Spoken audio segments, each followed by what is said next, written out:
examination, and I should also see any seals from when I resealed the evidence. As far as procedures at the crime lab, does the crime lab accept any packaging or items of evidence that are not in a sealed container? No. May I approach your Honor? Yes.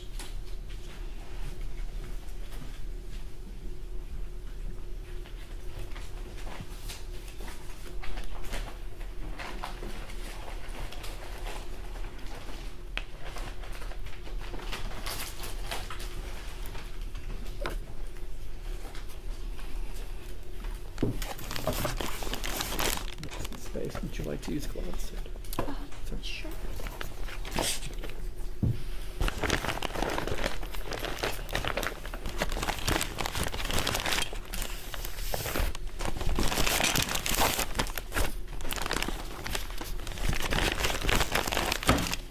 All right, I'm going to show you items in evidence marked States Exhibits 185, 186, and 187.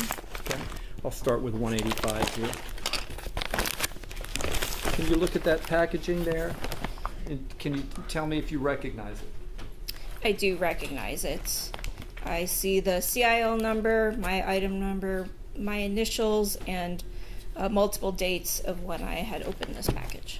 Okay, and you've opened it more than once, Yes. right? And each time that you opened it after you were done with your examination, did you reseal it? I did. Okay. So I have multiple seals on here, on the side here. And you're pointing to kind of the red evidence tape that is on there, right? Yes, the red evidence tape has my initials and the date on it. Okay. And if you'll look inside that packaging, and there's more packaging, right? Yes. Take Go it ahead and out. empty all the stuff out there. Okay, is that empty? Yes. How many items are inside that? So there are 3 packages. 3 inside. packages. All right, so let's start with This one? that one here. One, Oh, it's been marked as 185A. Yes. Do you recognize that? Yes, I do. What is This box contains my test-fired bullets and cartridge cases that I had produced using some of the evidence ammunition that I received. Okay, so when you first opened that package, when it first came to you, first it was sealed, Correct. right? It didn't contain that box in there, right? No, it did not. Okay, you put that box in there, right? I did. After you test-fired 2 of the cartridge casings that were included in this grouping. So 2 of the unfired cartridges that came in one of these packages, I used for my test firing. You had talked about how you, in the purpose of making a comparison, you yourself went to see what markings the particular gun made on a fired cartridge casing, right? Correct. And so you fired 2 of the ammunition that was with the gun. Correct. Okay. And then after they were fired, that results in a casing and a bullet. Correct. Right? And yes. did you recover each of those items? I did. And are they in that box? They are in this box. So how many items should be in that box? So there should be 2 bullets and 2 cartridge cases. Okay. Second one is marked. Kind of do it in order here. Is this a 185B? Yes. Do you recognize that? Yes. What is 185B? So 185B, on the outer packaging, I recognize the same markings that I left on it. It contains more items. Did you want me to? Okay, tell me what you see in there. Okay, I see a magazine and some unfired cartridges and another envelope that should contain 1 more unfired cartridge.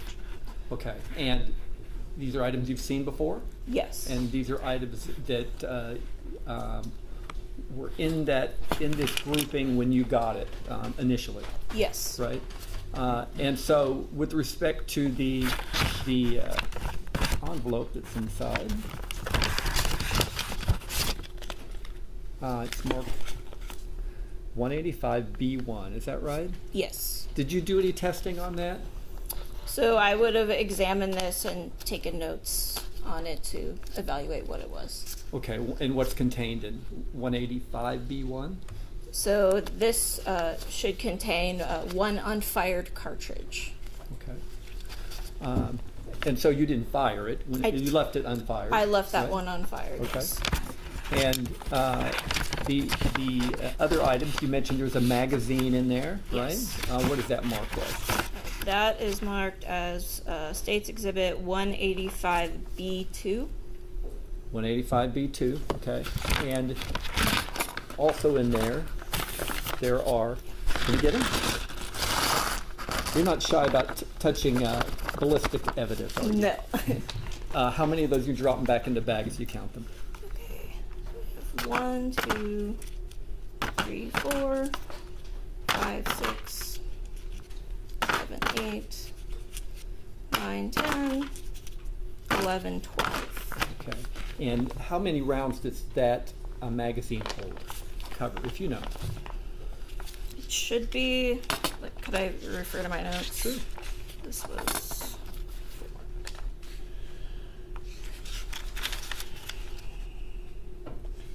17.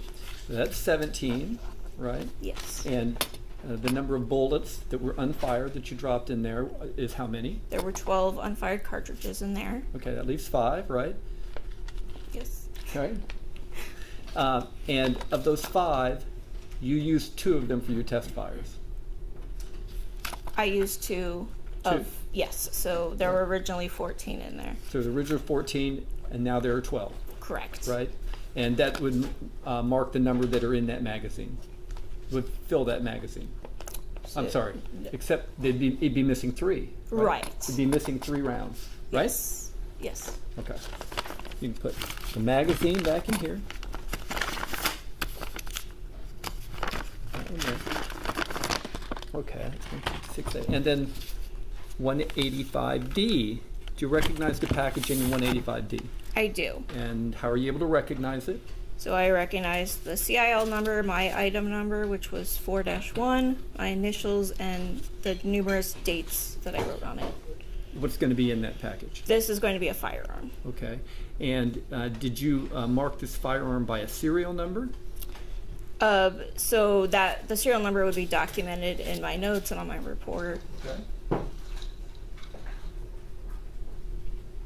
Go ahead and open it. It looks like it's been opened here. You want to look at that?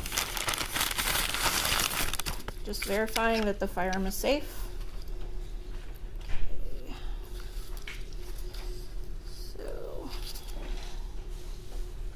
So for one, I recognize I wrote my CIL number, item number, initials on this How did you do that?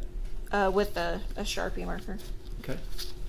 And then there's also, it does have a serial number. Okay, and the serial number of 185D is what? So it reads NMR 8375. 8375, right? Yes. Okay, so this is the first one we're going. Do you list it by item number? Do you have this as far as the 3 firearms that you tested? Do you have this one labeled as a particular item number? Yes, so this is my item 4-1. This is your item 4-1. Yes.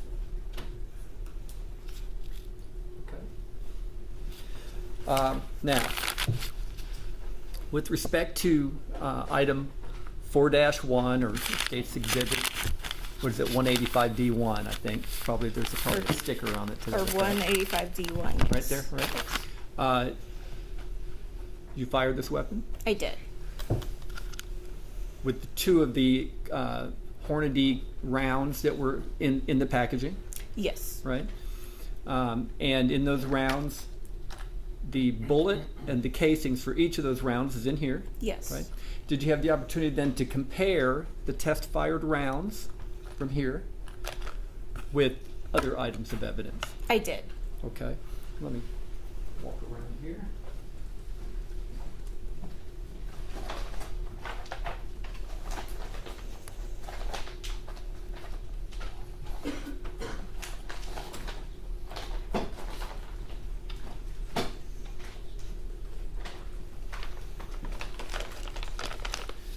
Before we get too messy.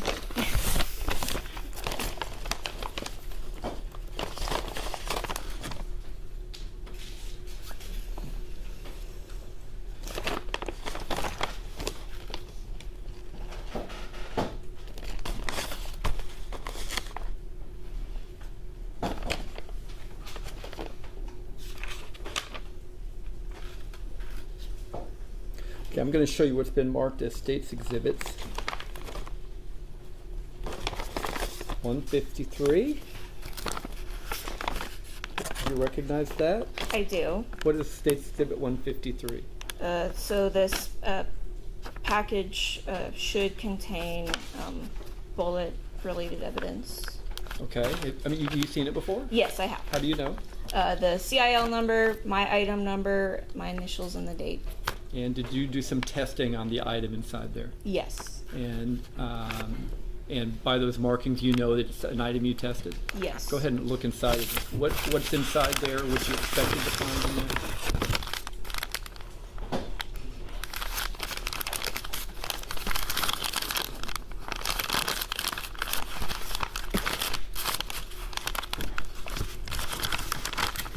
Yes. What is okay? First, I'll point to what's been marked as State's Exhibit 153A. What is that? So this package, inner package, just contains, there's more items inside of here. Okay. And I recognize, again, CIL number, my item number, date and initials, my seals on it. So you've opened that package up before? Yes. It was sealed when you opened it? Yes. Initially, right? Initially, And then when you were done examining the contents, did you reseal it again? I did. Okay. Go ahead and look inside. What's inside? There are several more envelopes. Okay. You recognize each of these envelopes?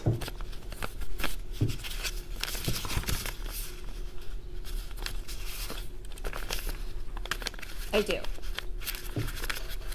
And let me put them kind of in order here. It's 153A1, A2, A3, A4, and A5, right? Yes. Let's start with State's Exhibit 153A1. Do you recognize that? I recognize the packaging on it, yes. Okay, is this an item that you did any testing on? It is not, but I did mark the outside envelope. I just did not open it. Had to confirm that you had received it with this other grouping, right? Correct. What is contained in this item according to the placard on there? Yes, according to the label, it is left fingernail clippings with clipper from the Bexar County Medical Examiner's Office. Okay, and did you have that marked in your report of you having received that with this other evidence? I did. Okay, you can drop that back in the bag. 153A2, have you seen that before? Yes. So this is my item 10-5, and it was labeled as right fingernail clippings with clipper. I also did not open this package. You had no kind of forensic firearm or tool mark examination to do on that package, right? Correct. You can put that one in the bag. 153.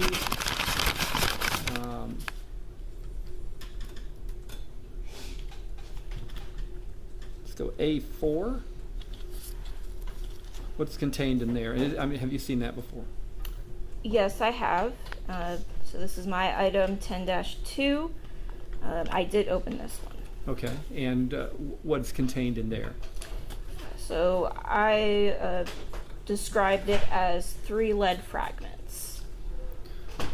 Okay, and was there any kind of testing or tool mark examination you could do on those fragments?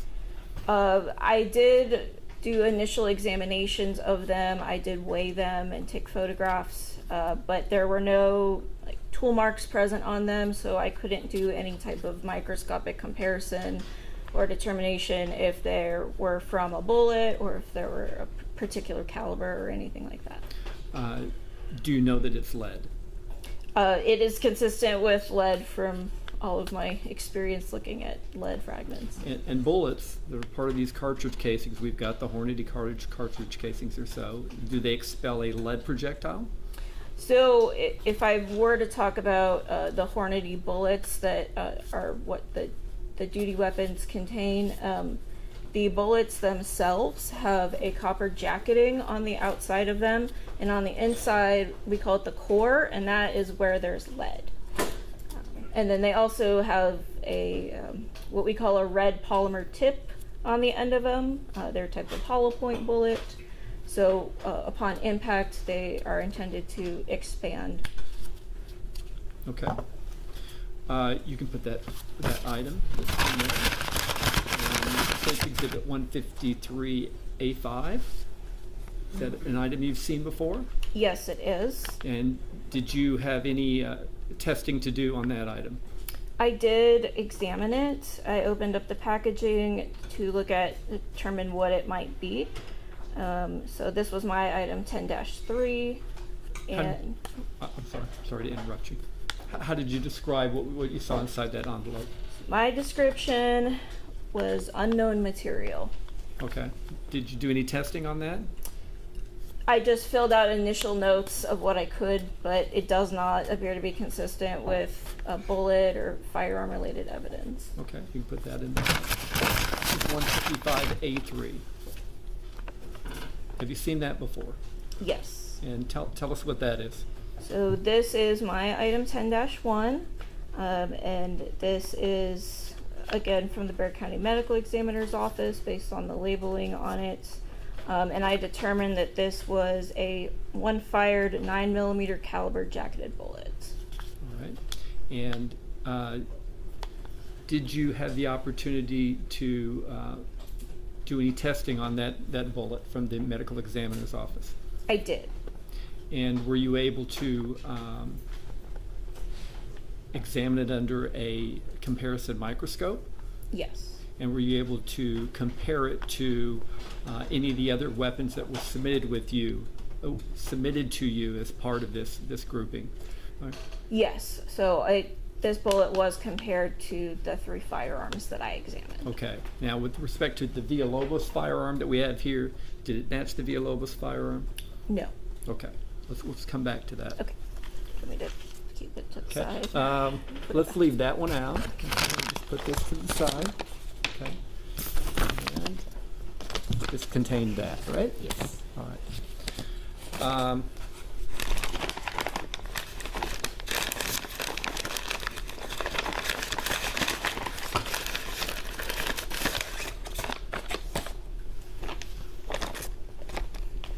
I'll show you what's been marked as State's Exhibit 156. Have you seen that before? Yes, I have. And when have you seen that before, and what do you expect to find inside it? So I recognize my markings on it, CIL number, package item number, my initials, and the date that I opened it, my date from sealing it. This should contain several fired cartridge cases. Okay, go ahead and pour it out here and see if it contains what's left in there, right? Yes, let me sort them. It's 156.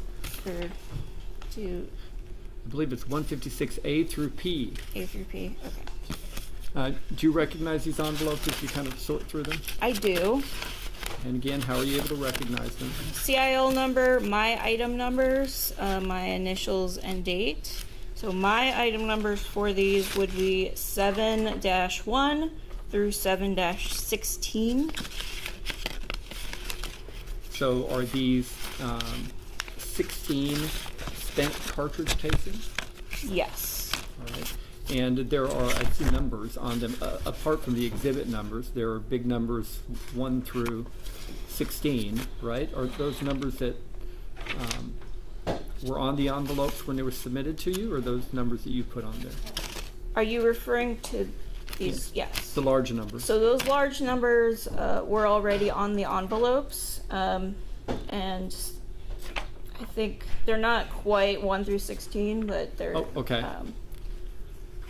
Several different. They each have their own number. Okay, they each have a number, but they came to you from the San Antonio Police Department with a number on each of these small envelopes. Right? Correct. Okay. And what were you asked to do with each of these cartridge casings in here? So I was asked to examine them and then evaluate them to determine what firearm they may have been fired from. Okay, just as a general class characterization or so, were all these cartridge casings, spent cartridge casings, from the same make and brand of ammunition? So yes, all the fired cartridge cases were Hornady 9mm Luger plus P caliber ammunition. Okay. So we don't get these things confused. Put those here. Okay. Of these rounds of ammunition here, did you find any of them that were fired by this this handgun 185D1? Yes. Okay. And how many of them? So I determined that there were 3 cartridge cases of these 16. And if you could point out which numbers they were. Okay. I'm sorry. No, You put them all away. So for my numbers, it was 7-8, 7-9, and 7-11, which would have been for the SAPD. That would have been 8, 9, and 11, I believe. Let's see. 8.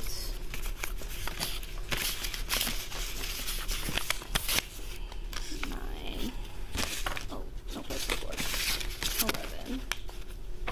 So these envelopes 8, 9, and 11. You looked at these in a comparison microscope I did. and compared them to the rounds that you fired through this handgun, Correct. Villalobos's handgun, Yes. and you determined that these were also fired from that same handgun. Correct. Right? Yes. 3 of them. 3 of them. Okay, let's put those in the bag. You have the bag there. I'll leave the rest of these out for Okay. now. Okay.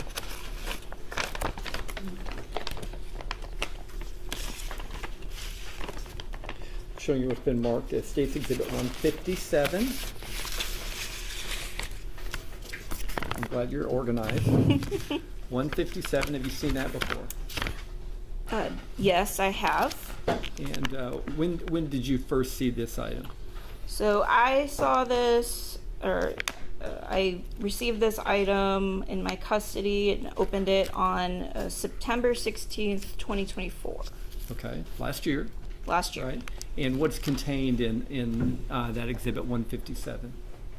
So this contains 4 fired bullets. And what were you asked to do with the 4 fired bullets? Examine them and determine if they were fired from any of the 3 firearms that were submitted. Okay, come look inside there. See if it is the 4 bullets that you had seen previously. Yes, I recognize CIL number, my item number, initials, dates, and my seal on them. And did you look at each one of those items contained in those envelopes under your comparison microscope? I did. And compare what you saw to the weapons that were submitted to you? I did. Okay, with respect to this weapon, the Villalobos weapon, we'll refer to it as, right? 185D1, were you able to determine if this weapon fired any of those spent bullets? Yes, I did. And which bullet was that? That was my item 11-4, which was SAPD item E22 E22. and States Exhibit 158D.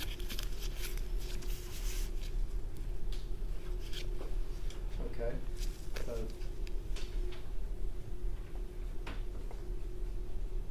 bullet, E22, and the casings, 8, 9, and 11, right? I'm sorry, I'm asking you to go back on what we already did. But yes. That's right, Yes. right? Okay. Let's put those away right now, just so it doesn't get too messy. And we'll come back to this. Okay. Go ahead and pack this weapon back up again.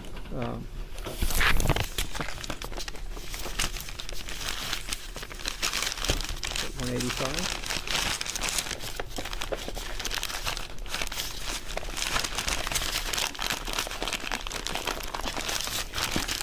There we go.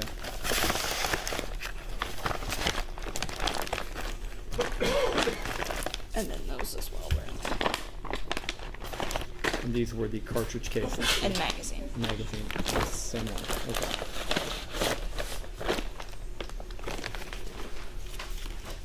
Let's move to this next weapon. State's Exhibit 186. And I'm showing you the packaging on 186. Again, do you recognize it? Yes, I do. I recognize the CIL number, that's still the same one. My item number, my initials, and my dates of opening it and sealing it.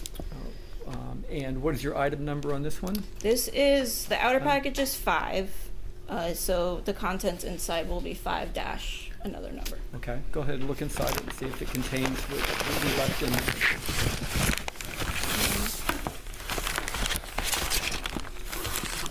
This is 5-1.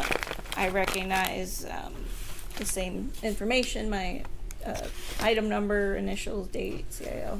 And is 185, I'm sorry, say 180, oh, sorry, it's 186C, right?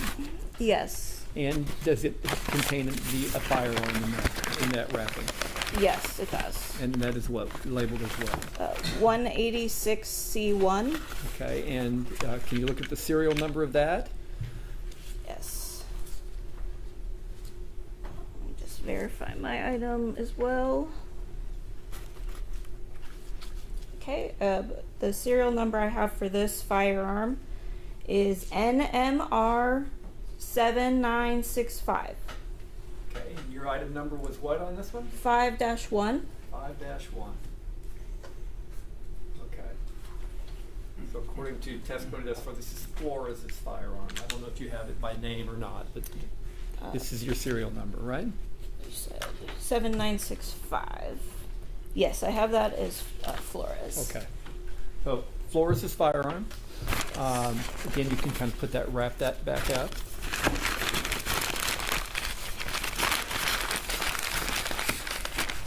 And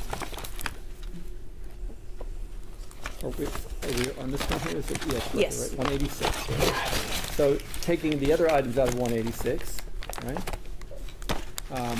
We have 186B. You recognize this? Yes, I do. And same markings, CIL, your initials, Yes. your sealing tape. Yes. Okay. What do we expect to find in there? This should be a magazine and unfired cartridges. Just like from the last one. Take a look in there and see if it contains those items. It does, and then it looks like one more item got put in here. Okay, what item is that? My test fires. Okay, your test fires. Yes. What is that marked as? My test fires are marked as 186A. And that's the kind of the tiny box, right? Yes. And it contains 2 test fires, which is 2 cartridges, two bullets. 2 cartridge cases and Case- 2 bullets. Okay. Yes. Yes. And what else do you find in there? The magazine. The magazine, which is 186B2. Okay. And what else is in there? There's one package that contains 1 unfired cartridge. Okay. This is the round from the chamber. Yes. All right. And put these into it the same way. How many unfired cartridges do we have? 1, 2, 3, 4, 5, 6, 7, 8, 9, 10, 11, 12. Okay, just like the other weapon, 12 cartridge casings, which means, and you fired 2 of them, So, right? yes, so 12 cartridges, and then these 2 test fires were originally with those, so there was originally 14. And if the magazine holds 17, then that means there's 3 missing, Yes. right?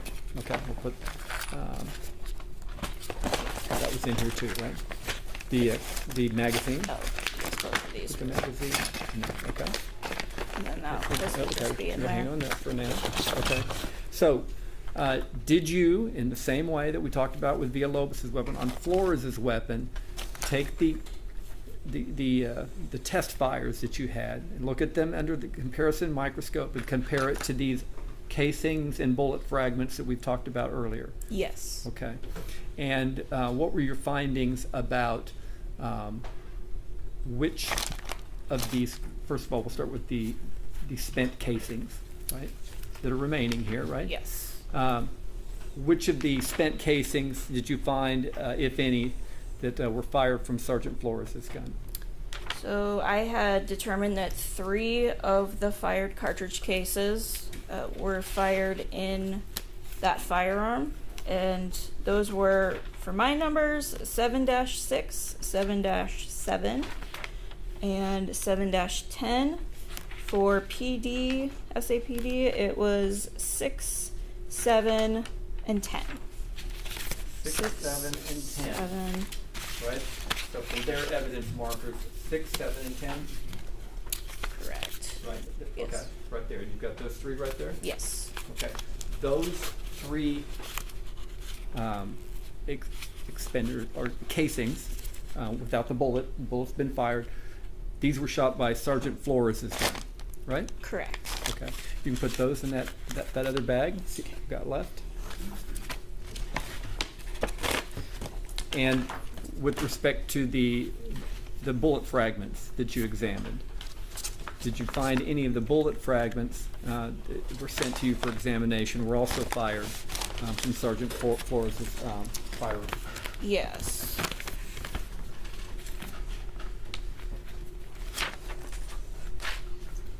Yes. So the the bullet item 10-1 from the medical examiner's office. That bullet was fired from that firearm. Okay, so the initial bullet, the only bullet you got from the medical examiner's office, right? Correct. That you tested was fired from Sergeant Flores' gun, Yes. right? Yes. How about any of the other bullets that were found and sent to you?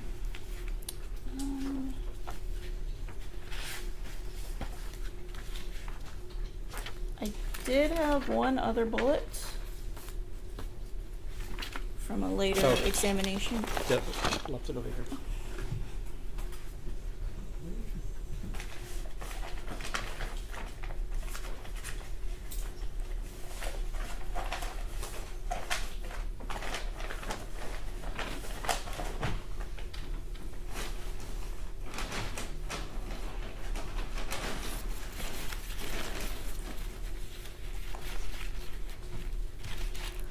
See what's been marked as Case Exhibit 155. Recognize that? Yes. Again, the packaging, the markings, the identification numbers. Yes. You've seen this before? I have. And what's contained in there? This contains one fired bullet from one 9mm caliber jacketed bullet. Okay.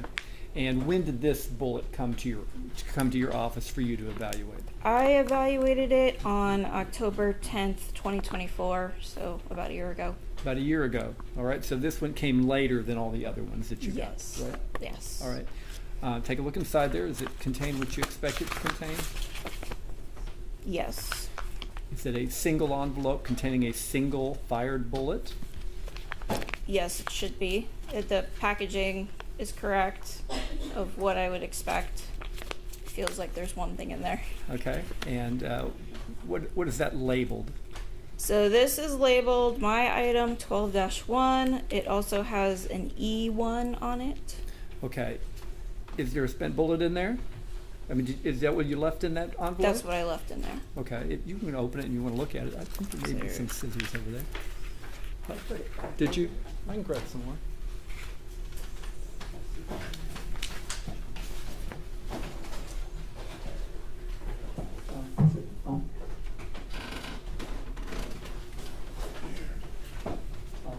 Thank you.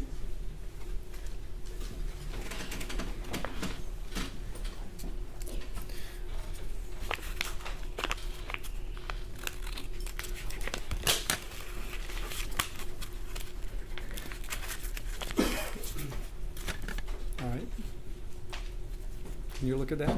Is Yes. that is that the bullet that you examined, that you returned to that envelope? It is. Okay. And did you have a chance to look at that bullet, marked E1, under exhibit number 155A, under the comparison microscope? I did. And did you have an opportunity to compare that to the spent casings and bullets, I guess just the bullets, right, that were fired from Sergeant Flores' gun? I did, yes. And what was your conclusions in making that comparison? So I determined that this bullet was also fired from that firearm, Sergeant Flores' firearm.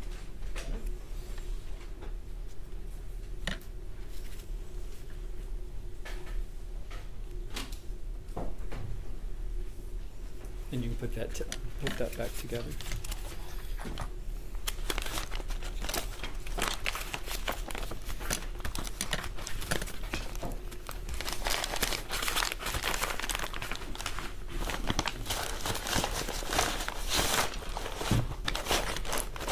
All 186 back together.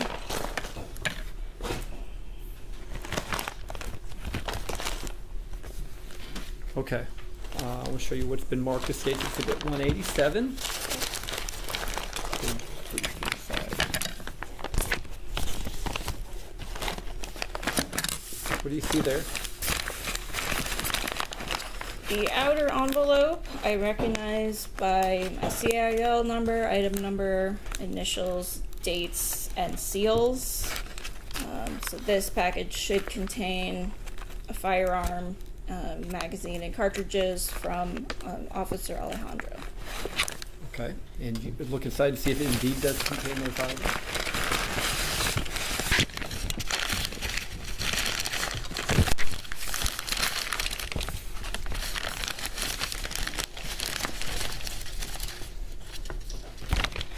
Firearm is safe.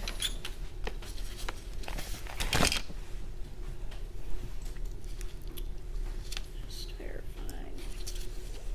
Okay, I recognize this firearm with my item number, CIL initials, and then the serial number on this firearm is NMR 3596. Okay, and you have this is your item 6-1. Correct. Okay, you can return that to the packaging. And also in 187, we have an envelope, 187B, is that right? Yes. And what is 187B? So that envelope, based on the markings, should contain a magazine and unfired cartridges. Okay, and does it indeed? Just the magazine. What's it labeled? 187B2. Thank you. An envelope containing one cartridge, which is 187B1. Okay, from the chamber. And then How many unfired rounds are in this grouping? I have 5 unfired. Okay. So 5 unfired rounds. You used 2.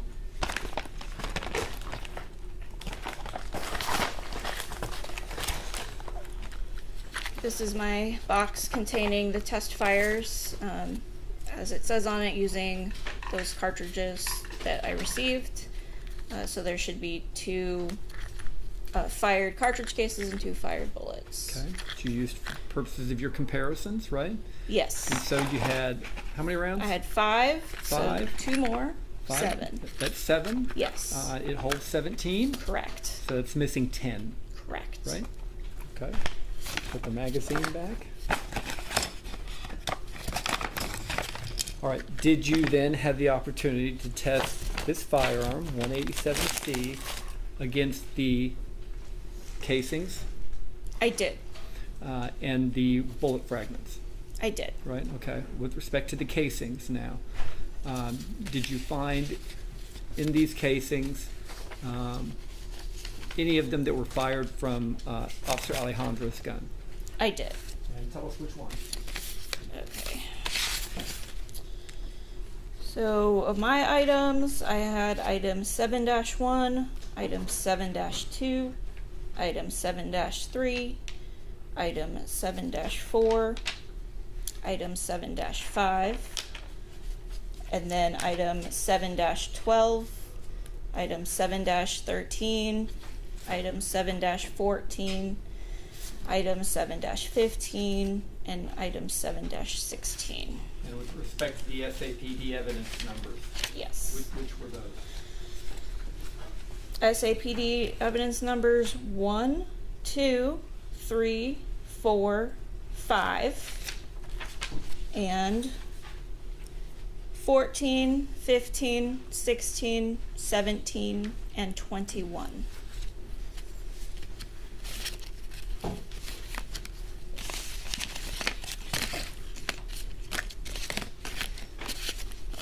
Sorry, 1, 2, 3, 4, 5, 4, 5, 14, 15, 16, oh, I missed one, 16, 17, and 21. 71, that's 10, right? Correct, yes. So we talked about 10 were missing? And Yes. You had 10 casings that you found that you can attribute to his gun, Yes. right? Okay. With respect to the bullet fragments you found, were you able to look at those in the microscope and find that any of those were fired by this same gun? I did. And which numbers were those? Those were items 11-1, 11-2, and 11-3, or SAPD numbers E13, E18, E19. E13, I'm sorry, E13, E18, and E19? Yes. Those would have been in from here. Okay, let's put these back in their respective bags.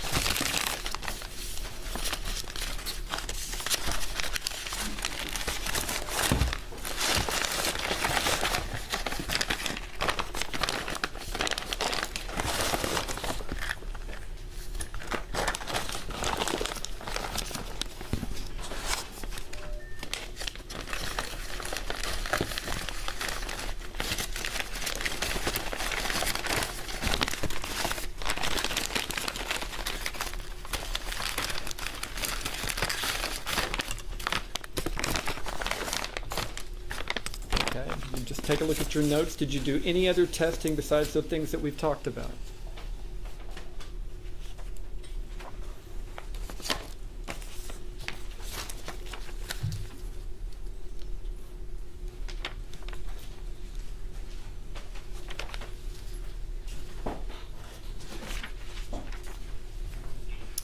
I think that was everything.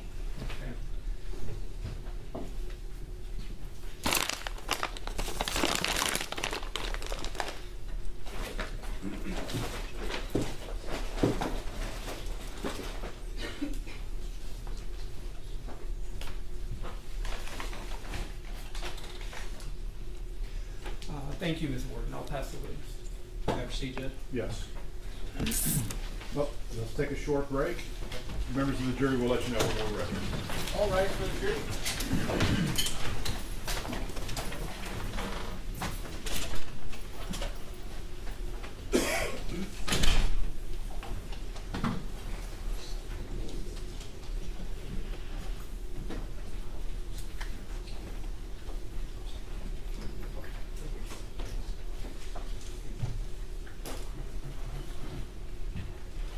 Please be seated.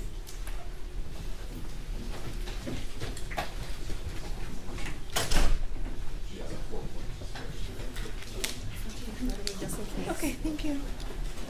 Good morning. Good morning.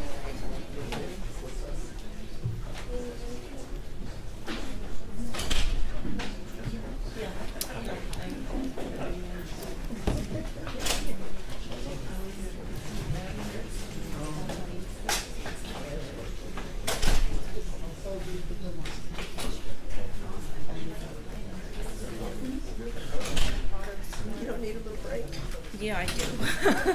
I'll take a break. Yeah. We're not gonna start with that. Figured.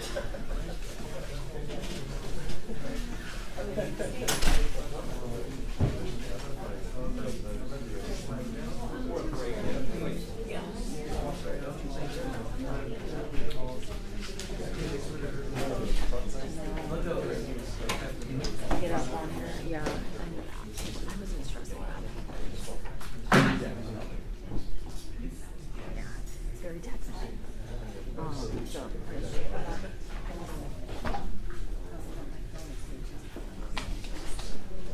Pretty good news. Huh? you can power down just State line is like, off the hill. I usually am very right, but this seems like. there's a lot. I've got a decent list. I've got defense list for sure. State.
Yeah. That's like, you look suspicious. Yeah. If you could have been numbers for me, right, so When they're gonna stop.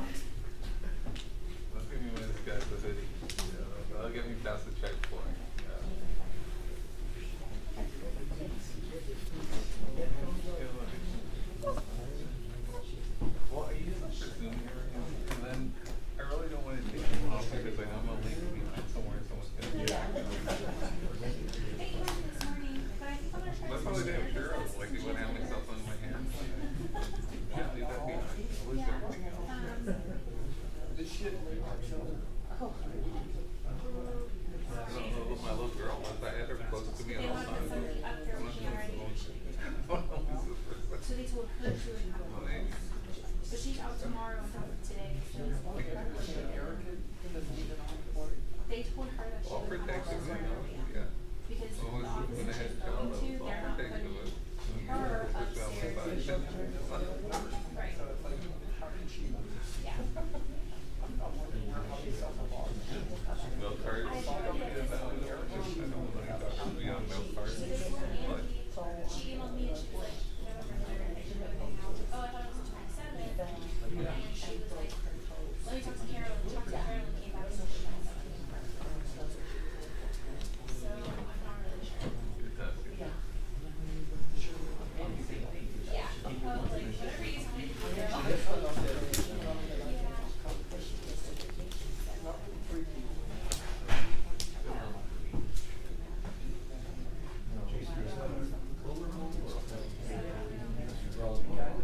Actually, this past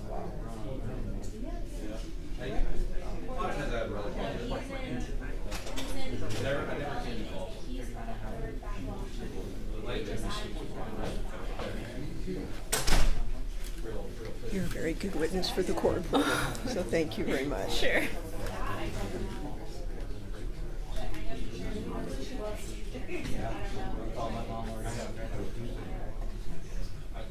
I really like the Parker.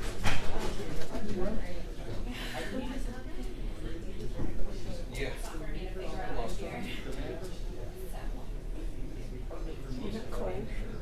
I'm warm. You're warm. Yeah. Could be just because I'm pregnant, so overheating. Is it your first? Yeah. Yeah. You feeling okay? Yeah. Yeah, overall. 30 weeks. So 9 more weeks to go. Weeks. Oh, 9 more weeks. Yeah. Yeah. Yeah. End of the year. Yeah. It looks like it's shampoo about. Yeah. It looks like shampoo. I thought it was shampoo. I thought it was either water bottle or shampoo.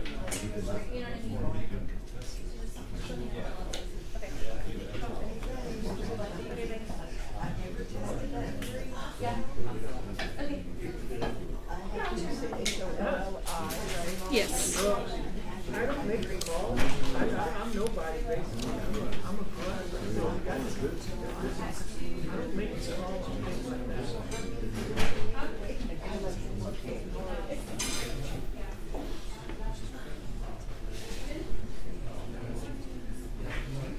Send us an email.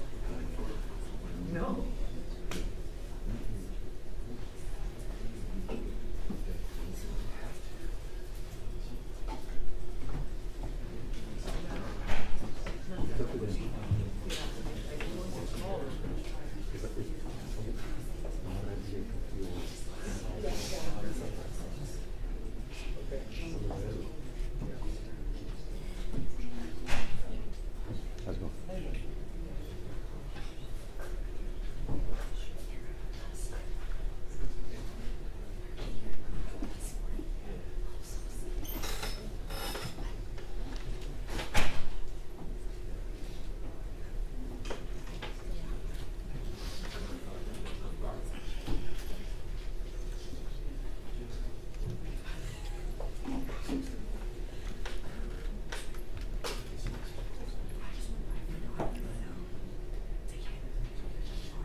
ready for the jury?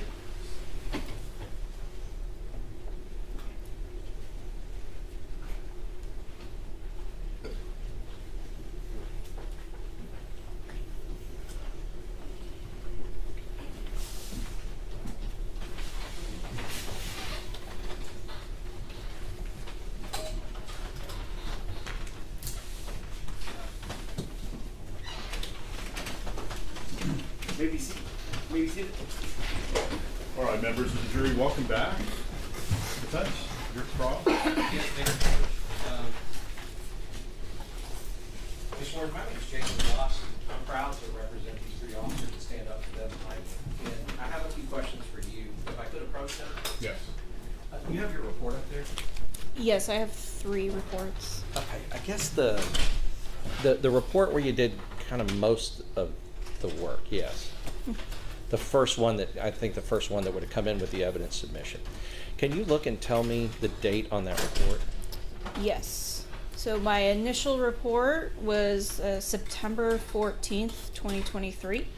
And on September 14th, 2023, is that when you, we're kind of looking at this chart that the state's been working on, I don't know if you can see it, but is that when you had determined, I guess, originally the ME bullet from Sergeant Flores' gun and some of those other matches?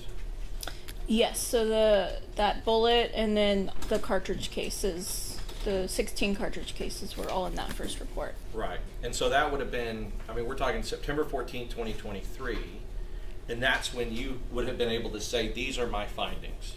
Correct. All right. So as far as, you know, in looking at this, I guess just maybe talking a little bit about it. I know the state went through it with you, but you and I know each other from doing this, but I've never, you would come right after I was a prosecutor there. But I did do a tour with Ed Wallace, and you guys give tours of your lab. Yes, at times. And you know, for prosecutors especially, it's important because what it does is it helps us to understand how to question you, because we can understand some of what you do, right? Yes. So as far as the test firing, when we talk about when you're test firing, you have like a room that has a huge like water tub in it, right?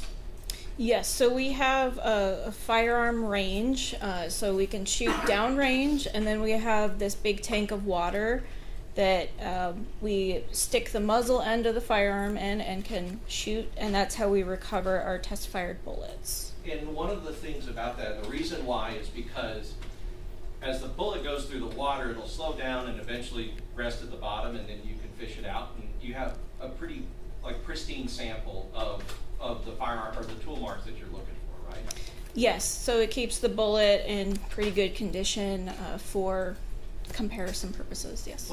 But when bullets have been fired and hit objects and other things, they can be squashed, they can split, they can have all kinds of issues that can make it hard for you to make your analysis and your determination. At times it can. And so in this case, one of the things, may I approach the demonstrative? Yes. So one of the things that the state has pointed out is they've said you were able to match 3, I guess, fired rounds, at least the casings, to Sergeant Flores' gun, 10 to Officer Alejandro's gun, and 3 to Officer Villalobos' gun. Yes. Okay. So with that 10 though, that number 10 would be consistent if Officer Alejandro had a separate incident immediately before where he had to use deadly force in response to the threat of deadly force and fired 5 times, and then later he had to fire another 5 times in response to deadly force. 5 and 5, it would be consistent with you finding that 10, right? Potentially, I just don't know that background. Sure. And I guess my question really is like the way that you get them kind of, you don't get them like in time, you just get them all in a bunch. Yes, so the way that those envelopes, when I opened them up, that is how they came to me. Right, and so when there's 10, you couldn't say, and you can't say like, oh, these 10 were fired all at one time. You don't know in which order and which part they were fired. No, I don't know the order. Sure, and so, but if it were that and it were divided, it would be 5, 0, 0, and then 5, 3, 3, right? If it were as I described it to you. Sure, yes. Okay. And of course, the body cams and everything else, that would be the best indicator of what actually happened there, right? It would be something that could help. Sure. So because I want to talk about, as far as, you said that, well, let's talk about hollow point real quick. So you described all of these rounds as coming from the same manufacturer and the same type of rounds, right? Yes, they're Hornady brand. Right, and that's what you would expect if officers are given duty ammunition and duty weapons. Yes. You would expect the weapons to be the same, and you would expect the ammunition to be the same. Yes, that's typically how we receive it. Right, and so this is not a situation where any one of these officers has chosen to fire like more deadly ammunition than they're supposed to, or any kind of different ammunition. They would all be what you could kind of see as department issued ammunition that's given to them for their duty weapons. Everything that I examined seemed consistent with the duty ammunition. Right, and so, because we talked about hollow point versus full metal jacket, because you had described the hollow point as kind of opening up on impact to something, right? Yes. And you know that one of the reasons that police officers use hollow points, one of the reasons is that full metal jacket rounds can sometimes travel and keep going through other walls and could possibly injure other people. Yes. And the reason that they would use a hollow point, because I think a lot of people may think that hollow point is just for stopping power, but really what the hollow point and why police officers need to use it, one of the important reasons is so that the bullet will slow down and it will not keep traveling through to other places, like other apartments or other places around there. You would agree with that? Yes. Yeah, so it's part safety that they would use hollow points, because they don't want a bullet to go somewhere they don't want it to go and hurt somebody that they're not intending to hurt. That may be a reason. Right, okay. So because you did your examination September 14th, and you submitted your report. When you submit your report, is that when you give it to the SAPD, or you give it to the prosecutor? Who would you give it to? It depends on the case. That date is when the report is issued. So that's after I've done all my examination, all of the peer review has been complete. Depending on the type of case, if it's one where the report is requested by a detective or prosecution right away, then there are times where we may send it to them. But otherwise, I think it just goes through our system and they distribute it. Our office distributes the reports. Sure, and I guess my point of that is that you're not, it doesn't go out to the public, it goes out to law enforcement agency and perhaps the DA's office. Yes. Yeah, so as far as, because it seems like, after going through all the bags and all the stuff and everything else, it seems like what I got from that is that there was one bullet that was recovered from the medical examiner's office, that you got from the medical examiner's office, right? Yes. And you understood that to be recovered from the body of Melissa Perez? Yes. Okay, and you were able to match that one, you said, to Sergeant Flores' gun? Yes. And, I want to be clear, all three of these officers were justified in what they did based on the evidence we've seen, but you weren't able to match any other bullet that was inside of her or that had gone through her to any of the other officers. As far as the trajectory of, or the path that the other bullets took, I don't know if any of the other bullets could have impacted her, or if they just hit various objects. Right, and so and I guess what you're saying by that is there was only one that you could say matched a gun that was inside of her body that had hit her. Yes. Right. So, and of course, that is no determination on whether or not Sergeant Flores was justified or was confronted with a deadly threat, because you don't make those determinations. I don't. Right. And as far as the other two, your findings, you would agree, your findings were not made or given to the police department or to any law enforcement agency until September 14th or after. That is when my reports were completed. Right. And I guess, and I'm just trying to figure out, because I don't know, it wasn't like maybe like August 14th that you called them and said, hey, I haven't done my report yet, but these are my findings. No. No. Can you tell when you got the items for the September 14th report? When I got the items, I believe my notes say when I initially started working on the evidence. That looks to be September 8th, 2023. So September 8th, 2023 was when you first started working on them, and you would assume that that's probably pretty soon to the time that you received the items. Yes, so the packaging that I had looked at has the date that I essentially would have opened it to start working on it. Okay, and is it common that like you would sit around for a couple of weeks before you open it up, or is it your practice that, you know, once you receive the evidence, you open it pretty quickly in time? It really just depends. I tend to receive a lot of evidence, and it doesn't always get worked immediately. And so and you've dealt a lot with firearms, and I think the way that you do your comparison, I saw on my field trip there, that you have a microscope that basically you can look into like this while putting two separate projectiles, I guess what you're trying to compare in this case, bullets, on two separate like trays or something, and then what you have here kind of puts those two side by side so that you can see it microscopically. Yes, so the image, if you were looking through the eyepieces, there would be a vertical dividing line, and on one side would be one stage, that the bullet you put, and then the other side would be the other bullet, for example.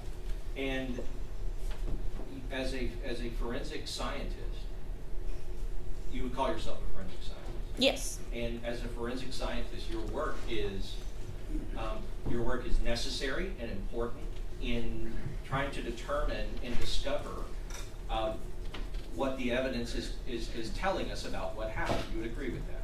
Yes. Right. And so in your particular case, you're trying to match tool marks to a firearm, or sometimes, I mean, for instance, you know, tool marks aren't just guns. It could be like if you used a hammer to pry open a door, you could try to match tool mark that way. Yes, I could. Right. If you used a hammer or some pry bar to pry open another piece of metal, when that metal goes on metal, it would make a tool mark that you could potentially analyze to see if it matched. Yes, that is the type of work we can do with other tools besides firearms. Sure. And in this case, though, you were never given a hammer to analyze, and you were never given or shown like a door that could have been pried with that hammer, or an alarm box that could have been pried with that hammer. No. If you had been given that, you would have done your best to try to see if that matched up. If that were submitted and that were the request, Right. yes. And perhaps if you could say, because, you know, there's sometimes that you can't make a match. Like apparently in this case, there were bullets that you just said, look, they're fragments. I can't even, I don't have any tool marks on them that I can compare it to. So, you know, to your reference sample, things like that. And that happens often. I had the 3 little lead fragments, but everything else I was able to find a source for. Sure, in this case, but I mean, I'm just talking about in cases in general. You have bullets that are too, like, they're mush beyond recognition. There's just not enough characteristics that you can look at to see, and it just sometimes you won't be able to make the comparison, right? Correct. Yes, there can be damage or other factors that essentially there wouldn't always be enough data for me to make that determination. Sure, but if we talk about a hammer and we talk about a, you know, maybe different things that it could have pried open, if those were submitted to you and you looked at it, you may not be able to find a match, but you may be able to find a match, the tool mark match. Yeah, that's possible. Or you may be able to exclude the hammer and say the hammer did not cause this pry, there's something else or some other object or tool or weapon that caused this damage, right? Yes. Right. But none of that was submitted to you. No. Okay. So,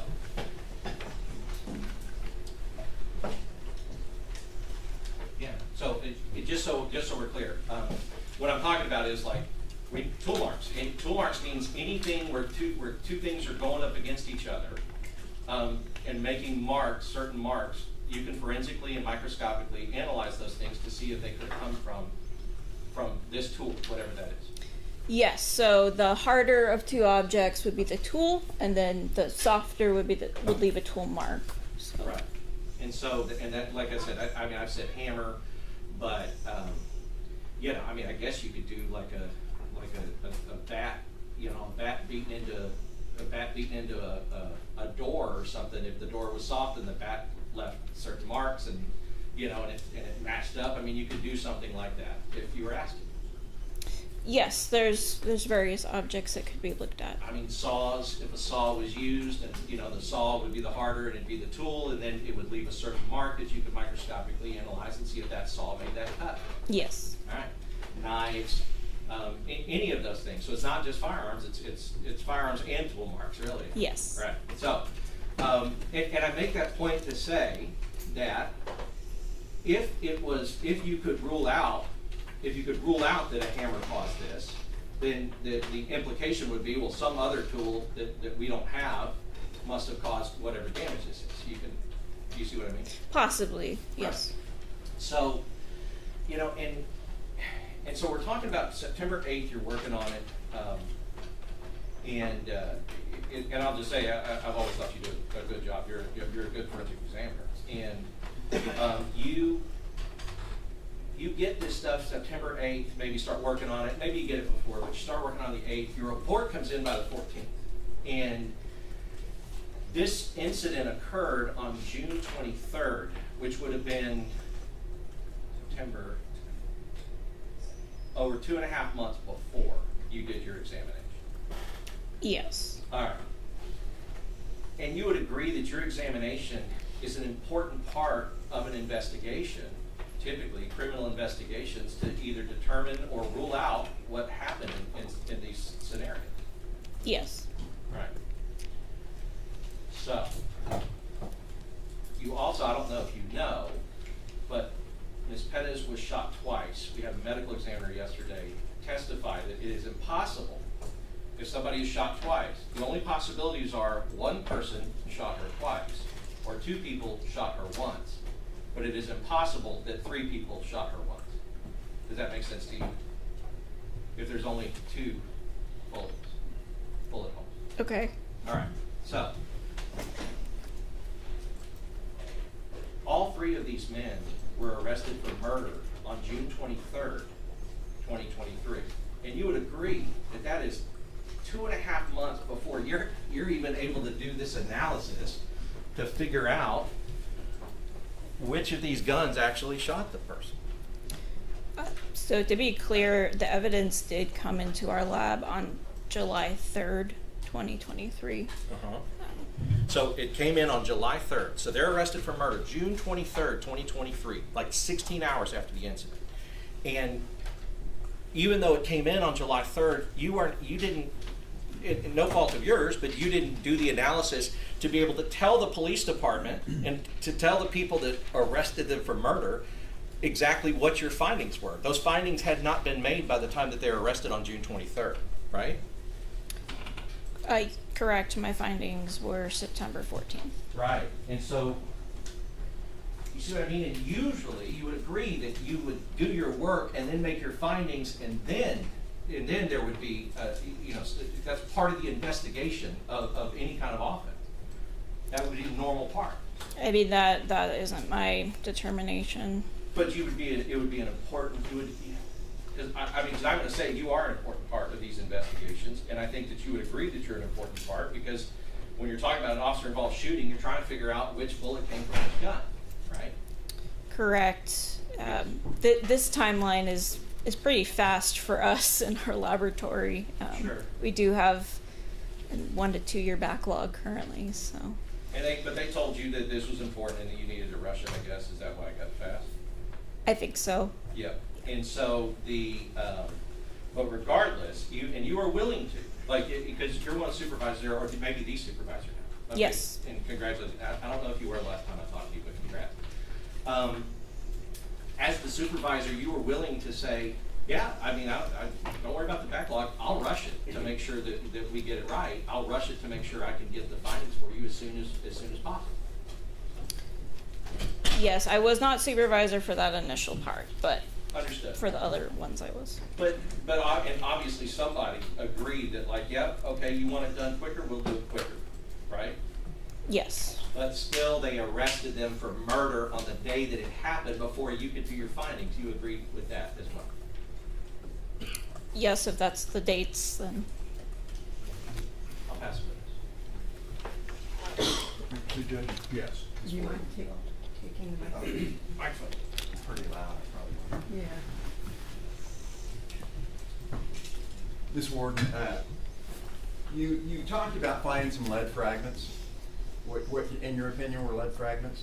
Yes. Okay, you can't testify to a scientific certainty those were lead fragments, correct? That's just my opinion that they were lead fragments. I mean, you didn't conduct any chemical testing to prove they were lead fragments, correct? No. Okay, and if the evidence shows that in that, what Mr. Goss was talking about, that fire alarm system, the backup batteries contain lead in those backup batteries for that fire alarm system, okay? And if the evidence shows that there were at least 13 of those batteries inside that apartment, could that account for some of the lead you found? I'm sorry, you were saying batteries? Yes, backup batteries for a fire alarm system. Oh. Do you know, are you aware they contain lead? Lead plating and coating? No. Okay, and when they get old or damaged, the lead can slough off and resemble what I guess you're saying are bullet fragments, is that correct? I mean, I don't know anything about batteries or what that would look like to be able to compare it. All right. So if the batteries had been recovered and taken into evidence by SAPD, you could have tested the lead in those batteries against what you found, the evidence that was submitted to you. Would that be fair to say? I don't think that's a likely scenario, just because that's not, we don't do chemical, like, analysis of lead in that way, so. Okay. What would another section of the Bexar County Criminal Investigative Laboratory be where they could do that? That I don't know. Okay. Well, I mean, y'all have GC testing. You have all sorts of equipment and testing. You have a full panoply of forensic scientists at your disposal at that Bexar County Crime Lab. Wouldn't that be fair to say? There are different sections that do different types of testing. Okay. Thank you, ma'am. I appreciate it.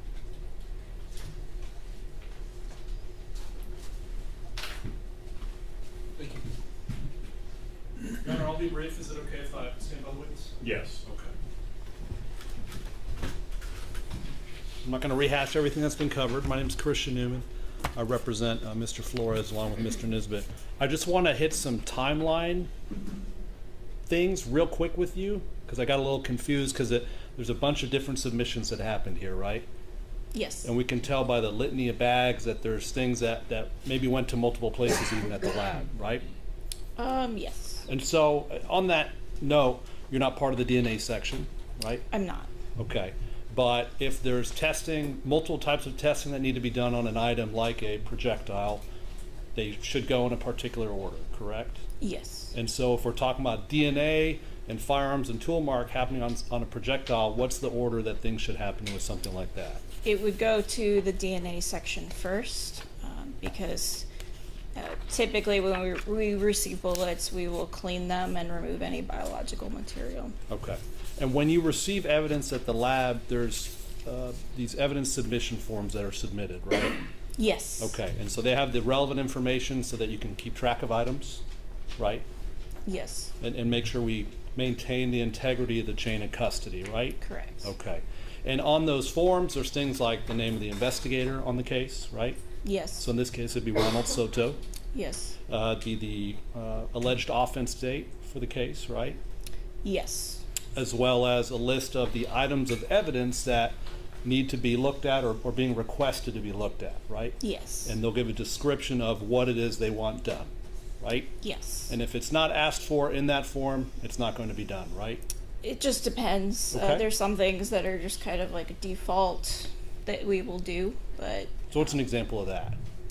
Well, like if a if it just mentioned a firearm, but there was ammunition with it, and they didn't ask to examine the ammunition, we still just would examine it and still report it out because it was with the firearm. And that's standard practice. And so you'd expect that, and you could maybe assume, well, they didn't quite specify, but we'll go ahead and do it anyway. Yes. Okay. And so let's talk about some of the dates. So we've heard that the arrest date was June 23rd of 2023. Is that the offense date that's on the evidence submission forms? Let me see if I can find mine. I have date of offense June 23rd, 2023. Okay.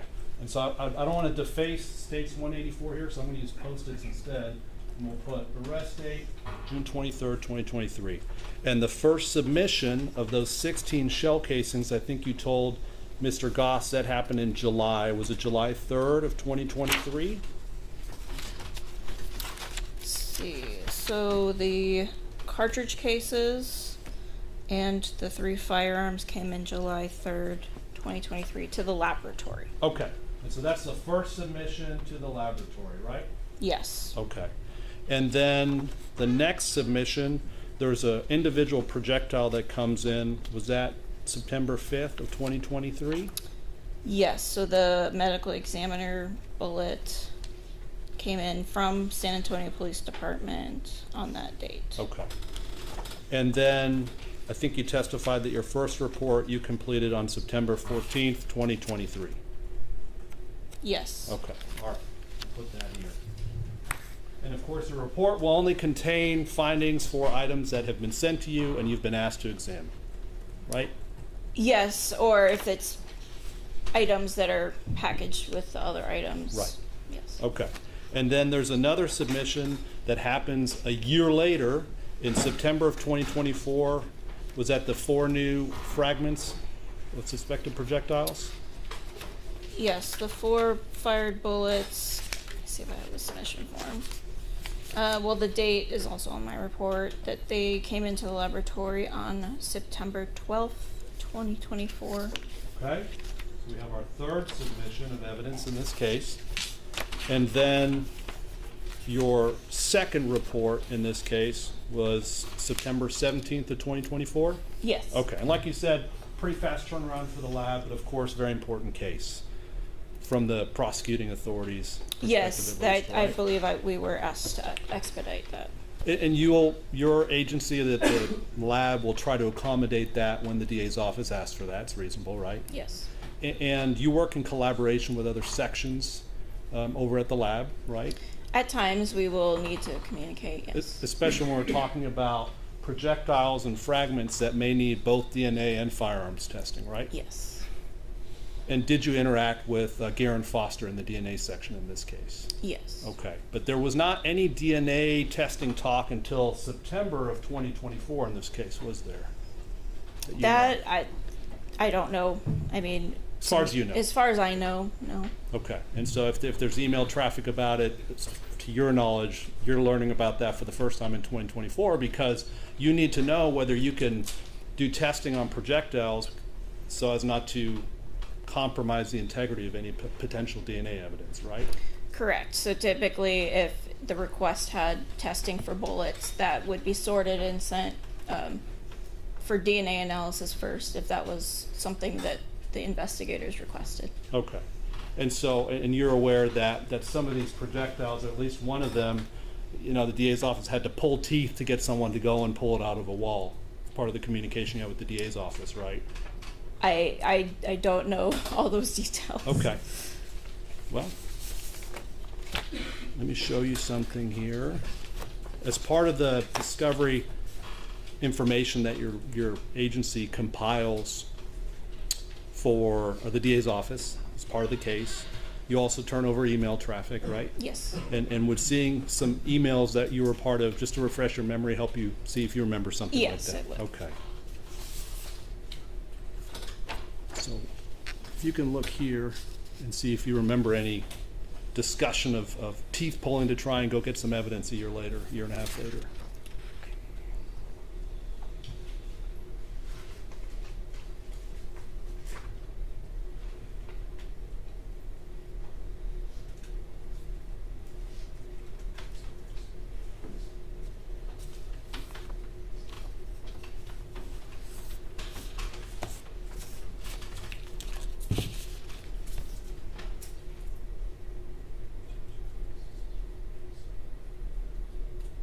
Yes, so I do see, if I were to quote, pulling teeth was a term used by Jeff Mulliner in an email. And he was one of the prosecutors on this case at one time? Yes. Okay. And I want to shift gears very quickly, and then I'll be done. You mentioned, I think, something, is it called distance to fire testing? So muzzle to target distance determination is a type of testing that we sometimes do, and essentially when we do it, we are evaluating the distance the muzzle of a firearm may be from the target that it struck, and that would be by analyzing things like the various gunshot residues that are left on, say, a piece of clothing. So that's one of the only times we'll do a type of chemical test, is the test for partially burnt gunpowder and vaporous lead residues that might be left on clothing from that discharge with the bullet. And that's testing you would only engage in if it was requested of you, of course. Yes, and then they would have to submit various things such as the clothing. They being the investigators in the case, the agency. Yes, the agencies. And so, to be clear, in this case, on this first submission here in July of 2023, no request for that distance testing, right? Correct. And then in September of 2023, when the next evidence submission happens for the firearm section, no request for testing on distance either, right? Correct. And then the third submission in September of 2024, another year later, likewise no request for that distance testing. Correct. Okay. Thank you so much for your time. I appreciate it. I'll pass the witness. And this witness be excused. Yes, you're excused.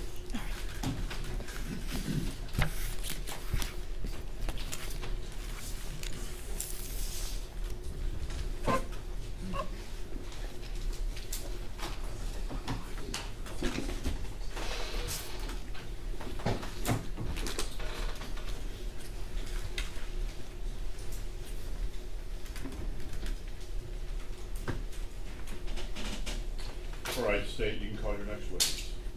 Your Honor, the state will call Detective Deanna Platt.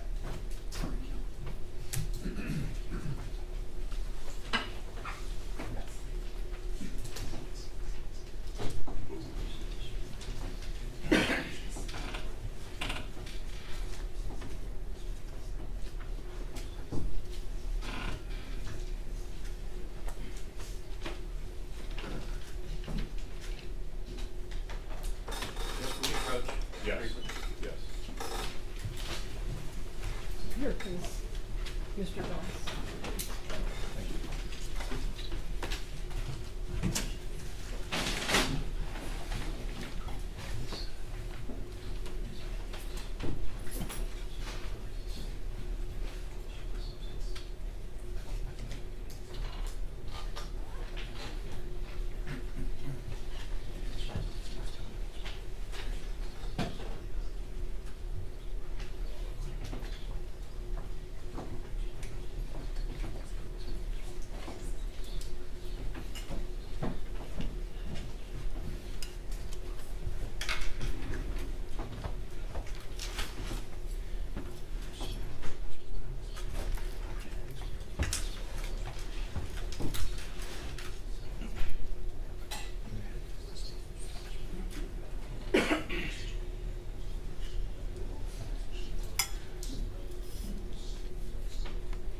Mr. Newman, would you mind putting this mic on his table? Okay. Thank you.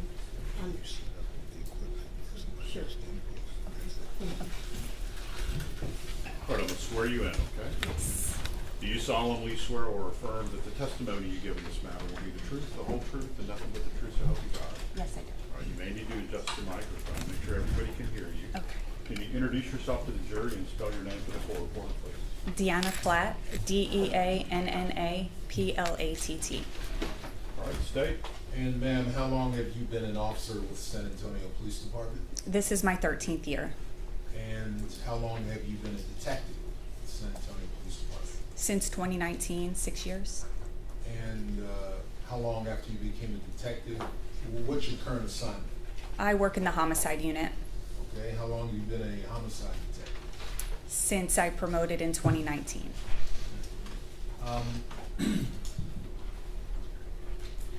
Approximately how many homicides have you been the primary lead investigator on since you've been in homicide? About 10 to 12 a year, so maybe 40 cases.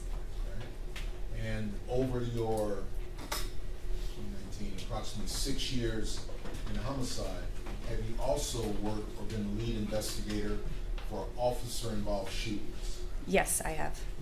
If you could please explain to the jury just some of the steps when a, lack of a better word, conventional homicide case comes in and you get assigned to it. How is that assignment made? How do you work it up? Well, in a normal murder case, when it's not involving a police, because I work in the homicide unit, but the homicide unit is separated into two details. So you have the murder section, and then you have the aggravated assault section that handles everything else. In the murder section, we handle murder cases and we handle officer-involved shooting cases. And so when we respond to a murder case, usually two detectives go out to the scene, and so it'll be your primary detective and then the detective that assists with the case. When you have an officer-involved shooting, you have two detectives that respond the same thing, the primary and the assisting detective, and then any additional detectives that are required based off the number of officers involved. So sometimes it could be, no additional officers called in, or several more detectives called in to assist with the case. And were you working in that capacity for an officer-involved shooting that occurred on June 23rd of 2023? For that case in particular, I was not a lead detective or an assisting detective. I was one of the additional detectives that was called in to assist with the case. Okay. And what were your specific duties when you got called in for this case? The supervisor asked for me to respond to headquarters, so I never went to the crime scene. They asked me to go to headquarters and set up rooms and wait for officers and detectives to arrive there. Did you have any specific duties involving this case on June 23rd, 2023? I was tasked with interviewing one of the shooting officers. Okay. And can you identify who that was? Sergeant Flores. Okay. What did you do to prepare for the interview with Sergeant Flores? So the way our office is set up is it's all cubicles, so it's open spaces, basically, no privacy in your cubicle. The sergeant's offices, they all have doors, right? So there's privacy there. So what we do in all officer-involved shooting cases is whoever the shooting officer is and the officer who's assigned to sit with them waits with them inside of a sergeant office with the door closed, so this way they have privacy. Okay. And so I was tasked with setting up those offices. all right. Any needs they had, they would relay to you, and you would try to facilitate them? Yes. Okay. When an officer, both an officer who's acting in the officer-involved shooting, they're witness officers, what else happens once they get back to public safety headquarters? To your knowledge, what is the first thing? The officers were body cameras. So the body cameras, the sergeants generally take the body cameras from the officers that are involved, and they get docked, so this way then they can be downloaded right away for viewing. And that docking process takes the mechanical camera they wear on their uniforms, is put onto some type of stand, and then the contents, the video, is downloaded into the computers and the servers within the department. Right, there's a whole docking station on the wall. Each camera is placed in the docking station, and then it's automatically uploaded to our system, which is Axon or evidence.com. Right? And then by going over, and what type of arrangements have to be made such that any officer or the officer whose camera was, what has to happen to enable them to view the footage that their camera has recorded? What has to happen? So typically an officer can view their own body-worn camera video. In officer-involved shootings, those videos are restricted for members of the shooting team, which is homicide. Homicide detectives can view those. And so one of us, when we set up the offices, we also sign on to the computer and sign on to Axon to give them access to view the video. Okay. And did you follow those steps to make the body-worn camera video available to Sergeant Flores that day? Yes, I did. Now, routinely, if I were just a patrol officer, whose body-worn camera could I see? A patrol officer, I believe a patrol officer only views his own body-worn camera. Okay. Depending on the rank, I mean, he can't view mine, he can't view anybody else's, his own.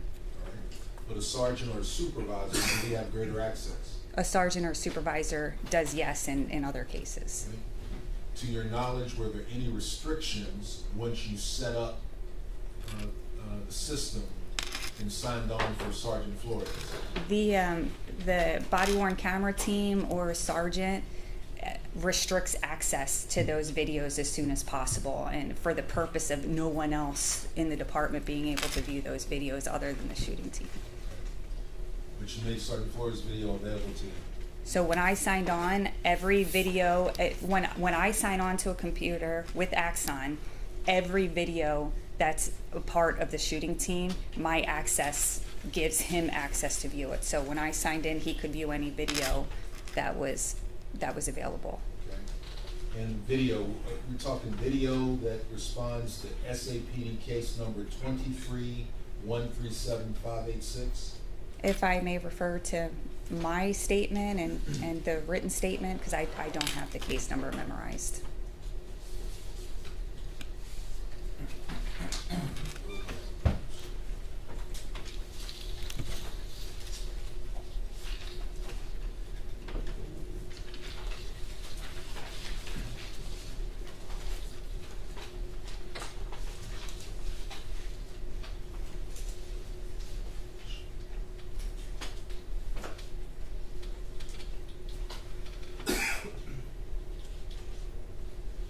Approach the witness, Sharon. Yes.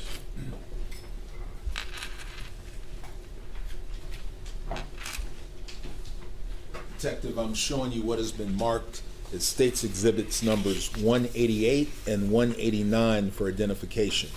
Do you recognize States 188 for identification? Yes, that is my investigative supplement. Okay, and what is 189 for identification? This is Sergeant Flores' written statement.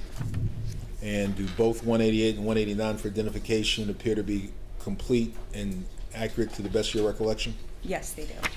Please feel free to use those as you need to support, to refresh your memory and support your testimony. Verbiage, I forgot my last question. The case number was 23137586. Okay. What was your role in taking, first off, did Sergeant Flores give you a statement? Yes, he did give a statement. Tell me how the statement came about. Did you sign on to Axon and you watched it together? What happened?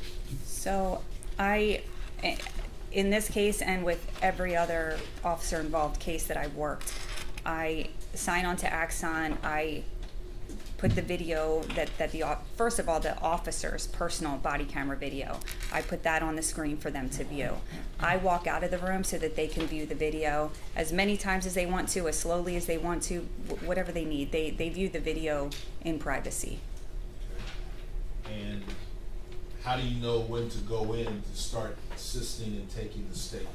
They let me know when they're ready, and they will also let me know if they need me to navigate through Axon, because officers typically don't know how to navigate through to view someone else's body camera. So they will come get me to ask to see a video from a different angle.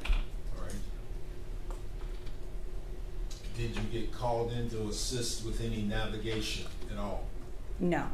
So when the first time you were called in or notified, is that when you started to prepare or take down the statement?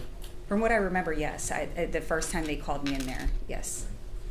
So when you went in, please tell the jury, what was the process, what steps did you follow? Well, like I said, with all officer-involved cases, I do the same thing. I explain to the officer that this statement, it is their written statement. The only thing that I'm doing is I'm typing it. And so it's all in their words. I do not ask many questions other than and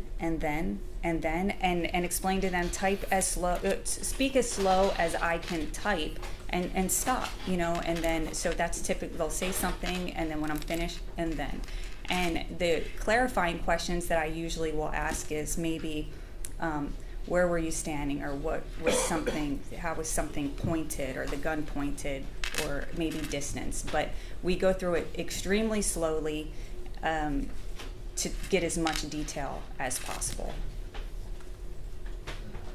And so you followed that process on this occasion? Yes. Had you yourself seen any video related to this case when you were taking Sergeant Flores' statement? I didn't view any video in this case.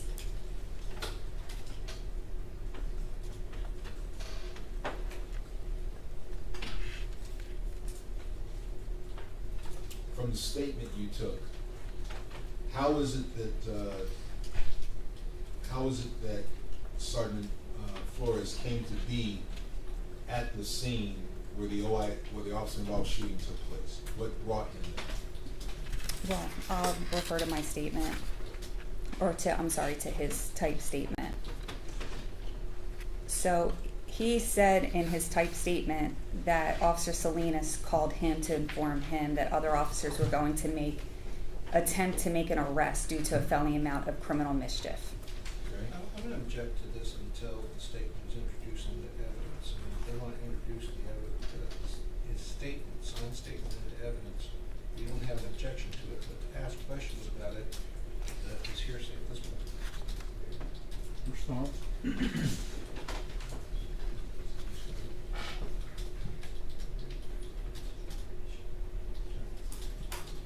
At this point, Your Honor, it is an admission by a party opponent.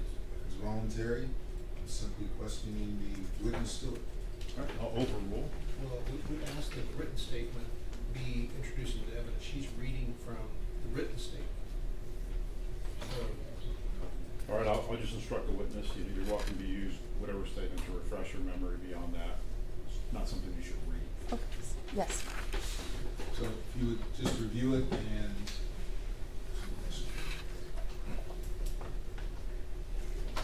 and we would ask, under the rule of optional completeness, that the written statement be introduced at this time, since they've alluded to the written statement and its actual statement. So, under the rule of optional completeness, the written statement should be introduced. Response? Your Honor, there's nothing that's happened under the rule of optional completeness. There's no misimpression that has been left. I'd like to finish my direct. All right, I'll overrule the objection, and counsel will have the ability to cross.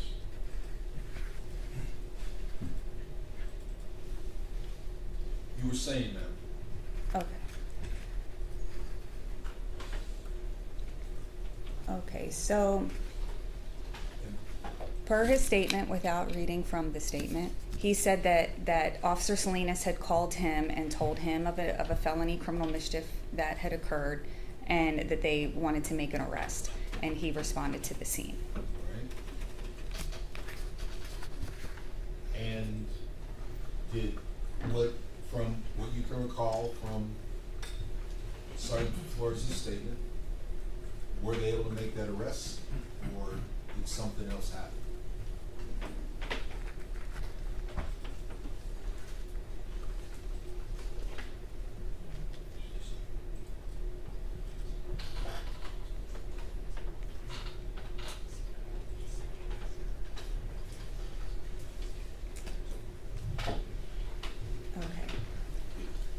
And so, just to be clear, Judge, I want to note for the record that the witness looked at her written statement and that there was a hesitation of 15 seconds or more.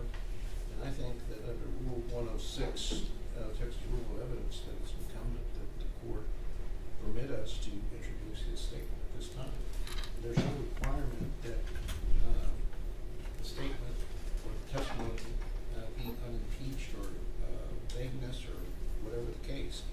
It says that the party introduces all or part of the writing or recorded statement of that first party may introduce at that time any other part or any other writing or recorded statement that in fairness ought to be considered at the same time. And since she's hesitating about what she remembers, I think fairness requires the written statement be introduced. I mean, Judge, usually they want the statement in, we want it in, so I don't know why they're stopping us from saying, get the statement in. No one's afraid of it over here. Why don't we just enter it into evidence and then she can just talk from whatever's in evidence? Or we can do it on cross, either one. Sorry. Just, counsel is late. My understanding, I'm only asking her what she recalls, what she witnessed. But in the interest of expediency, Judge, I would have states 182. Thank you. Yeah, states 189. This is a full, complete, accurate copy of the statement of Sergeant Flores you took on June 23rd, 2023. it is. Tender states 189 for identification to defense for inspection. Move to introduce 189 in evidence. No objection from defendant Eleazar. No objection. No objection, Judge. All right, it's admitted.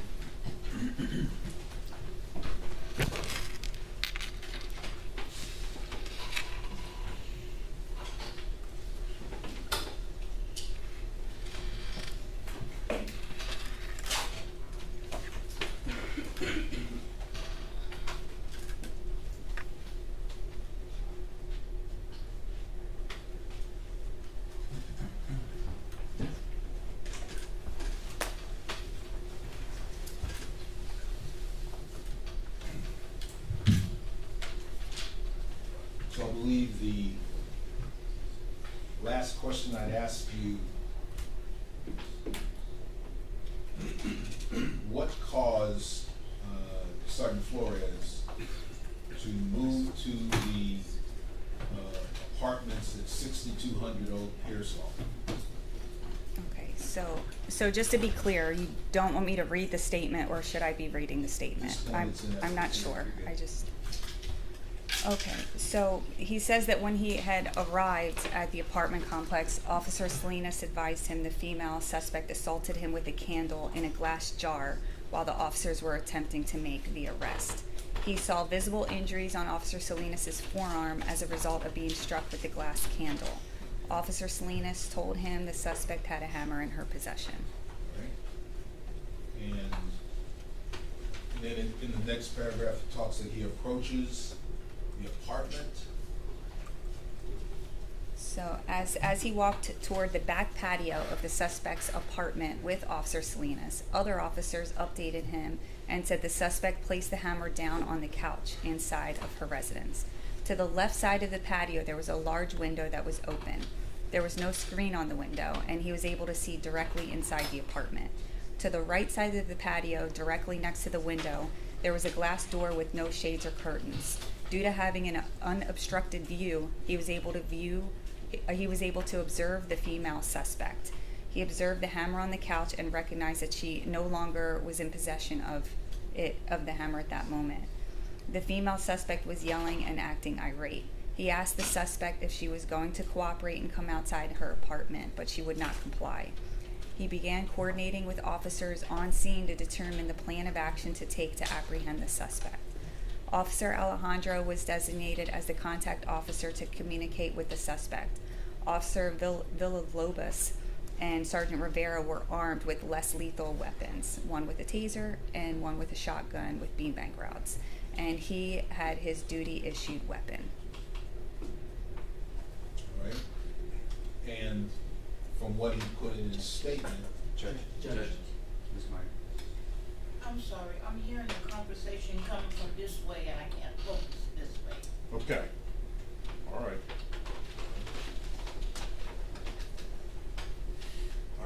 Let's make it look Do,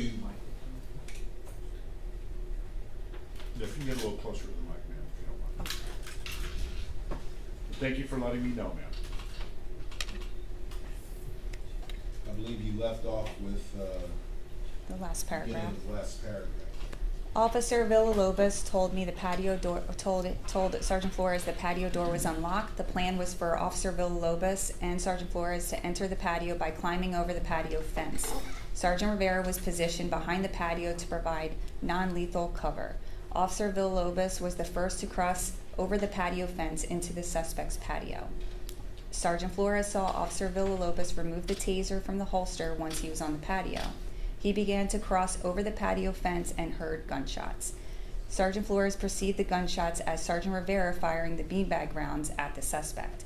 He then saw the suspect walk away from them towards the couch where he had previously observed the hammer to be located. As she was walking towards the couch, it appeared that the beanbag rounds did not strike the female suspect. Okay, turning to the second page. I turned it on my copy and forgot yours.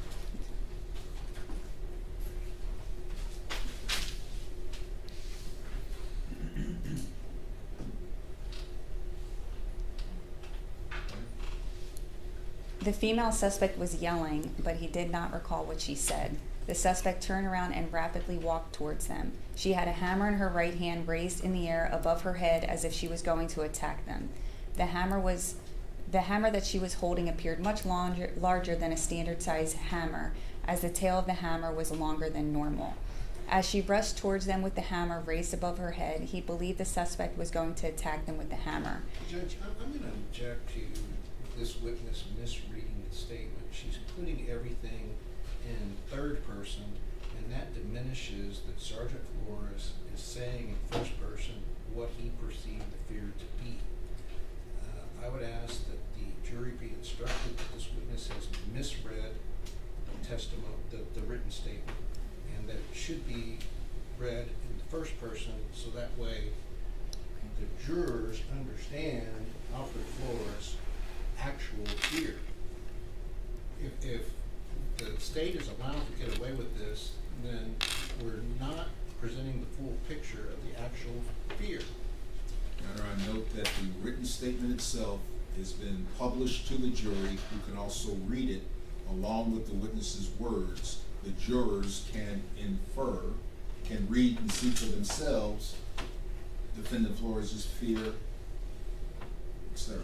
But I object to the fact that the witness is deliberately misstating the record, and counsel is permitting it to happen and sponsoring the misstatement of evidence. All right, so just for the benefit of the record, the jurors do have individual screens where this document is being displayed. And so they're able to read along with this witness. I'll overrule the objection. Do you want me to read in first person from here on out? You can just answer whatever questions the state is asking you. Okay. I don't remember exactly where I left off, but as she rushed towards us with the hammer raised above her head, I believed the suspect was going to attack us with the hammer. I unholstered my duty weapon and discharged it in the direction of the suspect, as I feared for the life and safety of myself and the other officers. I gave the female suspect commands to back up as she rapidly walked towards us with the hammer raised above her head. I observed the suspect fall near the patio door inside of the apartment. Officers assessed the suspect for injuries and began performing life-saving measures. Officers requested EMS to the scene. I was sequestered from other officers, and I was transported to the homicide office by Officer Rubio, West Patrol Dog Watch, WPC, to provide a statement. When I arrived at headquarters, CSI conducted a GSR test on me and downloaded my ammunition. I consulted with Fleet Attorney Longoria and then spoke with Detective Platt about the incident. Everything I have said to Detective Platt, Detective D. Platt, badge 2026, is the truth, and I have read my statement and it is correct. I was not promised anything for my statement, and I have given this statement freely and voluntarily. This statement occurred in San Antonio, Texas. San Antonio, Bexar County, Texas. Now, and from the document, approximately what time did Defendant Flores give you his written statement?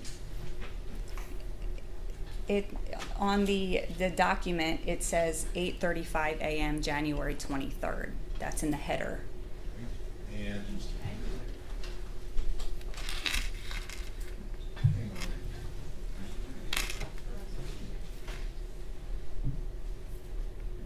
Let's see. What's the date and time? June 23rd, 2023, 8:35 a.m. And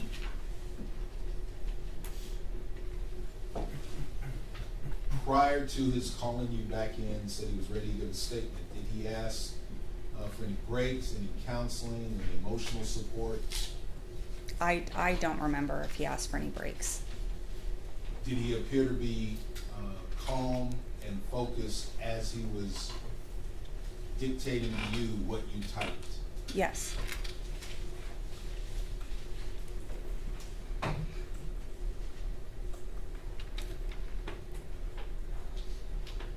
Did he make any mention about his being aware of any other people inside the apartment where the woman was? No, he didn't.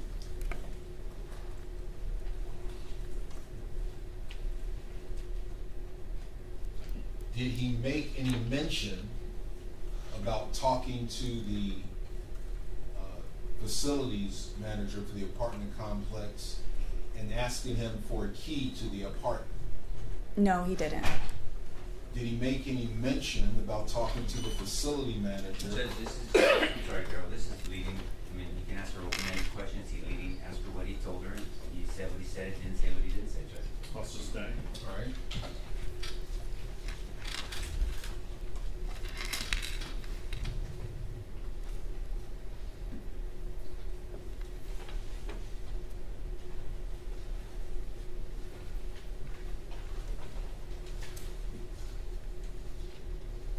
Does his statement explain what, from reading the statement, do you know why he decided to go in at the time he went in? Object to speculation, Judge. I asked him. Overall. Wait, from reviewing states 189, does it indicate why Sergeant Flores decided to execute what he did? Can I look at the statement and not read it out loud? Sure.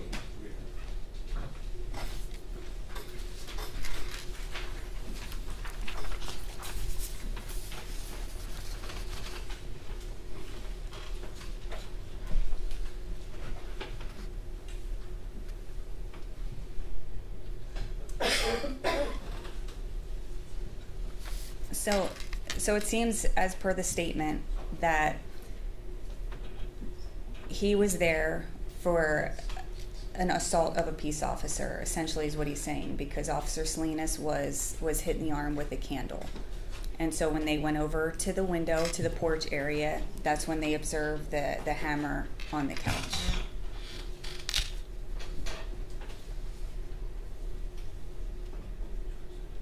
Does he indicate how long he'd been on the ground before he executed his plan?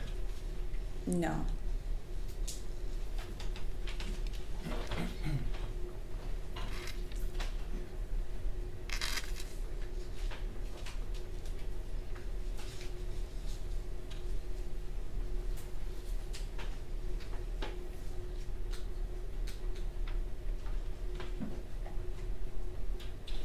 Who did he believe were firing the gunshots he heard?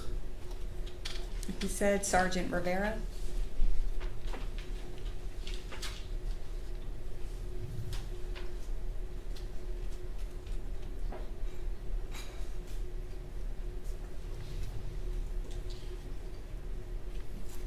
did he consider asking for any additional resources? Objection, Adequacy. I'll sustain. Did he consider asking for officers from the mental health unit? Not that was typed in. I'll sustain the leading. Did he say that he considered asking for officers from the mental health unit? No, he It's didn't. the same objection, Judge. She doesn't know, obviously. I mean, he's leading the witness. He's asked her what did he say and who did he request, and she can answer. I've asked if he said it in his statement, Your Honor. Well, you can ask it that way. Did he say in his statement that he considered bringing in officers from the mental health unit? No, he didn't. Did he say in his statement that he initiated communications with Night CID? That he did? Yes. No. Did he say in his statement that he directed anyone else to communicate with Night CID? No, he didn't.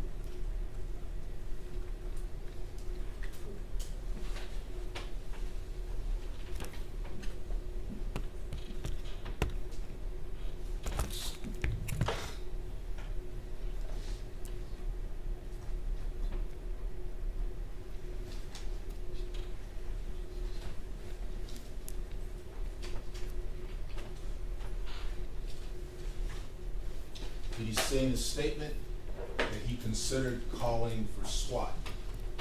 No, he didn't.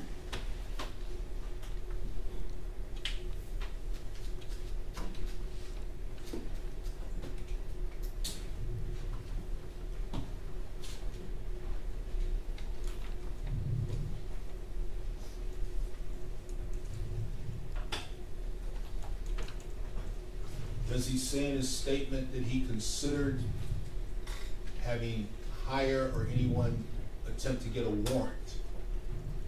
No, he didn't.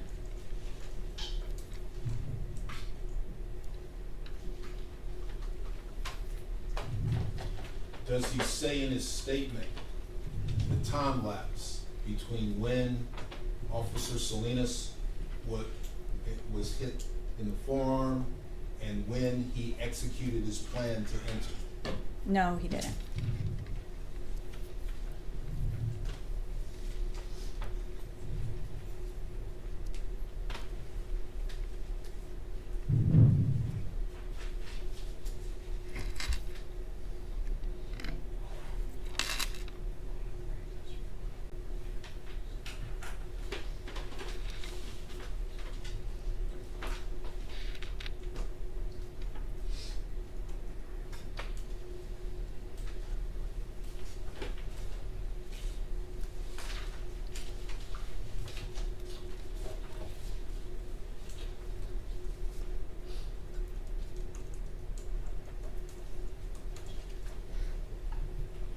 Was there a point in time you had to move out of the sergeant's office to other places in the homicide division to complete working with Sergeant Flores' statement? After I took his statement, because after he views the body camera, I complete the written statement. And then once the statement's done, it's reviewed by the sergeant. And if there's any sort of corrections that are made on the statement or recommendations, then I return it back. And in this case there was, but I don't remember what it was. I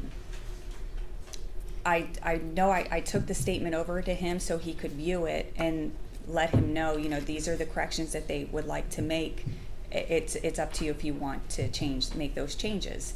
And he asked to view the body-worn camera video again. And so I remember there was an issue with accessing it in the sergeant's office, so I walked him over to my desk and I pulled the video back up for him to view it another time. And is that the only time he asked? How many times did you make it available to him to view the body camera footage? That was the second time. I don't know I don't remember the length of time that he had in the beginning to view it, because they can view it for 5 minutes or an hour, and it's as long as they would like to view the camera. So I don't know. We don't document the length of time in the beginning, and then he requested to see it again, and like I said, there was some sort of an issue, so he viewed it a second time. And that was my question, ma'am. If he asked for it, you facilitate. Yes.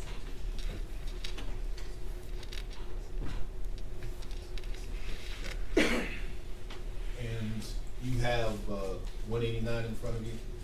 Yes, I do. Now, that time, 8:35 a.m., is that the time the statement was finished, or was that when it started? So the time is in the header, and that time is automatically inserted in there based on when you update the header. So it is not at the end of the statement, it is not when you save the statement, it's strictly update of the header. And I know that because this week I looked at it on a different case, so. So do you recall, did you update the header when you went in to start the statement, or did you update it when you printed it off so it could be signed? Generally, I do it in the beginning, but I am human and sometimes I make mistakes, and I go in and I adjust it at some point when I see that I didn't change the case number. Right. So I don't know what time I finished it or started it. I just know that's the time that the header was adjusted. Okay, and you correct me if I misheard, but I heard you say generally, the general practice is you update the header when you start. Yes.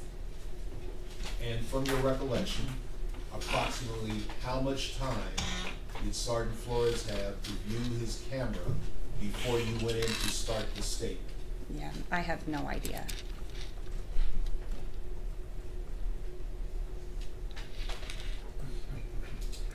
You recall what time you got into the public safety headquarters?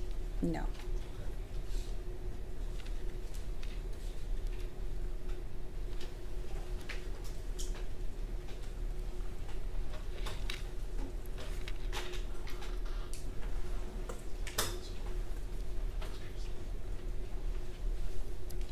Aside from, what was your other involvement with this case? I interviewed another officer, a patrol officer, and I set up another interview, a sergeant's office for an interview room. Okay. Who's that other officer you took a statement from? Officer Neary.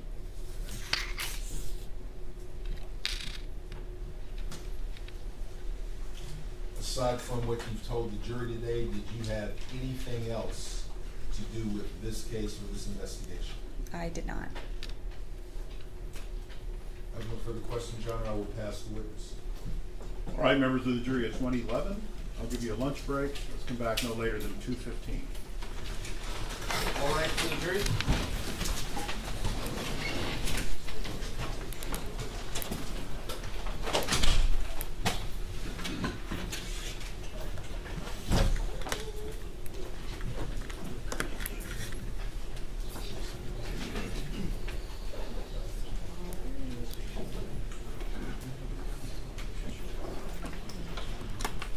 Please be seated.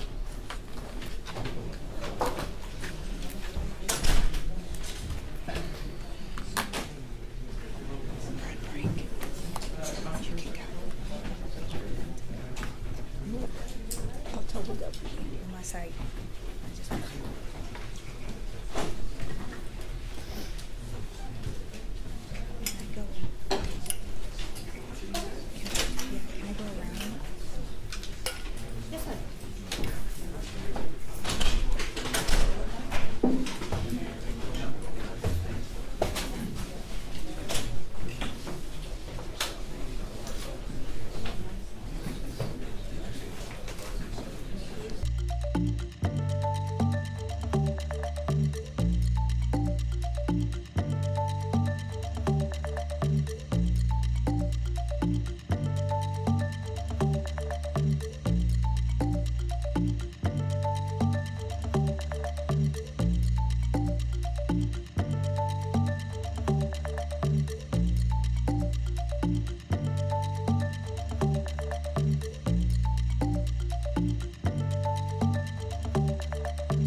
Okay.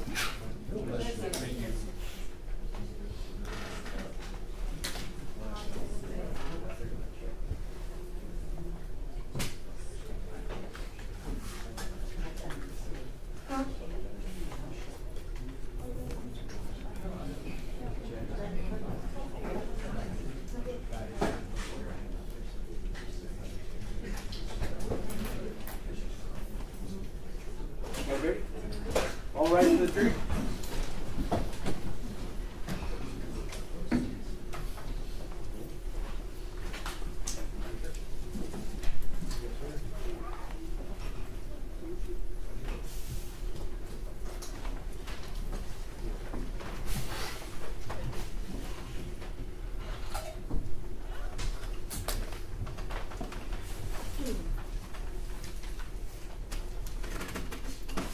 You may be seated.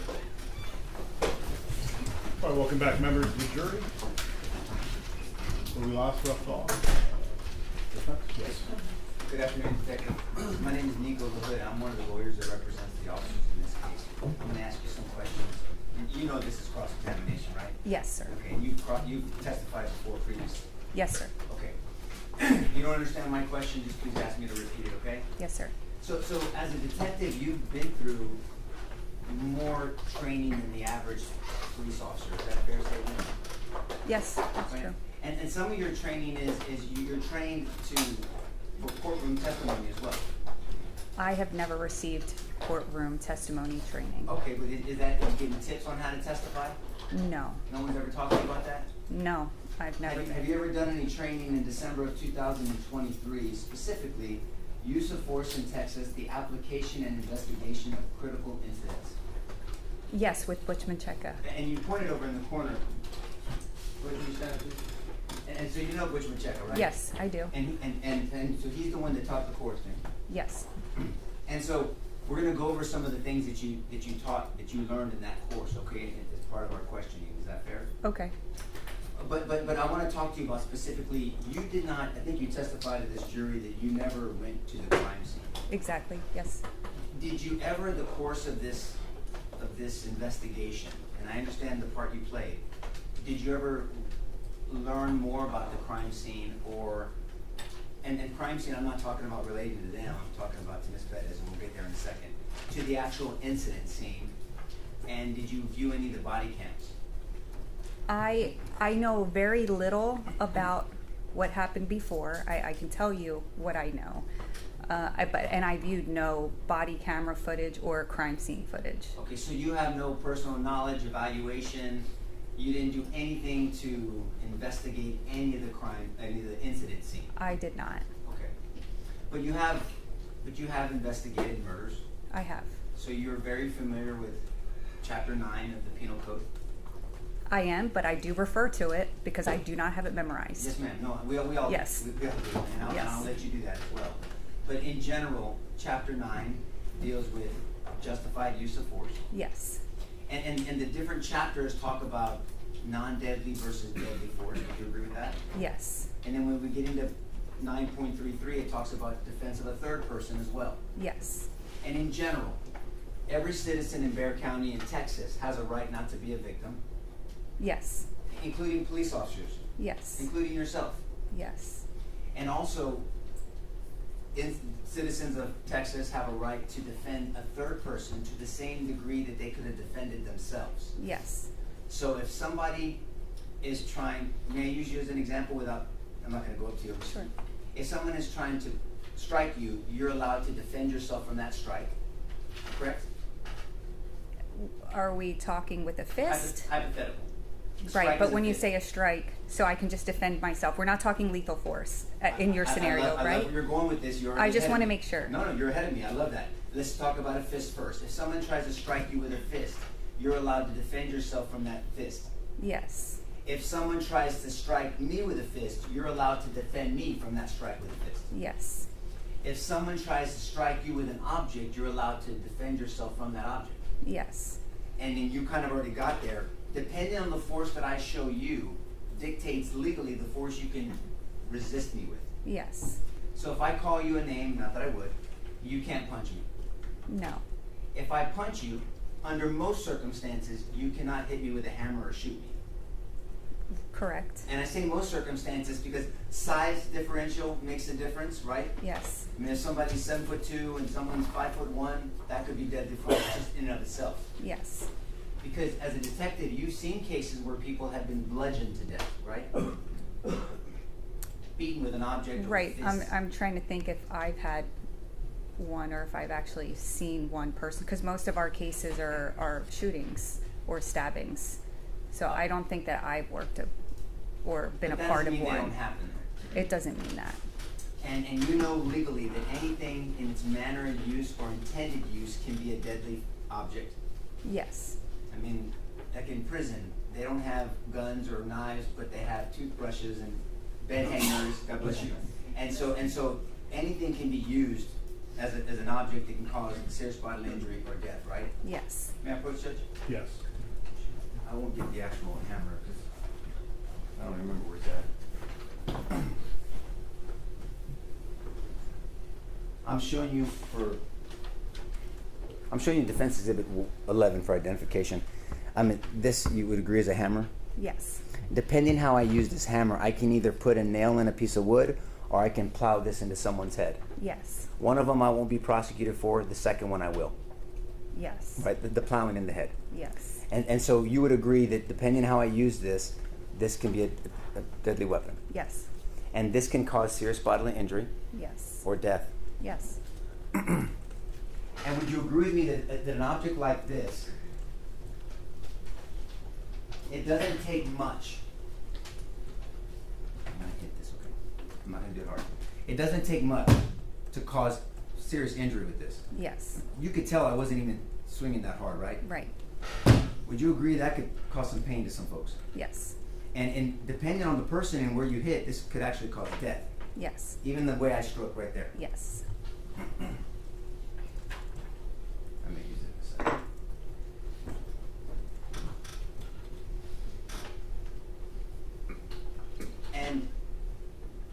And if somebody is exhibiting that type of force against somebody, in our example before that we were using, that would change the game from the level of force you could use to stop me from using that hammer against you. Would you agree with that? There are many more circumstances, right, than just somebody having a hammer in their hand. May I approach, Judge? Yes. I agree with you.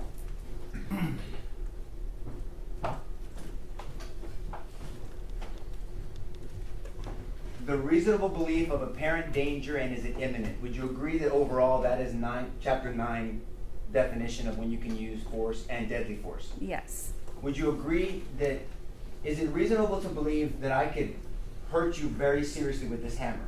Is that reasonable? Yes, it is. Is it imminent? Yes, it is. At this level, it's imminent. When you say this level, you mean from where you're standing? I misspoke. This distance, yes, ma'am. So from that distance, yes. It's imminent. It is imminent. Okay.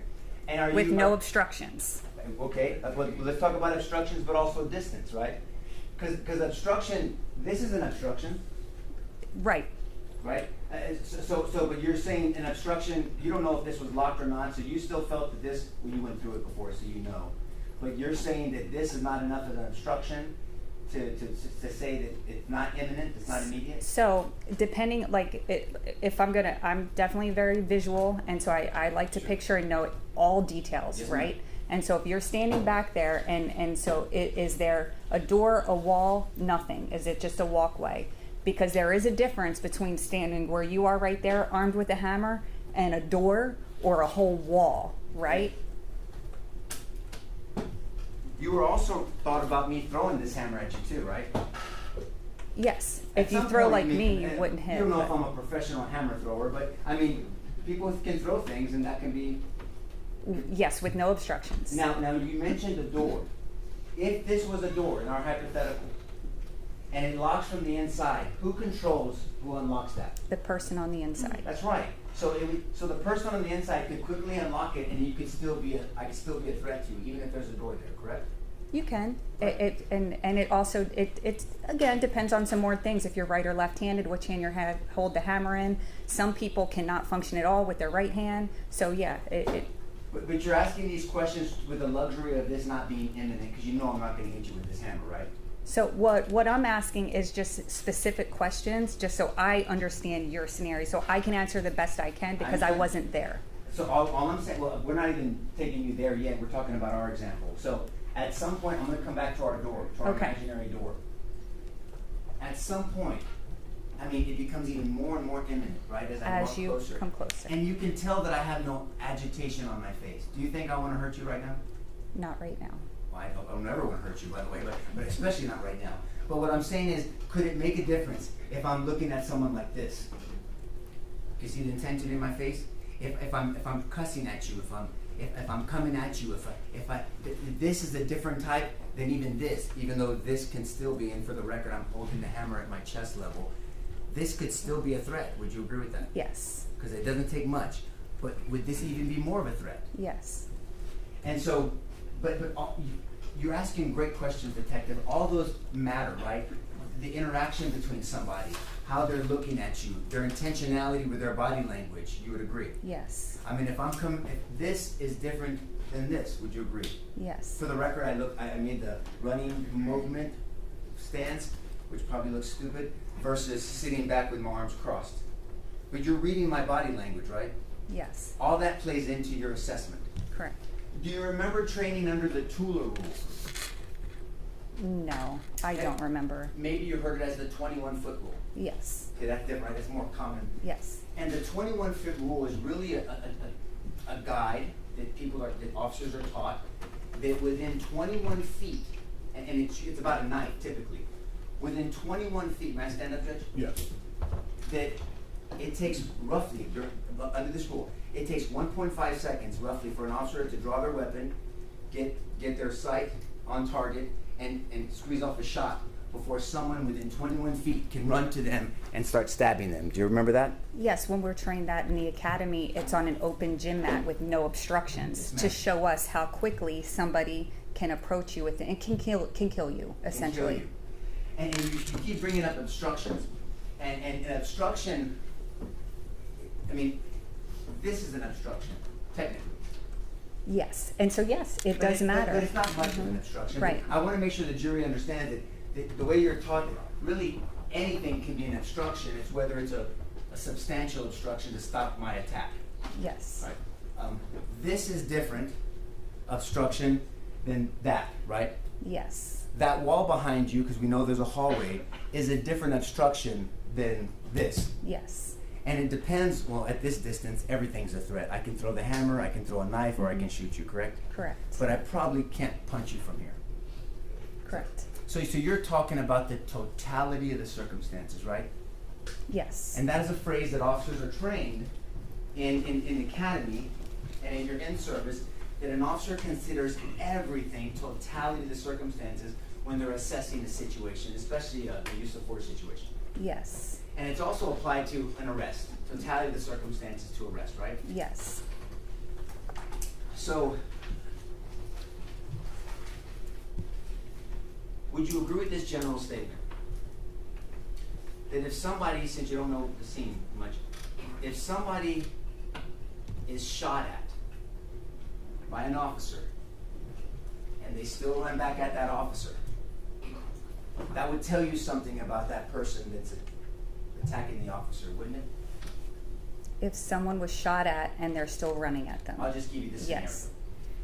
If I come at you and you have 3 officers behind you, I come at you with a hammer and I swing at you, and one of your cover officers shoots at me in defense of you, and I go back and I look at you and I come back at you again, what would that tell you about my intentions?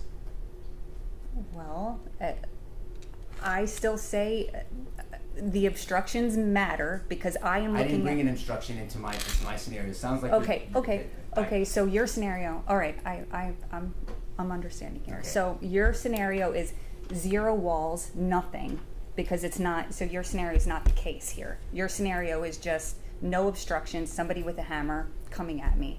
Yes, you're going to assume that they're going to attack you. Yes. I'm going to get to what you wanted to talk about in a second. Okay. So under my scenario, I said you have 3 cover officers, and I come at you, all 4 of you, with this hammer, and I swing at you, and one of your cover officers shoots at me in defense of you. That's appropriate, correct? Yes. Okay. And I go back to regain my footing, and then I stop, and then I come back at you again. What would you think about my intentions? Yeah, the way you're demonstrating here that you want to hurt me or the other officers. But wouldn't you agree that I was just shot at by your cover officer, and I'm still coming back at you guys? Would you agree with me that means I'm either really badly want to hurt you, or I want you to hurt me? Would you agree with that statement in general? In general, I wonder what's wrong with you. I agree with you. Because in general, when people get shot at for any reason, they go for cover. Would you agree with that? Yes. They don't want to get shot at. And if somebody is shot at and they still want to come back with a hammer at the person that's shot in that direction, that tells you there's something wrong with me, right? Yes. And under that second scenario, me coming back again, what I'm presenting to you, you and your cover officer would be justified in stopping my attack with this hammer on you guys. Yes. Now I want to go talk about what you talked about, because you kept bringing up obstruction. So we're going to use our imaginary door here.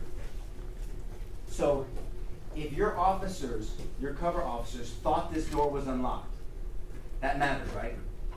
If they thought it was unlocked, yes. Because that just means all I had to do is do this, and it's not even a second to stop my attack, right? With a swinging door, yes. Any door, this door over here, any door, this is a heavy door, but I mean any door is not much of an obstruction if it's unlocked, right? Right, if it's unlocked. Okay. Now, if this door is locked from my side, is it more of an obstruction for you or for me? It's a little bit of both. Who's it going to stop more, you or me? It's going to stop me. Why? Explain that to the jury. Because I can't get inside I can't get through the door. And if the lock's on my side, I'm in control of unlocking it, correct? Correct. And it wouldn't take much. I mean, if it wasn't bolted in, if it's just a lock, it takes not even a second to unlock a door, correct? Correct. So when the control is on my side, it's really not much of an obstruction, right? Right. And so in that scenario, with the lock on the inside and the attacker controlling the lock, you and your cover officers have to take that into account, knowing that I can come at you when I want to come at you because I'm the one in control of unlocking that door, correct? Yeah, you're in control of unlocking the door. You're coming this way. You still have to make the motions to open the door. And so, yeah, Sure. I mean, there still is an obstruction, but it's not something that's going to take a minute. That's right. It is going to slow you down. Can you stand up, please, Judge? May she stand up? Yes. Show me how you would open a door. With my right hand. Just like that, right? It's not it doesn't have bolts on it. Just open the door like that. How do you have a seat, Detective? Thank you. May I push the witness, Judge? Yes. How do you stop a person attacking you with a hammer? And I'm walking slow right now, but if I was running at you, how do you stop someone running at you with a hammer? How do you stop? And I'm not going to run. If you're an officer, you're asking, or well, any citizen of Bexar County. How can a citizen of Bexar County, including an officer, stop someone running at them with a hammer? any way that they need to. Any way, but just think about some ideas. When you say any way that they need to, give me some examples of the detective. If they're armed in some sort of way, and they are coming at you and they're close, yes, then they can shoot, they can stab, they can do whatever they need to do. They can use their hands. They can swing a bat at them. They can throw a bomb at them. Whatever. I mean, anything they need to do to stop this hammer. Correct? Yes. And this hammer at different stages. I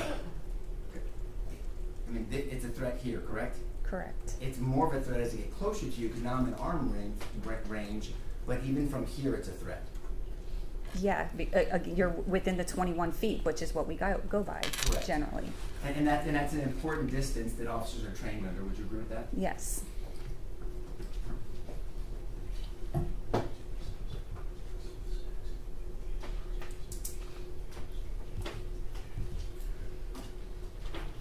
now let's talk about something else. Let's talk about, can I approach again, Judge? Yes.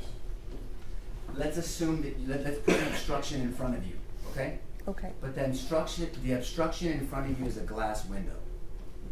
Is that much of an obstruction to protect you from me? Well, what does the glass window look like? Because we all know there's different types of windows. So if it's like a giant glass window with none of like the panes, like the, you know, the how they have the squares all in the windows, because if you hit something with a glass window with all those wood squares in it, it's not as easy to break as a whole glass window. So what kind of glass window? Bulletproof glass would be even more protective. Just because I haven't seen it, so I really don't know. You've not seen any, you know that the average apartment complex doesn't have the glass window you're describing? So that's why I'm just asking what type of Yes, glass. ma'am. Because my glass door has just the blinds in it. So are there blinds in it, or is Sure. it just a No blinds, just solid glass? Just solid glass. That's not much of an obstruction. It still is an obstruction, but not as much of an obstruction as a solid wall. Can I throw this hammer through that glass? You can, and the glass will slow it down. It won't kill you. But can the glass fragments break and can cut you?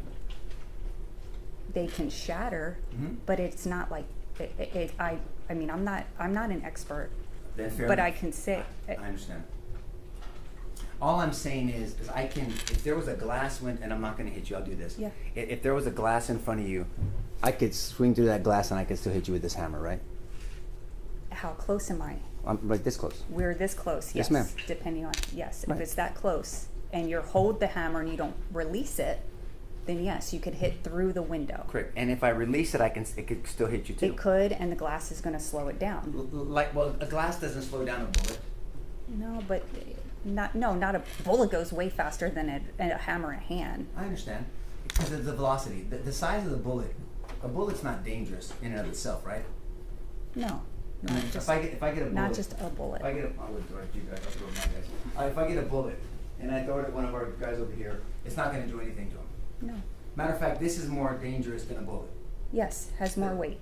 The thing that makes a bullet dangerous is its projectile, right? The velocity coming out of this weapon here, correct? Yes. So when I load this weapon, the magazine, I chamber it, and I would take this weapon and I would shoot it at them. The bullet coming out of this is deadly. Yes. Right? So what I'm saying this in and of itself is more dangerous than a bullet. Yes. And it doesn't, you don't have to be 7 foot tall to be injured, to hurt somebody with a hammer. Yes. Would you agree, and Mr. Goss is a big dude, if you swung that hammer at Mr. Goss, you could hurt him pretty badly. You look like a strong woman, but I mean, anybody could. Possibly. You could do some Yes. damage, right? Uh-huh. So I want to direct your attention back to your investigation on your portion of this. When it comes, you mentioned a shooting team. I want to talk about that second, but before that, all three of these officers behind me, every single one of them cooperated. You know that, right? Yes. What will you describe to the jury what a shooting team is? The shooting team is the officer-involved shooting team, and they respond to officer-involved shootings to investigate the case. And kind of what Butch had done that in the past, right? Yes. Are you aware of that? Well, yeah, I'm aware of it. I never worked with him. I understand that. He's a little more seasoned than you. You're a lot younger than Butch. But I mean, but he did that for decades, and we're going to hear from him. And they investigate. The shooting team investigates an officer-involved shooting, OIS. Yes. And I want to talk to you about an IDR, incident detail report. Yes. This is in general. This is not specific. So in general, as a detective, if an officer is dealing with a mental health or a mental decompensation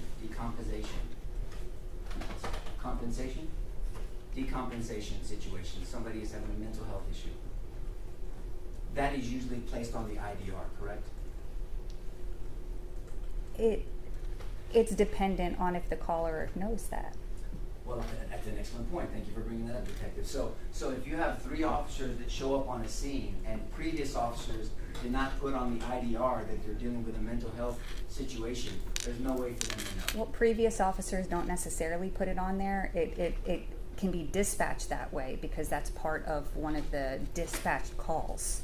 But what if what if you weren't dispatched for that, and it happened when the first officer came to the scene? The dispatch wouldn't even know that it's appropriate because officers are called out by the original officer, not by dispatch, right? Oh, I don't know those details. I guess my point being is the original officer that's dealing with the mental health situation has to notify dispatch for any cover officers to know what they're dealing with when they arrive at a scene, right? I don't know that. I'm not familiar with that procedure because I've been off patrol since 2019. I don't respond to mental health calls, so I would have to review the general manual myself. I'm not trying to hold you down to something that you're not privy to, detective. But how would you investigate a situation or an officer-involved shooting if you're not familiar with the manual or the IDR process or how dispatch works? How do you investigate an officer-involved shooting? Yes, ma'am. Well, there's many times, I wouldn't say many times, but sometimes things happen where you're not familiar with what it is, and part of our job is we're the investigators who respond an hour, 2 hours after the crime happened, and then we have time to actually look stuff up. I like looking stuff up because I want to make sure that what I'm doing is correct. Yes, ma'am. And so I would look it up. So if I'm not familiar with the policy that well, first of all, we investigate the criminal part of it, not to the policy. The policy is for internal affairs to investigate, not the homicide You brought investigator. something up that's important in this trial. So policy is It's not the- criminal, and that's not what I investigate. You went quick through that, but it's important to this jury. Okay. The government's talking about this a lot. So policy is not the penal code. Would you agree with that? Yes. So like for SAPD, there's a policy against chokeholds, right? Yes. But other departments don't have that same policy. I have no idea. Okay, fair enough. But the penal code doesn't say no chokeholds. I mean, that could be reasonable or unreasonable in using force to defend yourself. Yes. SAPD has a policy against vehicle chases. Yes. But for sure, BCSO does not have that same policy. So other departments may not have that policy, right? Right. And that has there's nothing about no police chases in the penal code, correct? Correct. That may be reasonable and maybe not be reasonable. Yes. Depends on the totality of the circumstances. Yes. Now, the government asked you about, I guess, Sergeant Flores not mentioning that there was a man in the apartment with Ms. Perez. Do you remember that question? Yes. You agree that when these officers are under stress, and even though they have time, they're just they often don't write every single little detail in those statements, correct? Yes. I mean, because we have body cam. I mean, the jury has seen it, by the way, so you don't have to worry about saying anything. That the jury has seen many body cams, but not all. And that's what the body cam is for, correct? Yes. The statement is just to kind of match the officer involved in the shooting, kind of their mindset. We call it mens rea in the law, right? Yes. Their mental intent with the body cam. Yes.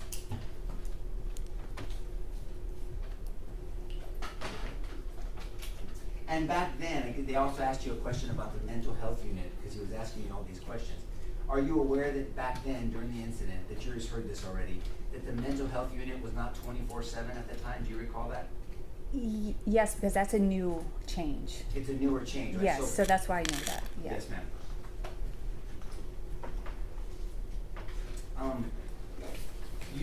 You're familiar, and I know you don't have it memorized, but we're going to talk about the code. In general, you know that a citizen in Bexar County or in Texas cannot resist an officer for an arrest. They cannot, yes, they cannot resist. No matter what. They cannot resist. They cannot resist. Even if later on a judge determines that arrest was not authorized, the law says you cannot use force against an officer. You're aware of that, right? Yes. And specifically, and I'm going to have you read it, 9.31, right? Specifically B2. Judge, may I approach? Yes. And at this time, Judge, I'd like to take judicial notice. We took judicial notice of 9.31, but specifically B2. I think we already did. Okay. Do you mind reading this to yourself? To myself. Well, you can read it out loud. I mean, yeah. Which one am I reading? Right here. B2. So, B, the use of force against another is not justified to. Okay. To resist an arrest or search that the actor knows is being made by a peace officer or by a person acting in a peace officer's presence and at his direction, even though the arrest or search is unlawful. Stop real quick. So even if the arrest or search could be when we say unlawful, it doesn't mean they're breaking the law, but meaning unauthorized by law, right? Yes. So even if you were to be arresting me, and let's just say later on you were wrong to arrest me, okay, you exceeded your authority to arrest me, the law says that I cannot stop you from arresting me. Yes. Right, because we have a remedy for that. If an officer, in our scenario, if you were abusing your authority for whatever reason, and I'm not saying that they didn't do that, all I'm saying is there's a remedy for that, and it's called go before a judge, and it's called a motion to suppress. Have you heard of that term, motion to Yes. suppress? A motion to suppress, please tell the jury, is when a citizen believes that an officer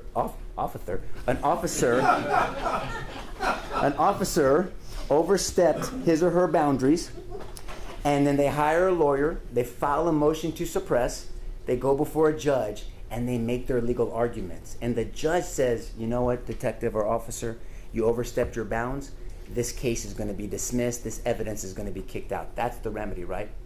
For resisting. No, Yeah. but what I'm saying is Right. if I believe that you're overstepping your bounds Uh-huh. in arresting me or searching me, Yes. I have no permission by law to resist you.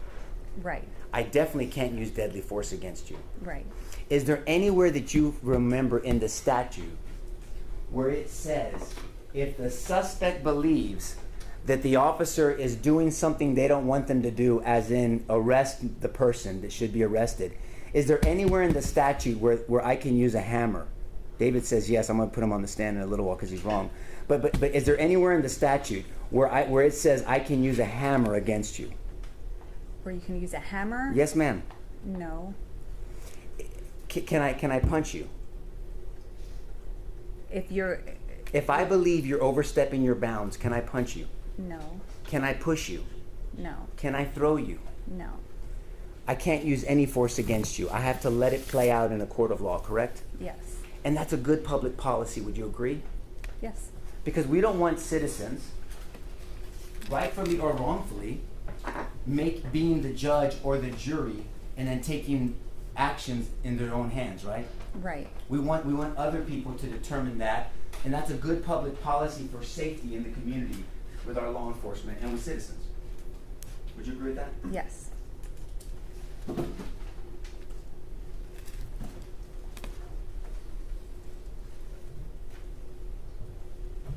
Detective, thank you for answering my questions. Pass the witness, Judge. Donna Platt,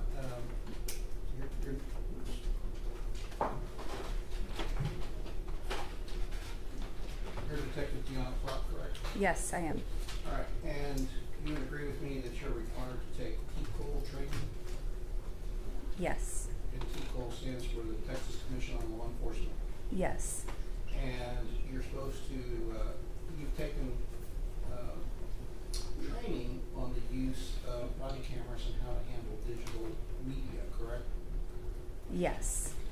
And it originally was enacted in statutes, the Texas Occupation Code 170165 at the time this happened, and it's been recodified in Texas Code of Criminal Procedure, Chapter 2B.106B4, that entitles an officer to review all of the body-worn cameras before he's required to get a statement, correct? Yes. And Kim Paxton wrote an opinion that says that officers are entitled to review all of the body-worn cameras of an incident, not just their own, but all officers before they're required to give a statement, correct? Yes. And so there were 15 body-worn cameras of this officer-involved shooting, correct? I don't know. All right. And would you agree that it would take over 15 hours to review all those body-worn cameras from beginning to end? I don't know. Does that sound reasonable from what knowledge you do have in this case, that it would take a minimum of 15 hours to review all the cameras? I don't know the length of the case or the length of each body camera because everybody arrives on the scene at different times. I really don't know. All right. So would you agree with me that we can see who reviewed all the body-worn cameras by examining the audit trails? Yes. Explain to the jury what the audit trails are. I'm not an expert in that.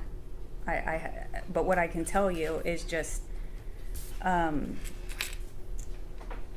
basically, just when you look something up, it shows which person viewed which video, which camera. It's sort of like your internet history. It tracks the searches you made, so that's the easiest way for me to compare it is under your username, whatever body cameras you viewed are under your name, which creates the audit trail. All right. And have you reviewed your user audit trail of this particular case? I did look at it. All right. And would you agree with me that you did not look at all of the videos of the officers present at the time the shooting happened before you took the statement from Officer Neary and Sergeant Flores? I definitely did not. I didn't need to. I wasn't the officer giving the statement. Okay. And I realize that you definitely did not, and you opined that you did not need to do so. But you would agree with me that the totality of the circumstances is something that's taught in the SAPD Use of Force Training Academy about whether force is justified in this particular case, correct? Yes. All right. And so you would agree with me that part of totality of the circumstances is dependent upon what crime the suspect has committed, correct? Yes.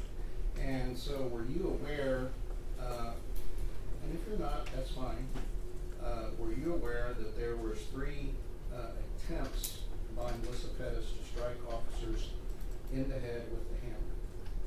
No. All right. And would you agree with me that if there were 3 attempts to strike officers in the head before shots were fired, that the shooting officers would be entitled to take that into account as part of the totality of circumstances? Well, I was not the investigating detective. Ma'am, answer the question. It's either yes or no. Ask again, please. Can the court reporter please read it back? And would you agree with me that if there were attempts to strike officers in the head before shots were fired, that the shooting officers would be entitled to take that into account as part of the totality of the circumstances? Yes. All right. And the reason they would be able to take that into account is that striking an officer in the head with a hammer is aggravated assault with a deadly weapon, isn't it? Yes. And that's a serious offense. Yes? Yes. It's first-degree felony, yes? Yes. And a first-degree felony is punishable by 5 to 99 or life, right? Yes. You would agree that's a serious offense? Yes. And Mr. Platt asked you questions about when someone engages in repeated conduct, that's indicative of intent. You would agree, correct? Yes. And were you aware that one of the incidents where Melissa Perez attempted to strike Officer Jonathan Salinas, she swung the hammer twice at approximately 1:40:51 in the morning? No. Were you aware of that? I'm sorry? No. Okay. And you would agree that that's approximately 22 minutes before the first shots were fired, correct? No. I don't know the time the calls came out. I have no Okay. idea. You don't know what time the shots were fired? No, I don't. Okay. So if you look at, did you look at the body camera at all? No. I testified that I didn't view the body cameras. Okay. So you don't know the time the shots were fired? No, I don't. All right. So if you're going to take a statement from an officer, do you believe that a competent investigator would want to capture the totality of the circumstances before shots were fired? Yes or no? No. Okay. So in your mind, the totality of the circumstances is not relevant in a witness statement for an officer who fired shots? No. You say it's not important?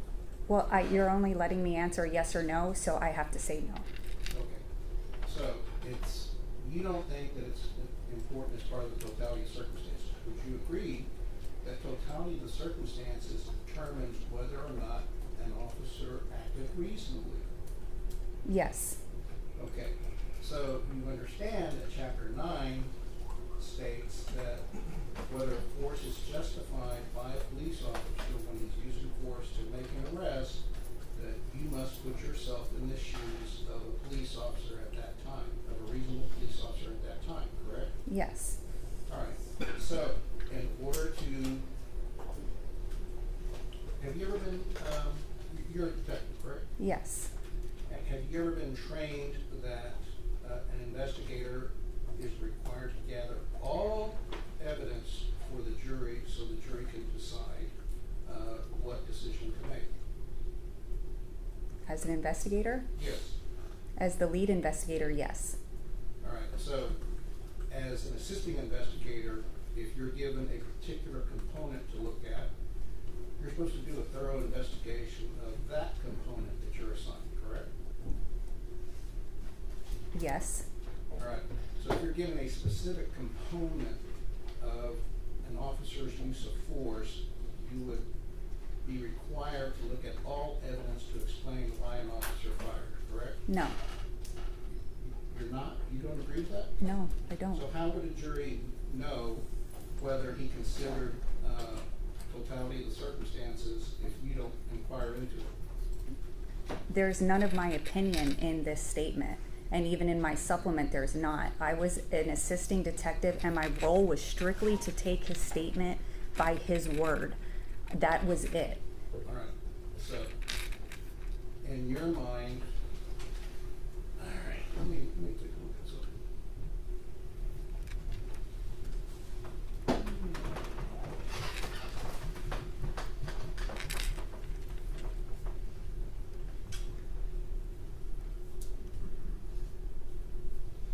All right, I believe you said that you attended Butch Pacheco's use of force of Texas, the application of investigation of critical incidents, correct? Yes. You attended that in December of 2023? I don't remember the date. I just remember I attended it. And that was at the Kendall County Sheriff's Office? Yes. And Butch Pacheco was teaching the class? Yes. And were you sent there by the San Antonio Police Department, or did you go there on your own and pay for it? I believe I signed up for it on my own and they paid for it. Okay, so the San Antonio Police Department sanctioned your training through Butch Pacheco, right? Yes. And Butch Pacheco, you would agree that he's an expert in the use of force, correct? I have no idea if he's an expert. All right. I know Well, he's an instructor. He taught a course in the application and investigation of critical incidents, which includes officer-involved shootings, right? Yes. All right. And so, do you remember that it was a 3-day class? Sorry? I remember it was multiple days. All right. And do you remember telling Butch Pacheco at the conference that you did not look at all of the body-worn cameras because you thought it was unimportant? So this is a yes or no? Yes. That I don't remember saying that. No, not that specifically. All right. If we were to hear testimony otherwise, would you deny it? If I can answer more than yes or no, I can easily explain what I said. All right. Well, what did you say? So what I said, or what I believe that because I do not believe in officer-involved shootings or in officer-involved shootings when I'm taking a statement from an officer. I have never viewed the body-worn camera prior to giving a statement, especially as an assisting detective. When I am the lead investigator, yes, I will view everything that's pertinent before making my decision on the case. When I'm an assisting detective, I do not view the video because I am not going to put my opinion or sway anybody in this. I want it to come direct from the officer, what he has to say, and so I'm not going to taint my view. So I do not think that the video should be viewed. It is not in our policy to view the video before we take a statement. So I do not think that it's my responsibility as an assisting detective who did not have the handling responsibility on the case to view that video or any of the videos. Would it be fair to say that it was someone's responsibility to look at all of the videos, correct? Yes, not mine. Okay, whose responsibility was it to look at all of the videos? The handling detective. Who was? Detective Soto.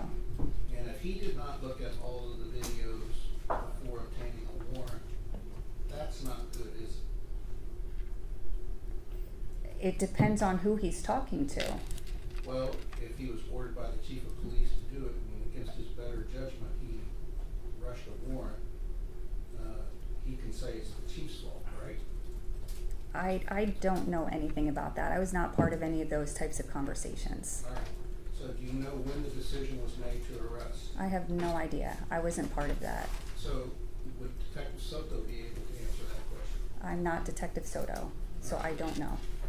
Now, if you did not tell Detective Soto about the totality of the circumstances, who could have told him about the totality of the circumstances of the statements that you took? I do consult just like we all do. When we take statements, we get the written statement. We put it on the detective's desk so he can view it. Oftentimes, we talk to the detective handling the case and we let them know what was said. But we're also giving them the hard copy, the actual paper copy. So he has access to it. Let me ask you this. I'm glad you talked about this process. If I understand correctly, the shooting team has a powwow where they brainstorm, correct? Is that what you're describing? No, because you're implying that it's the whole group. But the entire shooting team was not called in for this. Okay, so when you talk to people, would you consider that brainstorming on this shooting? Yes, but to say the shooting team is not so let's correct. limit it to the people you talked to. Who you recall talking to? I only recall talking to Detective Soto. I don't know who else I talked to, and I'm positive I talked to more people. All right. Did you talk to Detective Soto about when at 1:41:50 or so that Officer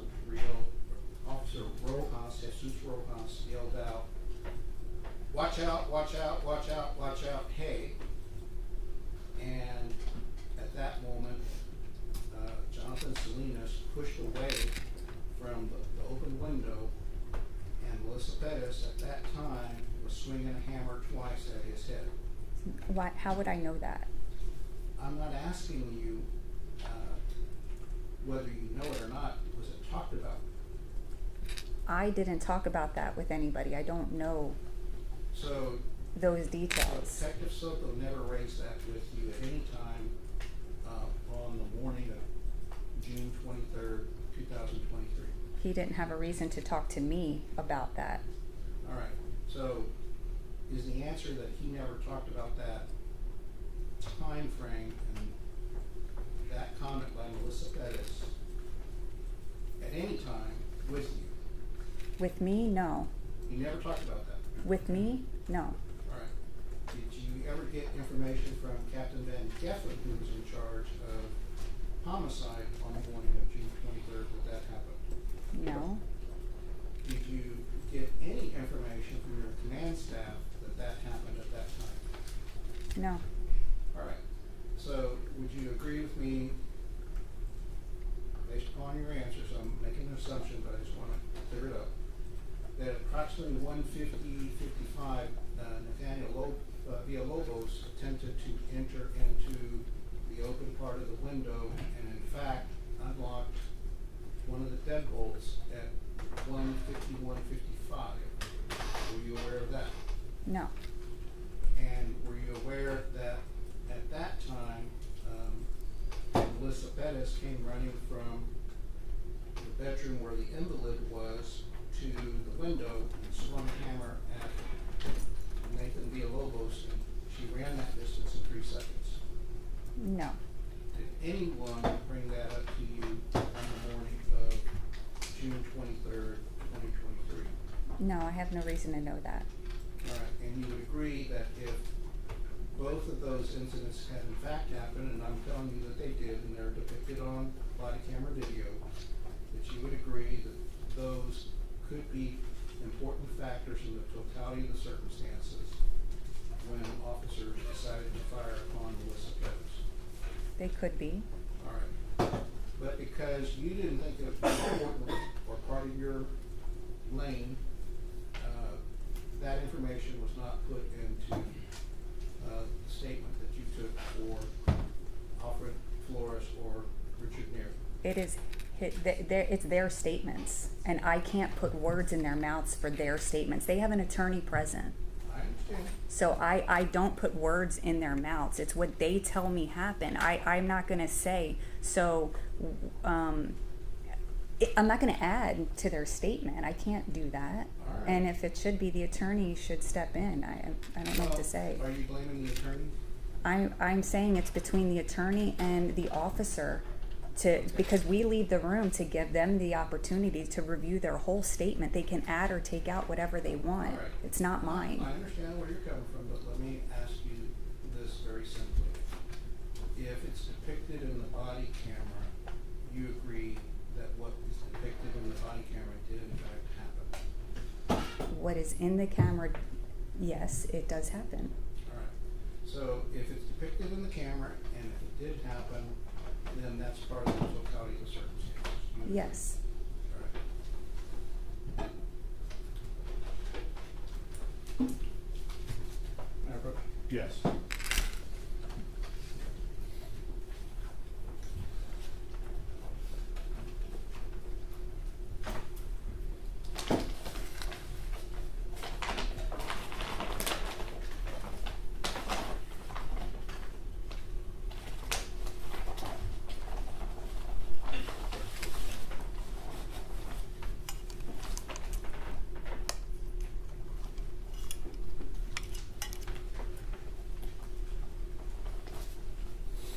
First witness. Yes.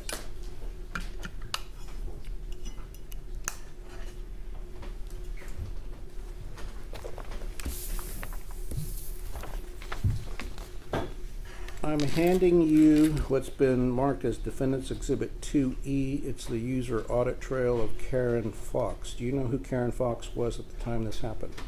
Yes. All right, can you read what this document says right here where I'm pointing? No audit trail entries were found for this user. Please contact support. All right, and would you agree with me that the user audit trail is from the date range of June 23rd, 2023 through August 31st, 2023?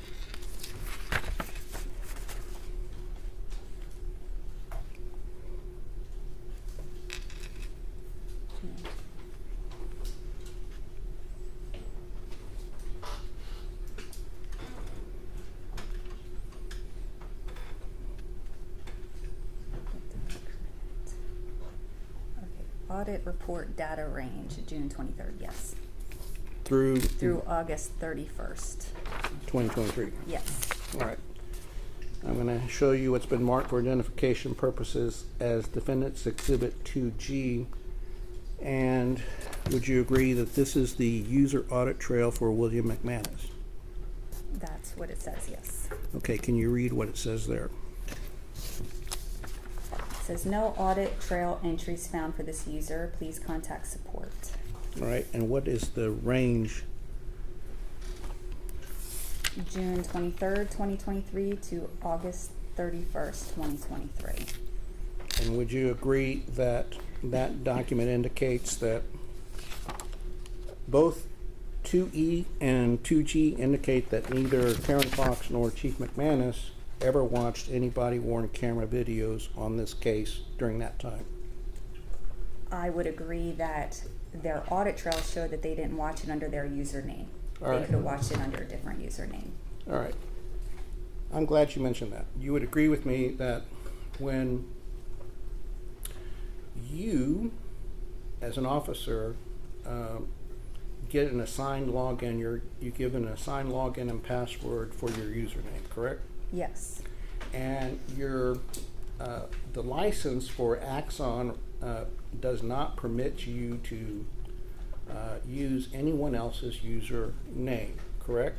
I don't know what the license says. All right. You would agree that city administrative directives governs the use of computer security, correct? Yes. And you would agree that city policy prohibits allowing someone else to use your login to view evidence, correct? To use your login to view evidence? Yeah. Well, we do it all the time in officer-involved shootings. All right. so would you agree with me that 2A is your user audit trail? Okay. And 2B?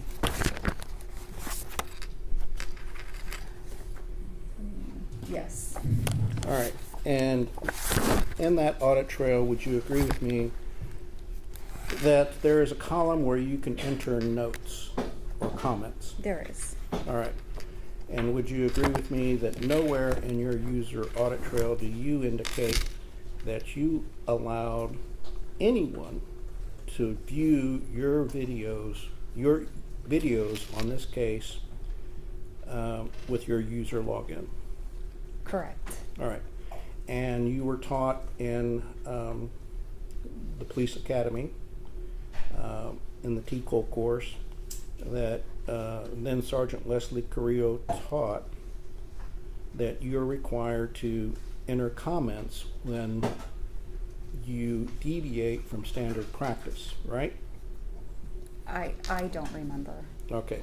But the instructions that you were given in the academy and per procedure 410 require that if you're going to allow someone else to view videos, you're supposed to, on your login, you're supposed to make a comment that so-and-so reviewed this video for investigative purposes, correct?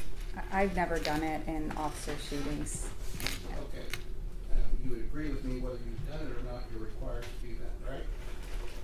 If I can see what the policy says, I know that you can deviate from the policy, but I don't know what it says verbatim. So would you agree with me that there's a maxim in law enforcement that if you don't document, it didn't happen? You've been told that before, haven't you? I wouldn't just say it's law enforcement. I mean, sure, you could say that. All right, and you agree that's a good policy or a good maxim? If you don't document, it didn't happen? Sure. All right. And one of the things that you can do with body-worn cameras is you can clip videos, correct? Yes. And if you clip a video and make a copy of it, you're supposed to make a comment, correct? You're supposed to make a comment? A comment if you clipped a video and made a copy of it.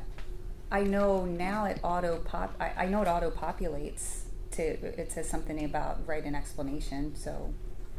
All right, another question I have about the audit trails and the body-worn cameras, you would agree with me that very early on June 23rd, 2023, the homicide unit locked all the videos on this particular case, correct? I don't know when or who locked it. All right. Explain to the jury, however, what locked means, what it means to lock out the videos. Well, like I kind of explained this earlier, that the videos are restricted, but he's calling it locked out. And so the videos in officer-involved shootings are restricted, so this way then any member of the department does not have access to them. All right, and so you would agree they were locked out in this case? They were. All right. And if Richard Neary is present when Vince Gomez is explaining to officers that Melissa Perez came this close to striking Nathaniel Villalobos in the head with a hammer, you would agree that that's something he would be required to tell fellow officers?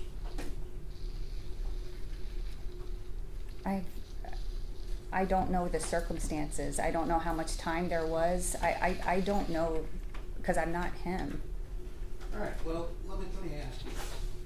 We would agree that procedure 302, not procedure 302, but rule 302 of the rules and regs, which is in chapter 200 of the general manual, requires officers to tell the truth at all times. Yes. And one of the things that is so important for an officer is to support a fellow officer at the time of need or danger, and that's in 326, correct? I don't know the exact procedure number. It's a rule, you would agree, right? Yes. And whether you know the rule number, you agree that rule exists, that you're supposed to support a fellow officer in time of danger, correct? Yes. And so if someone is capable of killing a fellow officer or has shown a past history of being able to kill another officer, you would expect under 3.02 and 3.06 for that officer to tell his fellow officer she came close to killing someone, right? Was there time to do so? It's not quite that simple. Okay, so it's funny that you should mention that, so let's explore that. You would agree with me that in time of danger, things are urgent or time is of the essence, right? Yes. And so when a fellow officer says, hey, this person is dangerous, the person listening shouldn't say, well, what do you mean? What's the hypothetical? What, was there a door? Was there this? Or is this? No, you don't have that time, do you? No. And if you had an officer that asked those questions, well, tell me more, and I don't understand, you would think that that officer is not worth much, would you? There's more to it. That's not a yes or no answer. Oh, so an officer can ask endless questions when taking action and being cautious is urgent and of the essence? It depends on the scenario. If you have exigent circumstances, that means there's no time. If you do have time and you're able to back off and contain, and you have something more of a barricaded subject, then there is time to communicate. Okay, so that's why I said, what are we talking? We already know from testimony that Miss Melissa Perez did not fit the definition of a barricaded subject because she was engaged in criminal conduct, she was not suicidal, and she was not alone. Or you trying to tell us that she was a barricaded subject? I said that there's different scenarios, and I was not there. Are you going to try to tell us that she was a barricaded subject based upon what you know? Based upon what I know, I think she could have been, yes. Okay, but you didn't look at all the videos, so how could you? You're asking me based on what I know. Based on what I know, I say yes. I did not look at all the videos. Okay, I didn't. So wouldn't the truthful answer be that based upon what you know, you don't know the answer? Objection, Yes. argumentative, the witness has answered counsel's question. She is not. This is cross. You can rephrase. All right. Wouldn't you agree that the correct, truthful answer is if you have not looked at all the videos, that you don't know whether she was barricaded or not? Yes, I do agree. All right.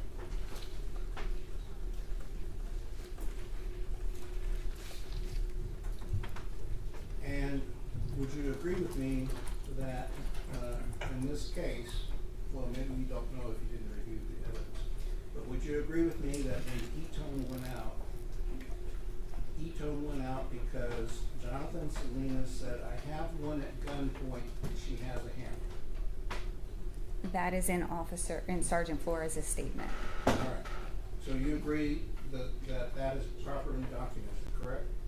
No, I didn't review the key card, so I can't say that I know. I'm going by what was in his statement. All right. So if someone were to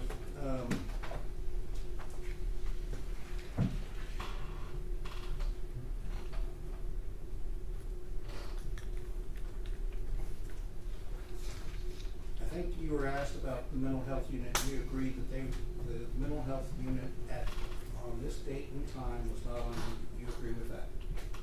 That's not what I said. I said I knew they weren't 24 hours. I have no idea what their previous hours were.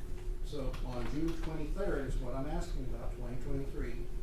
You know they were not on duty when this incident happened, correct? No. I don't know what their hours were. Some of our units, like for instance, Fusion goes till 3 a.m. They are not a 24/7 unit. I don't know what time mental health unit hours were. If previous officers have testified for the state that they were not on duty at this time, you don't dispute that, do you? Objection, Your Honor. The witness has answered the question. She said she does not know. For counsel to suggest the answer is misleading and argumentative. It's not misleading. I just want to know if she wants to dispute it. All right, I'll sustain.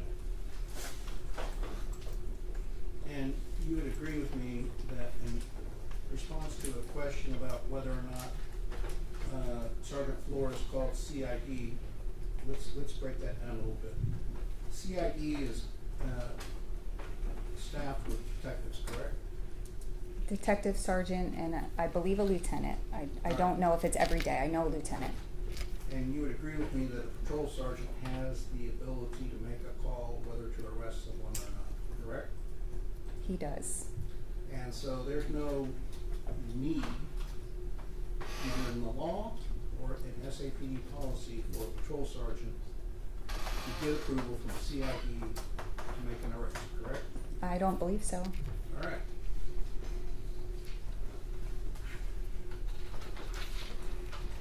Although it does say for felony apprehension, you have to contact the follow-up unit.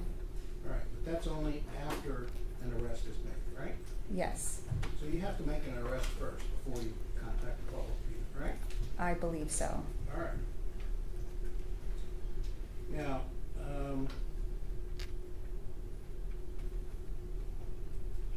I believe you indicated that you would not want to make a decision to make an arrest until you had all the facts, correct? If it was my case, yes, I would want all the facts. All right, and that would include getting LICA measurements if that was critical to how imminent the danger was, correct? Getting LICA? The LICA scanner, Right. you want to use the LICA scanner if distance was critical, correct? If distance was critical. All right. Coach? Yes.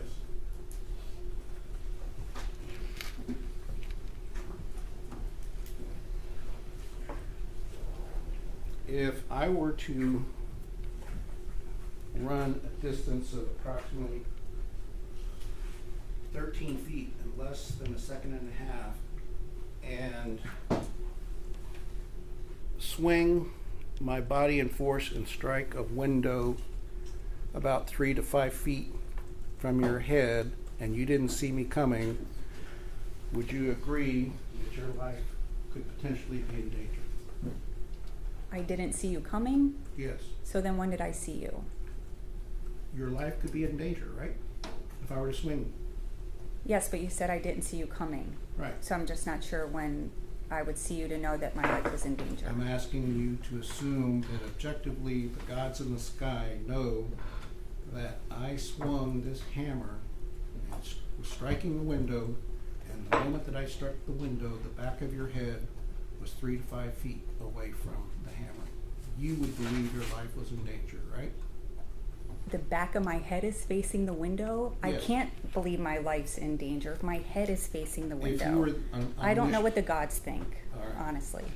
All right, but you have no reason to dispute that a person watching that happen could reasonably believe that your life was in danger.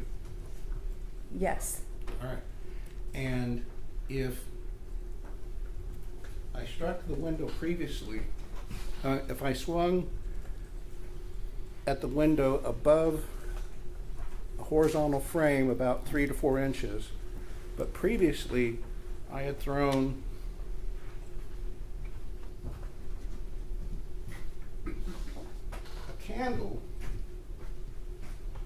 through the bottom portion of the window without any obstructions and hit somebody in the arm, you know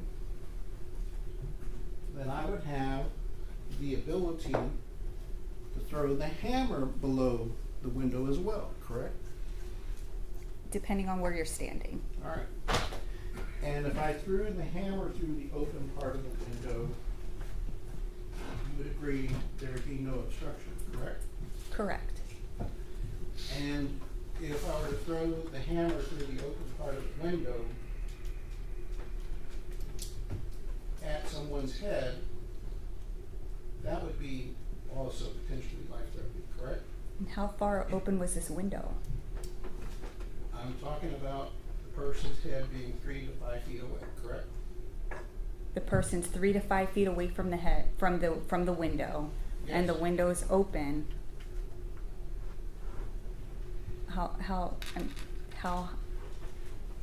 For there to be no obstruction, I need to know more.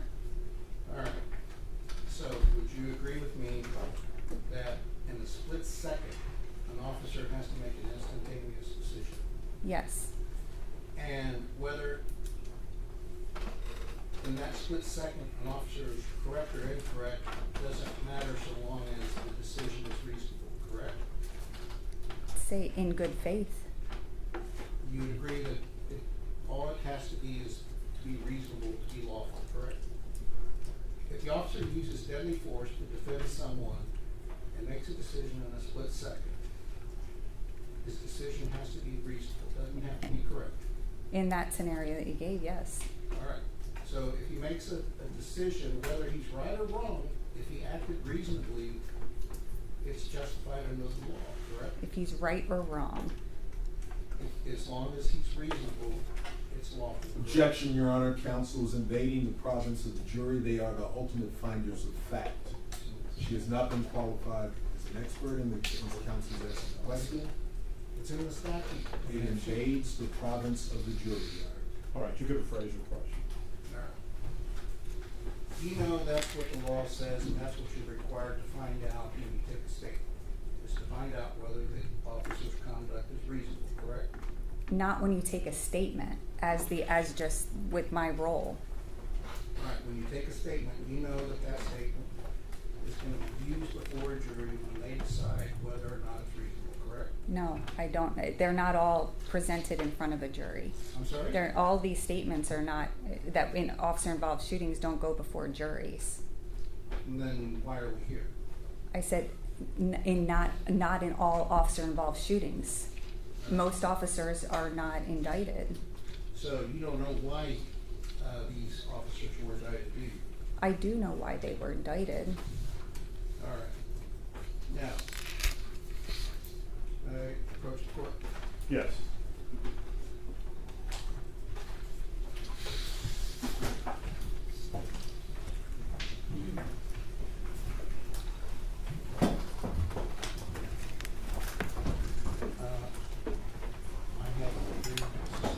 Judge, Can we maybe excuse the jury for this one, because this is making more than 15 seconds. All right, members of the jury, I'm gonna give you a short break.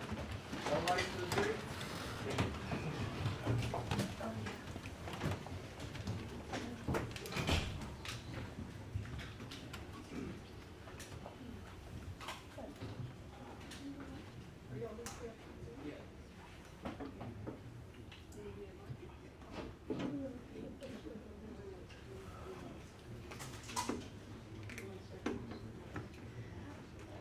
Please be seated.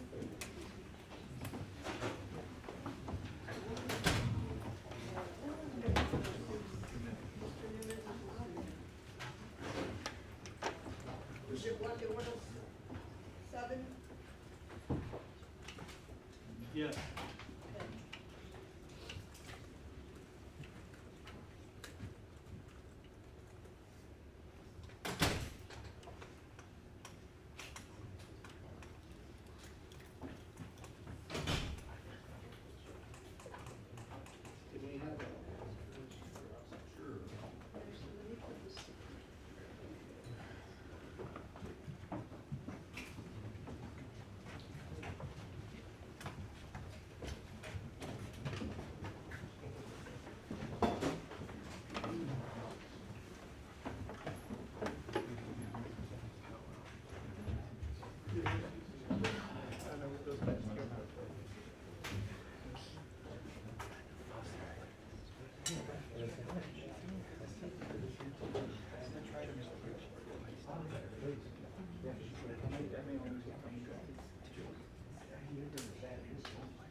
things that are reported once in the story. It can take from an hour to 5, 6. I worked all day, 8 hours on the story, editing.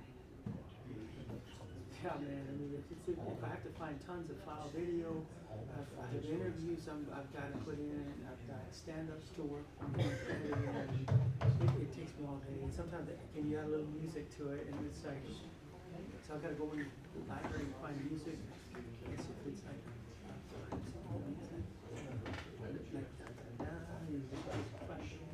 drama music. It's just there's so much things. Yeah. It's like a quarter. It's a process. Yeah.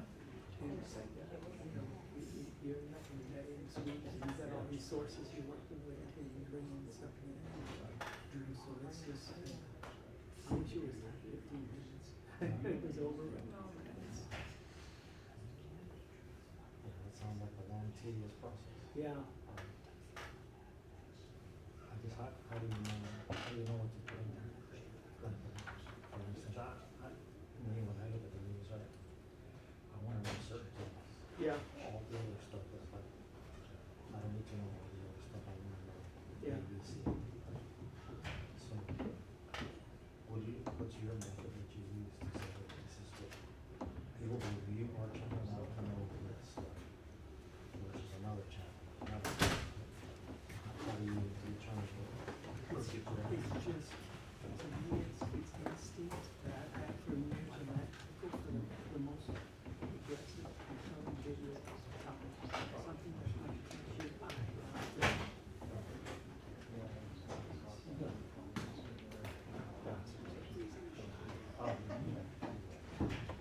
And you go into maybe an interview, and then you go into,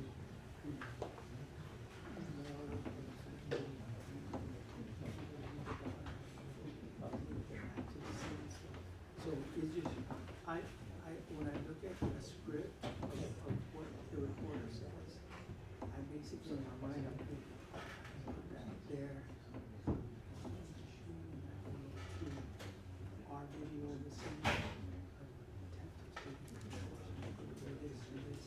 in my mind, I've got to put it together in my mind, so how it's going to look. And so, but it's just, to me, it's instinct that you know. It's your experience Yeah, all the time. yeah, you were allowed to experience it, and doubt yourself, because, because if you just called to, hey, why did you use that? I thought it was a good shot to use. Because a lot of it is, yeah. Yeah. So, and most of it, right.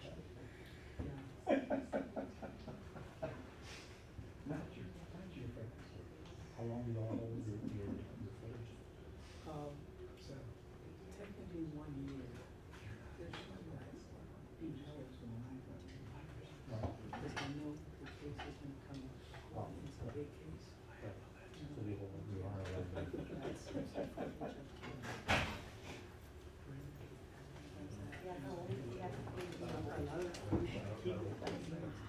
For the price of two? For the price of two?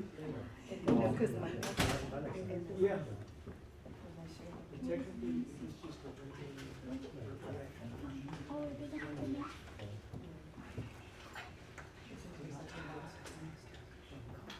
They have in the past. Yeah. No, it's rare. It's rare. You guys have your own videos. Oh, okay.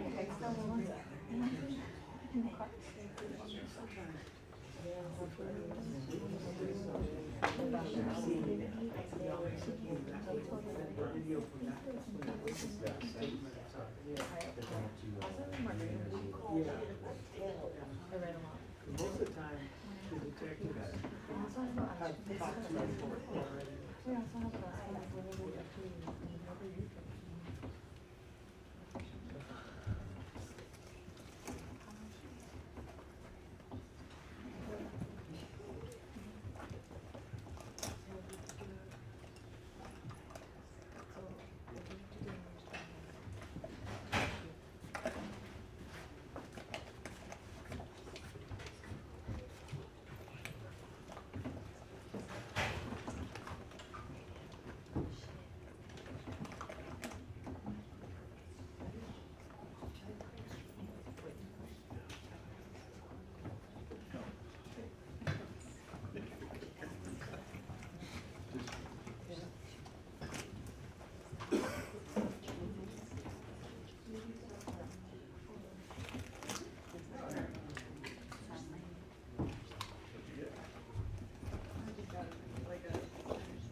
I'm handing you what's been marked for identification purposes as Defendant's Exhibit 107. Do you recognize that document?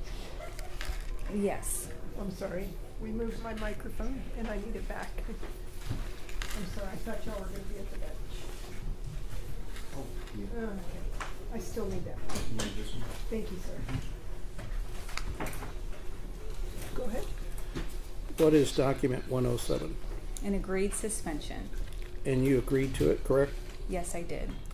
And you were given a contemplated indefinite suspension, correct? Yes. And what is a contemplated indefinite suspension? Termination. All right. And the agreed suspension was modified? You didn't get an indefinite suspension? No. What was the length of suspension? 1 day. All right. And would you agree that when you signed this, you agreed to it? Yes. And you agreed to waive any right to appeal this agreed suspension and agreed that no administrative or judicial body shall have power to review this agreed suspension or alter the terms of this agreement? Yes. And you agreed with the alleged rule violations, correct? Yes. And you agreed with the factual allegations, correct? Yes. And so you were accused of failing to follow Procedure 607 and Procedure 707, which deals with crash investigations, correct? Yes. And the factual basis for the suspension was that you failed to investigate the collision properly and was untruthful on information you supplied on your accident report as follows, causing significant problems for the drivers involved and eventually requiring corrections to the accident report she prepared. 1, you failed to check all parties involved for warrants, failed to collect any evidence from the crash site, and failed to remain at the scene until all vehicles were removed. 2, Officer Platt is observed on Coban dash camera video allowing a vehicle involved in a public property traffic crash that is not drivable in a traffic hazard to be released to the owner in lieu of impounding the vehicle.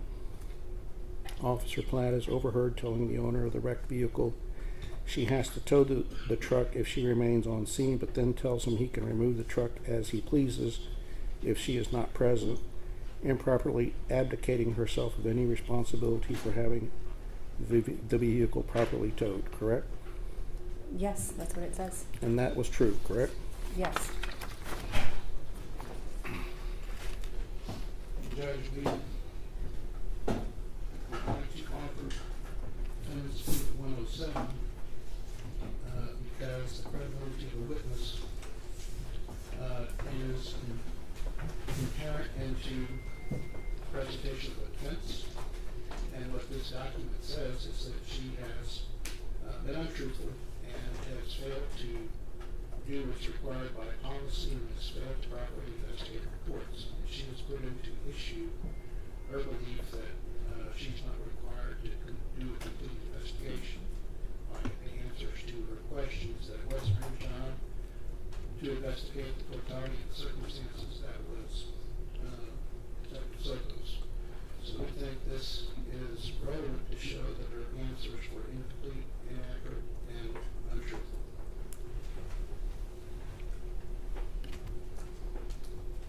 Your Honor, the state objects under 608. As counsel said, he wants to attack the witness' credibility for truthfulness. 608A specifically requires testimony by a witness with knowledge. 608B prohibits impeachment with specific instances of conduct, which that document literally is. It is also hearsay. Along with that, I would also add to the court, if you even were to go forward to 609, impeachment, if it were a criminal conviction, you could not use it if it were 10 years old. I note that incident is alleged to have occurred May 10th of 2015. We are now in the end of October of 2025. It is too remote. There is no testimony to support any attack on her credibility, and it is a singular specific instance of conduct which is prohibited by the rules of evidence. Your Honor, may I respond? Okay. Well, 613 says specific instances of conduct come in to show bias and motive. And what I want to remind the court of is this witness went out of her way to say she didn't watch any body cams. That the only thing she knew about this case was what Sergeant Flores had said in his statement. And yet, when she's being cross-examined by Mr. LaHood, just, spontaneously says, oh, well, this, if there's obstructions, like a glass door with wooden panes, if there's a wall, if there's an obstructed window, exactly what we're dealing with here. So I think she has directly put her credibility into issue, and we're allowed, under our right to defense for all three of these officers, to put this particular witness, and then when she's primed to, oh, I know why they were indicted. So we're certainly entitled to go into her bias and motivation in this particular case with this evidence. May I respond? May I respond? Additionally, Texas Rule 406 talks about habit, routine, and practice, and what the state essentially did was talk about her habit and practice and routine when she investigates cases. So what we're allowed to do is to refute that habit, practice, and routine to show that it isn't her habit, practice, and routine to follow certain protocols of investigations because she didn't do it before. And it also shows that she was untruthful. So,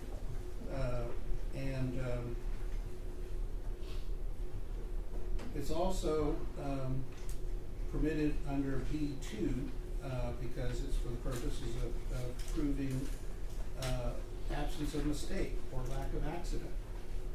Under B2, absence of mistake and lack of accident, she did a sloppy job in this investigation on purpose and was denying that this was an accident or she's not required to do it. So it's essential for us under B2 for us to be allowed to, in a criminal case, to use it for permitted use. First, Your Honor, 613B2 specifically relies on a written statement to show a witness's bias or interest. I understand that is a report from the Internal Affairs reviewing the degree discipline. It's not from Internal Affairs, it's from the Chief of Police. It doesn't have to be a written statement either. That's I'm reading the rule verbatim. All right, let's let him argue, and then once we're done arguing, then the defense can argue. And I'm looking at the rule as well. So yes, sir. Along with, if it were allowed, 613B4 requires the evidence of any bias is not admissible unless the witness is first examined and then fails to admit. And as the court heard, she was presented with this from Mr. Cifuentes. She did not deny it. She acknowledged it. I don't believe the criteria laid for impeachment, particularly to get it in front of this jury, has been met. And Your Honor, bias and motivation are always relevant and admissible in any trial for purposes of due process and confrontation in the compulsory process clause of the Sixth Amendment. But not with hearsay, Your Honor. It requires testimony. And this is not hearsay because she admitted that she engaged in misconduct. She admitted it. And by signing this document, she agrees that it's all true. So if she agrees that it's true, the witness has admitted that this is true. And it can't be hearsay. At which point, then, if she's admitted to it, then there is no confrontation by 613. What was the suspension for specifically? For untruthfulness. That was not. That was not. Judge, will you examine the document? Yes. That was It not. says that she was untruthful here. That's in the details. That's not the actual. If it says that she was untruthful, then she was untruthful. And she agrees that she was untruthful. State, what's your understanding that the suspension was for? I'm reviewing it right now, Judge. Was it? Let's go back to. So what I'm reading is it says failed to investigate the collision properly and was untruthful on information she supplied on her accident report as follows: causing significant problems for the drivers involved and eventually requiring corrections to the accident report she prepared. Yes, sir. Yes, Your Honor, I'm reading it. And it has number 1 or number 2. Yes, Your Honor. And so again, as in the hearing, counsel asked the witness about it. She admitted to it. She did not deny it, as the rule requires in order to confront her in front of this jury. Am I allowed to explain that? Yeah, you At want all? to ask the witness, so I can hear it from her. Yes, ma'am. May I have the exhibit? Yes.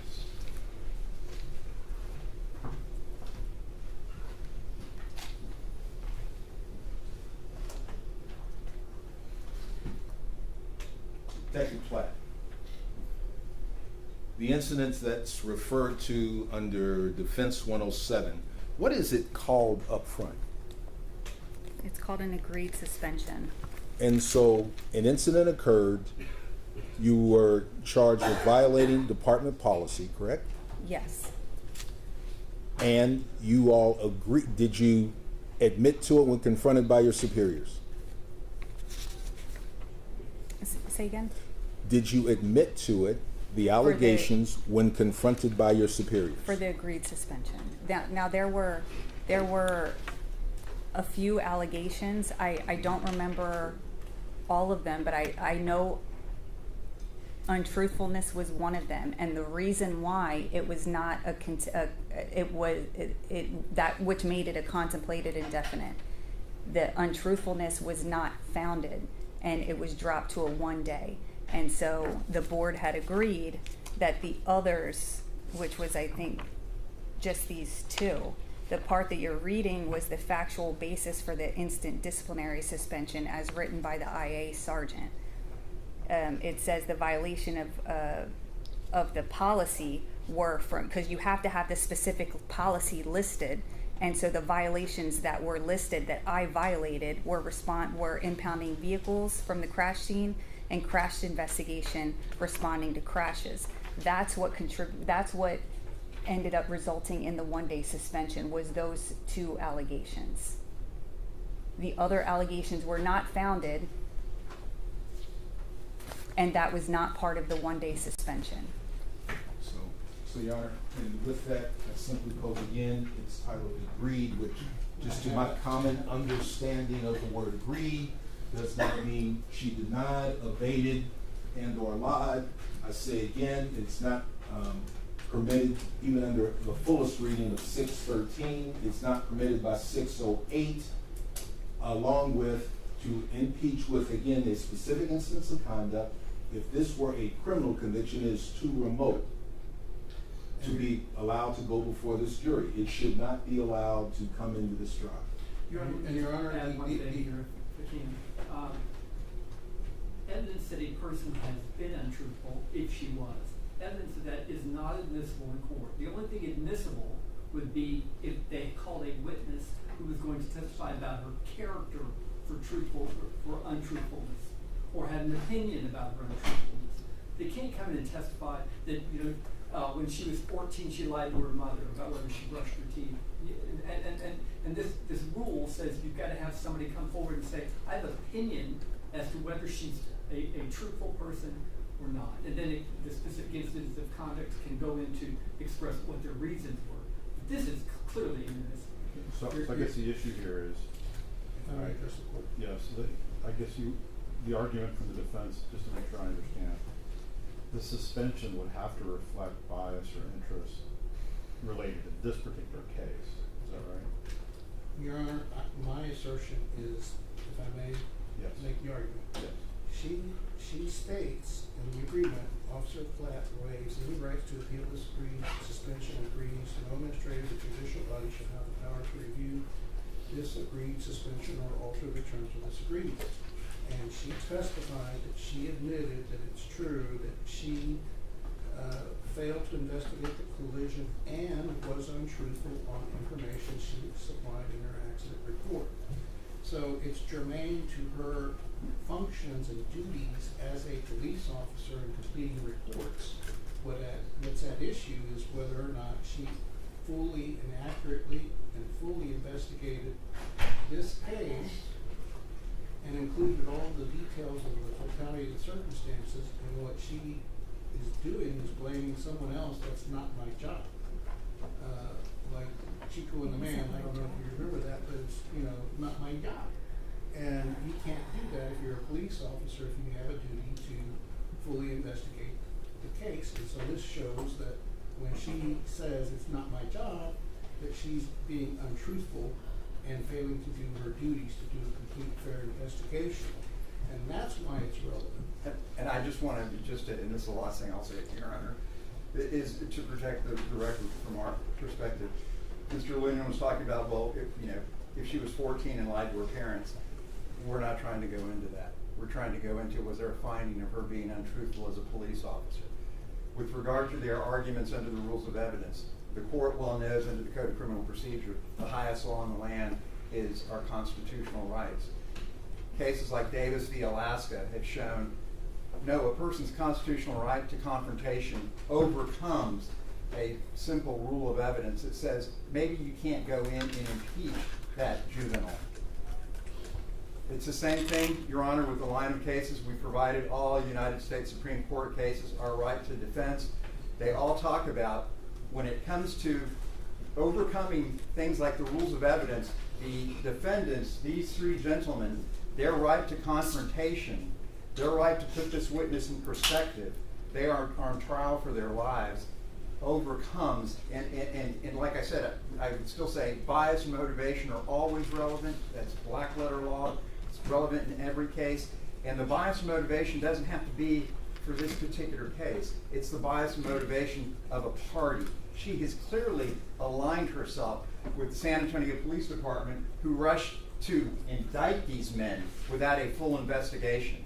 And once again, I just want to reiterate the fact that she was being disingenuous by saying, I don't know anything about this case, but let me rattle off this litany of what just so happened to be the exact facts of this case. Your Honor, if I may, the witness testified she was called in to support the primary investigator, Detective Soto. She had specific tasks to set up video and to take statements of one of the subject officers. She did that. She explained how she did it. She explained she wanted to get his words. She did not editorialize it, etc. To put on her the burden of looking at every other related video when taking the statement of one of the accused, it's unreasonable. The defense is trying to daisy chain all of these events, and it's unduly prejudicial. It is inadmissible. It is wrong. If they have testimony they want to bring in to try to impeach the witness's credibility, then do so. But that document before you says that she agreed to, and as her own testimony, she was the one who was there, the allegations of untruthfulness were unfounded. Okay, so is the defense trying to say that you failed to, right, obviously the argument is that she did not fully investigate this case. And she has motive somehow or another to cover up this investigation that was in this particular case. And you're saying that this extrinsic evidence somehow or another shows that she failed to investigate this other case. That's right. And she's also admitted in the factual narrative that she's untruthful. She admitted that that's true, that she admitted to it. So whether there's a finding of a rule violation, the fact that she admitted that she was untruthful is sufficient to show she was untruthful. And Your Honor, about fulfilling her duties to investigate a case. And again, Your Honor, if that is in the document from 10 years ago and she does not deny it, then they can't try to impeach her with it. She has not denied it. We're not showing it for necessarily for impeachment, but to show that under 404(b)(2) that it's admissible. I think, Judge, if I may just respectfully make a suggestion, maybe if the court would consider talking about, had you ever been reprimanded before in general for being untruthful and how you handle an investigation? my humble suggestion, after hearing all the arguments, you're the judge, maybe that's something the court can consider, Judge. I mean, to kind of rectify this, because with all due respect, I mean, it does appear that she's testifying differently, and I'm going to recross her. Don't get me wrong, but when she's talking about, I know exactly why they were indicted. Now she's put herself into a different category. She said, I've seen nothing. She said, all I did was take a statement. All I did was do this, and now she kind of took a different step. So I think Mr. Del Bravo is saying is she has aligned herself not with an investigatory role and being objective, but being subjective with the government's position and the brass's position, not the membership, but the brass, in our opinion, falsely accusing these officers. So yes, I can impeach her, I can cross-examine her, I understand that, but now we're not getting into a specific instance of conduct in general, saying you've been reprimanded for not being truthful in how you handle investigations. She is testifying to an investigation regardless of her role in it, and maybe that is something the court would consider, Judge. That's my humble suggestion. So, I don't want to take issue with Mr. Hood, but I think that what is worse here and why it's so imperative is that her testimony puts her duties and responsibilities in front of the jury in a false light, as if that was not her responsibility, when in fact it is her responsibility to fully investigate the totality of circumstances, because what she's essentially admitting is that since she didn't tell Soto and no one else told Soto, that somehow or another, and again, I hate to use Chico the Man, but she's telling them it's not my job. And that can't be the case. And what we want to show is that, yeah, it is your job and you should have known better. And by saying it's not your job, you're not being truthful and candid with this jury. And that's relevant for purposes of presenting a defense for our client, Alejandro and others.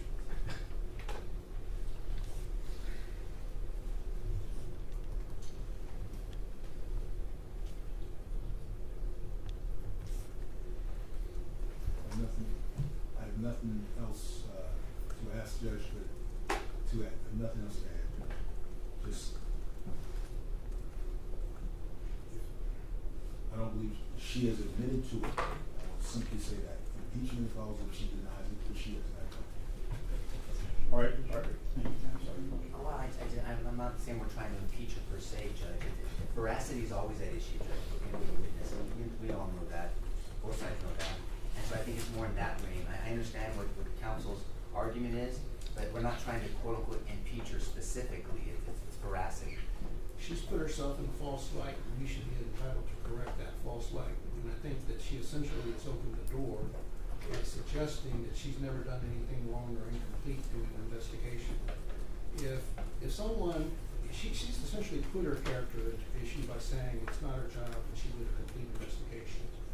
If someone were to say that I've never stolen before, and in fact they had stolen, then sure, the door would be open. So if she's opened the door, so when a witness opens the door to their prior bad acts, it's admissible. I think this court, on that basis alone, should allow this because she's put herself in a false light, trying to say I did a complete fair investigation, when in fact she didn't. And she knows better, and in fact she has messed up investigation. Your Honor, and that's where counsel exceeds what he's trying to say. She never testified she did a full and complete investigation. She said her role was to take interviews of officers. One of them is one of the shooting officers of the OIS. She took two others. And she said, that is all I was tasked to do. She did not deny it. And then everything else, counsel asked if she did this, she did that. She responded, those were not my duties. On this case, as she was assigned by her leadership, she has not denied anything. If the court were to allow it, I would a continuation or a nuance of Mr. Hood's suggestion, then maybe the question might be, have you ever done an incomplete investigation and or been disciplined for it? But I would still come back to she has never denied it, therefore there is no basis to impeach her with it. Your Honor, the counsel's suggestion that somehow or another that there's no connection between her role in this investigation and this case is specious, and I'll tell you why. Procedure 707 was crash investigation, and she was a patrolman at the time this happened. She's not required under SAPD policy to investigate crashes. The traffic investigative unit, made up of detectives, is required to investigate. And so she takes part in the preliminary gathering of facts and information. And so there's an analogy to this case. What she's suggesting is that, oh, that was Soto's job, and so I can be incomplete, I can be inaccurate, I can have material omissions because it's Soto's job. That's the same thing that's happening here when she was charged with failing to follow procedure 707 as a patrolman. She can't put herself in a false light. She has opened the door by suggesting that it's not her job, that she didn't do anything wrong, and she's not required to do a complete, thorough investigation and take a competent statement. That's why this should be admissible. Your Honor, that is a blatantly ridiculous argument. The homicide unit works collaboratively, particularly when they have OISs. Detectives will come in, they're given different parts of that elephant to eat collectively together. She was doing her role. She said, this is what I was assigned to do. Had she been given additional assignments, I'm sure she would have carried them out. Along with, I'll still go back, it's over 10 years. If you were impeaching a witness in a criminal case, that is the nexus of too remote to bring up. It is an impossibility. There is no time limitation when someone puts themselves in a false light. They have not expressed that she has put herself in a false light.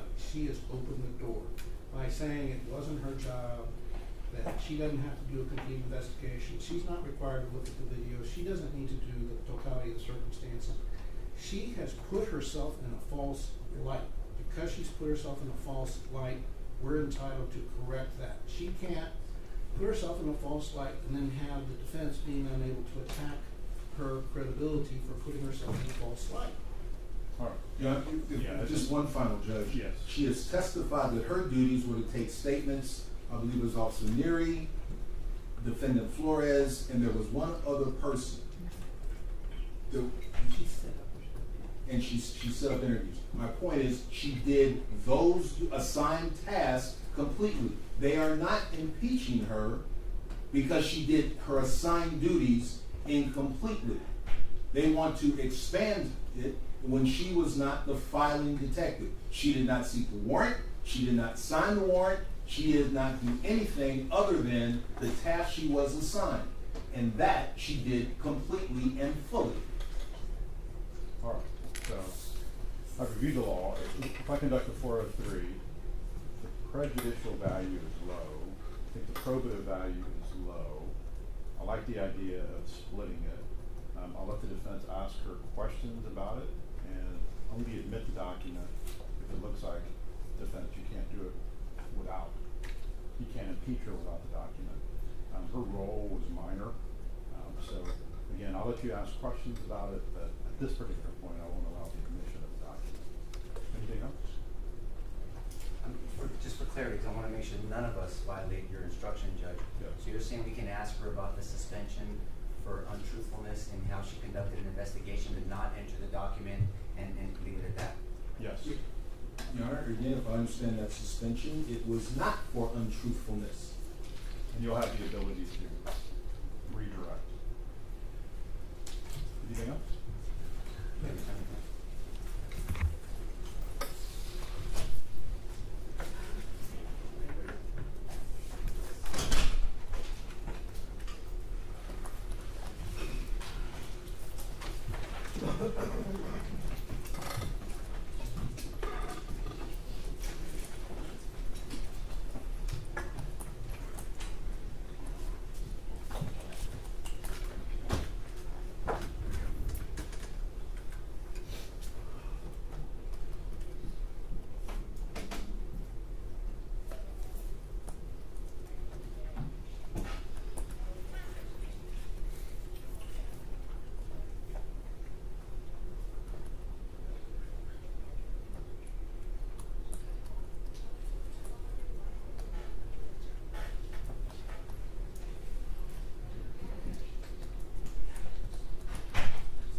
All right for the jury?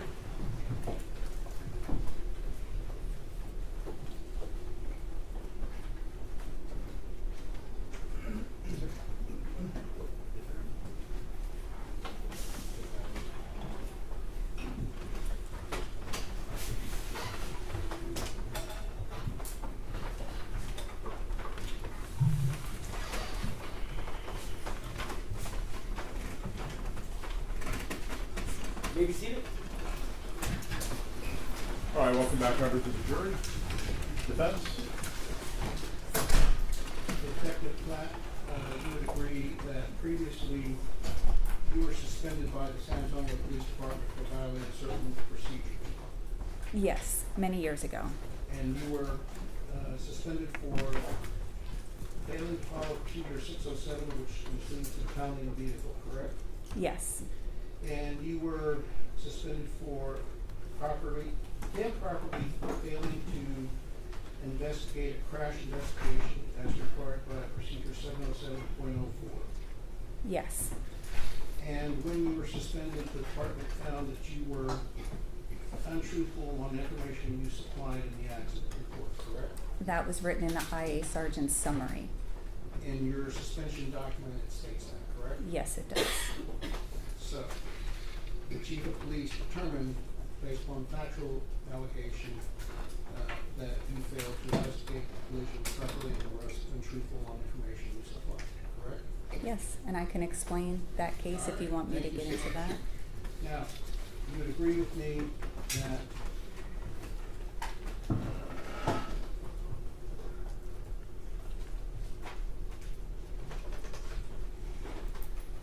I think I need sound on this.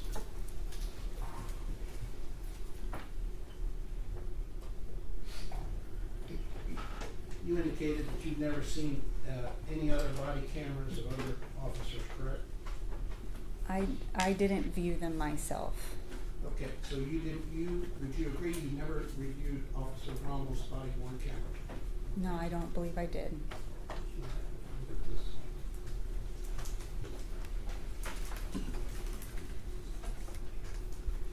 All right.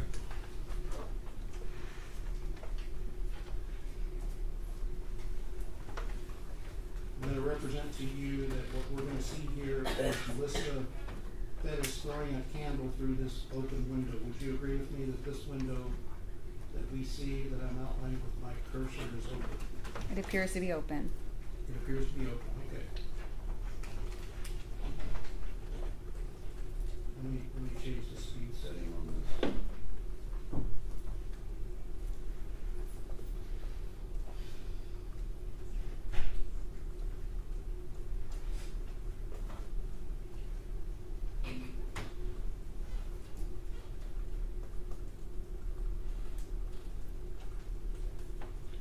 Did you see Melissa Perez throw a candle there? I saw someone come towards the window. I didn't see. All right. You can play it back. Fair enough. It was pretty fast, so I'll play it in slow-mo for you.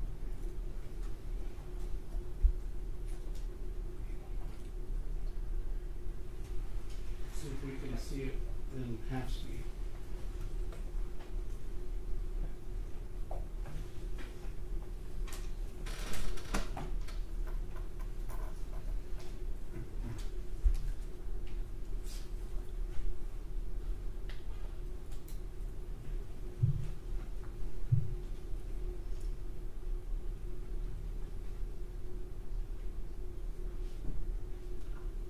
Did you see her throw the candle then? I saw a female throw something out the window. Yes. All right. But you don't know that it was a candle, right? I do not. No. Okay, because it was too fast for you even at half speed? Because I just can't see it. All right, well, let's play it at,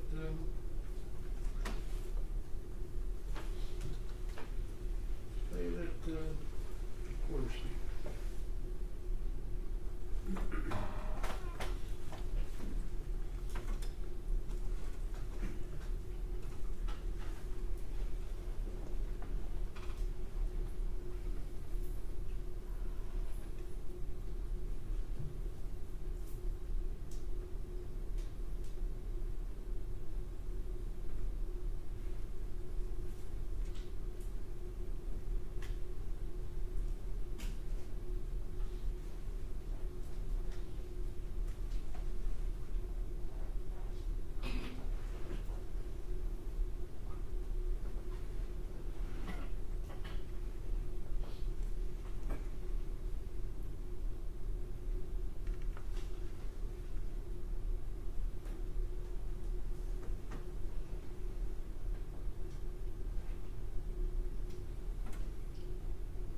quarter speed did you see the candle? I saw an object. All right. So even at a quarter speed, it was too fast for you to see a candle, correct? Yes. All right. You would agree with me that when she threw that object, she didn't have any trouble throwing that object through the open window, correct? Correct. So she was unobstructed when she threw that object, correct? Yes. All right. She's going to show you one, and you've never seen that video before, correct? Correct.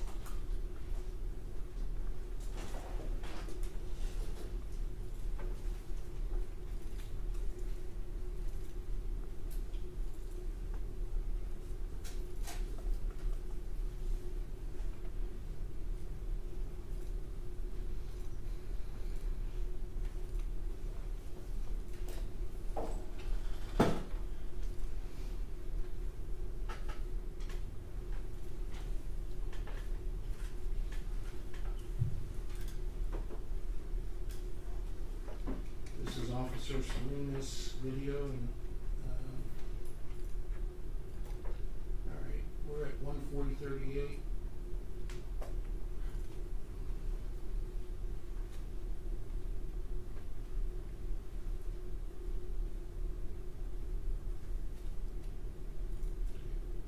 This is Melissa Perez. It's 1:40:48. Notice where she's located. In 2 seconds, I'm going to represent to you that she's at this window swinging a hammer, and I'm going to slow it down since I want to make sure that you see it happen.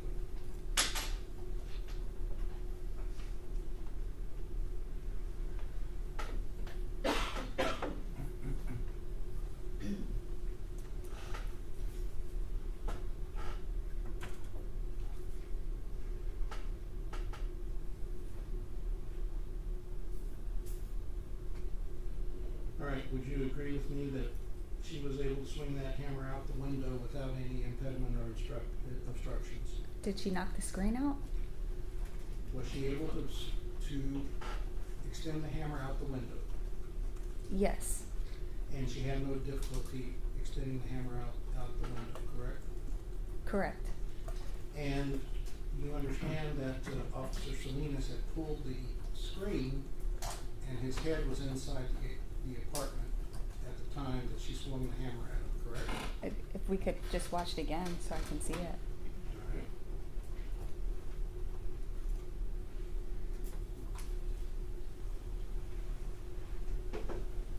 Oops, we need to back up a little bit. She needs to sweep back.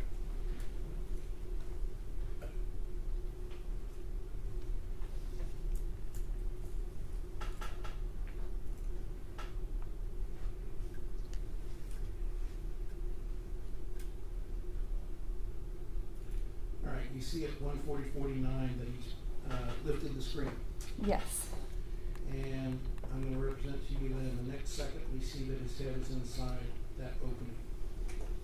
And after I play the next second, I'm going to ask you if you agree with what I represented. Did he put his head inside that opening? He did. All right. And so when his head was inside that opening, she's swinging her hammer where his head used to be, correct? Let me look at it again. Normally when I watch these things, I watch them many times. I don't... In fairness to our clients, you would agree that you should have watched this before you took statements? No, I don't agree. Do you agree that she was able to swing that hammer easily out that window, correct? Yes. Nothing further.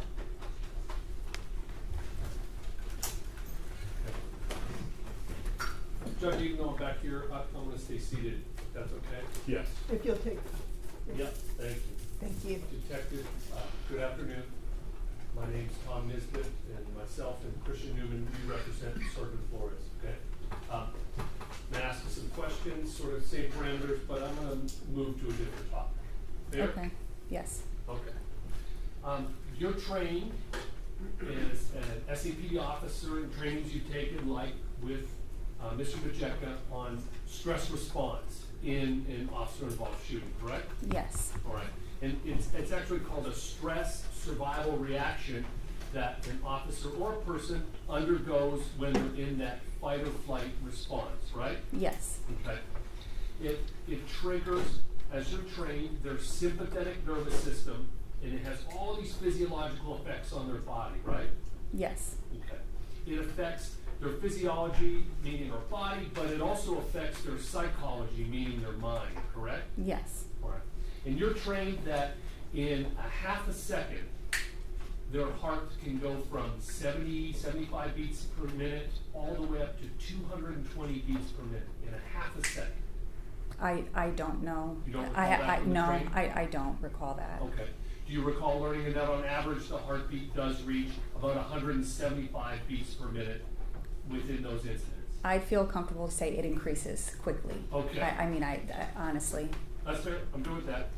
And you're also trained that along with that heart response, physiological response, psychological response, there's a visual response that happens with the eyes, correct? Yes. Right? There's a flattening of the eyes and a tunnel vision type effect on what that person is focusing on.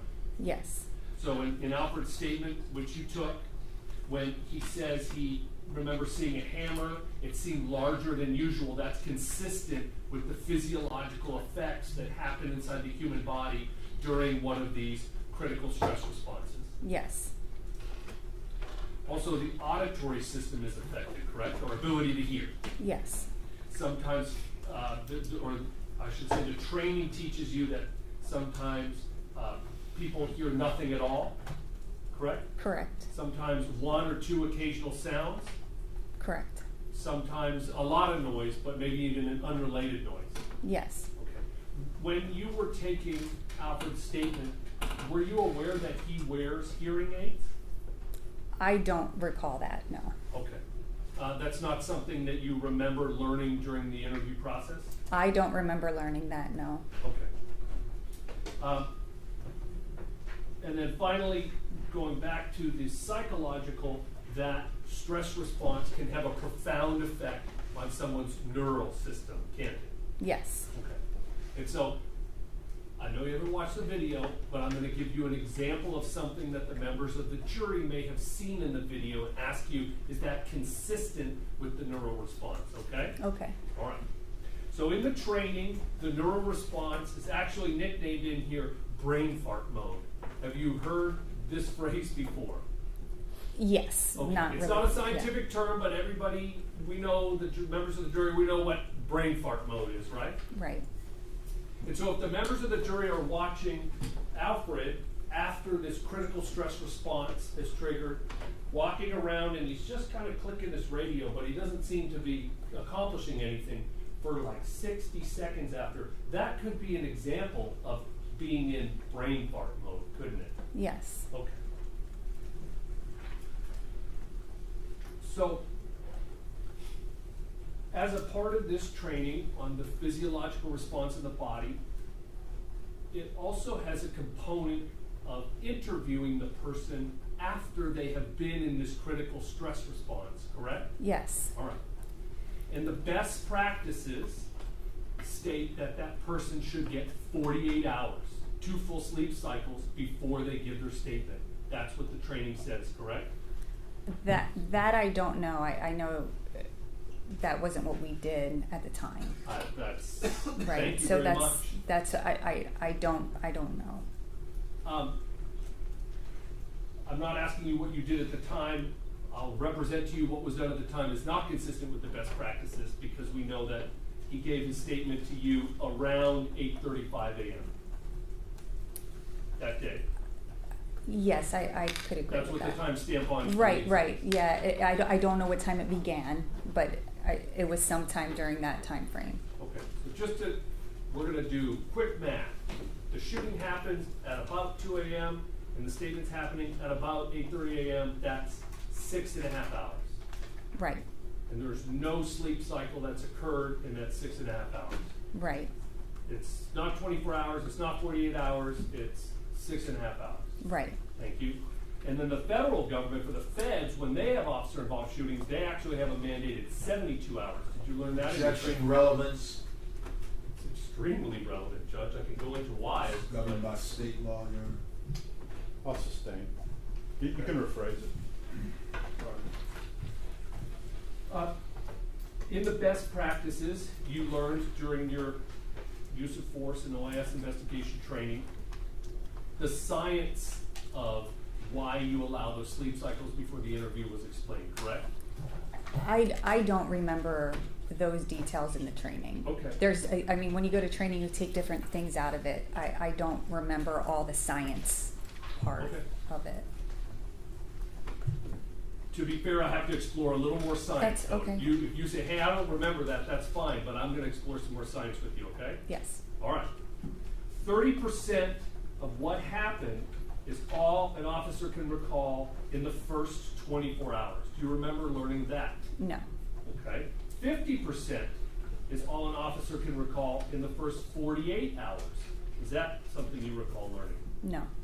75 to 95% is recall for 72 to 100 hours. Do you remember learning that in the training? No. Okay.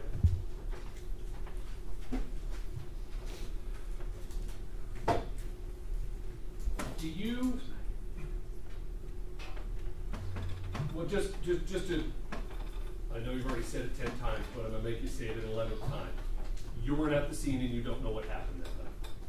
I was not at the scene, and I because I don't want to be accused of anything here. I know some details, so I'm not going to say I don't know anything that happened. If you want me to explain, I could. The question I'm asking you is about personal knowledge. Okay, that's a term in the law. Personal knowledge. I see it. I experience it. You're a person who was on scene. You have personal knowledge of anything that happened that night. Not before I took his statement. No, I didn't. And so, if the members of the jury have seen discussions about keys and entry points and bedridden old men and doors being locked and other doors being unlocked and assignment of duties and backing off rails and beanbag guns, if they've seen all that in the body-worn camera, that's the best evidence of what actually happened that night. You'd agree? Yes. Okay. And then we are in agreement that because of the stress response and the science that you've been trained on, an individual like Alfred, like Alejandro, like Villalobos, they could be experiencing major memory issues 6.5 hours later. Yeah, people recall things differently, and based off what you said, the statistics. Thank you for that. All right. Do you recall that the Axon system that plays the body cameras once they're docked and all that stuff was not working correctly that night? No. You don't? No, I don't. Okay. So, is it that you know for a fact that it was working correctly that night, or you just don't recall if that issue was happening? I don't know about that issue. Okay.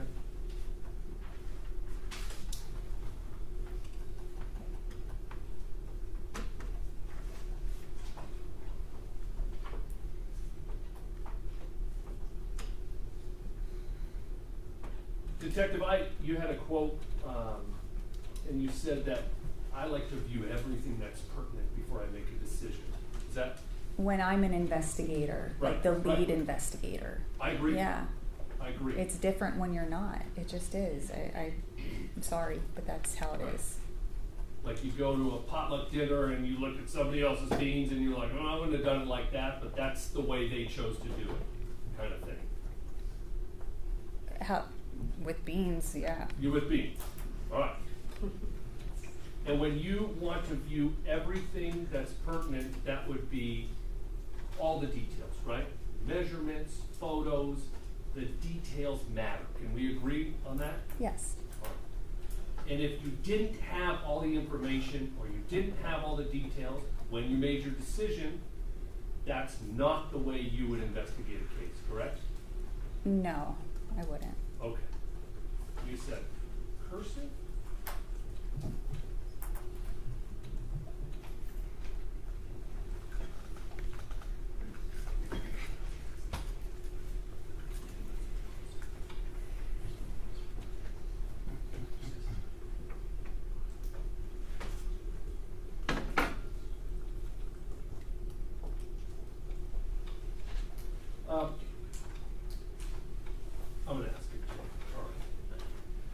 circling back to the, just because it's not in the statement, right, doesn't mean it didn't happen in the body cam issue. Correct. Right. Just because it's not in the statement doesn't mean a reasonable officer couldn't have relied on it. Couldn't have relied on the statement? Couldn't have relied on, see, this is what happens. Let's say it actually happened, okay? I'm just gonna give a fact.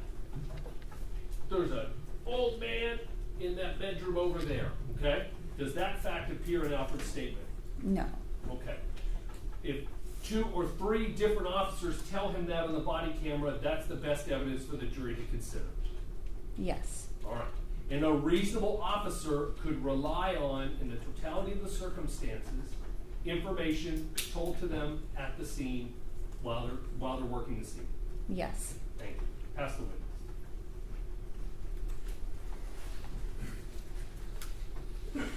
Detective Platt, when Mr. Cifuentes asked you about that past difficulty of start exactly explain, what do you want to say? I just want to say, because he's trying to make it look like I'm untruthful and I'm a liar, basically. And so, which I'm not. I had 2 years on the department. I was investigating a car. I was a patrolman called out to a typical crash on the highway.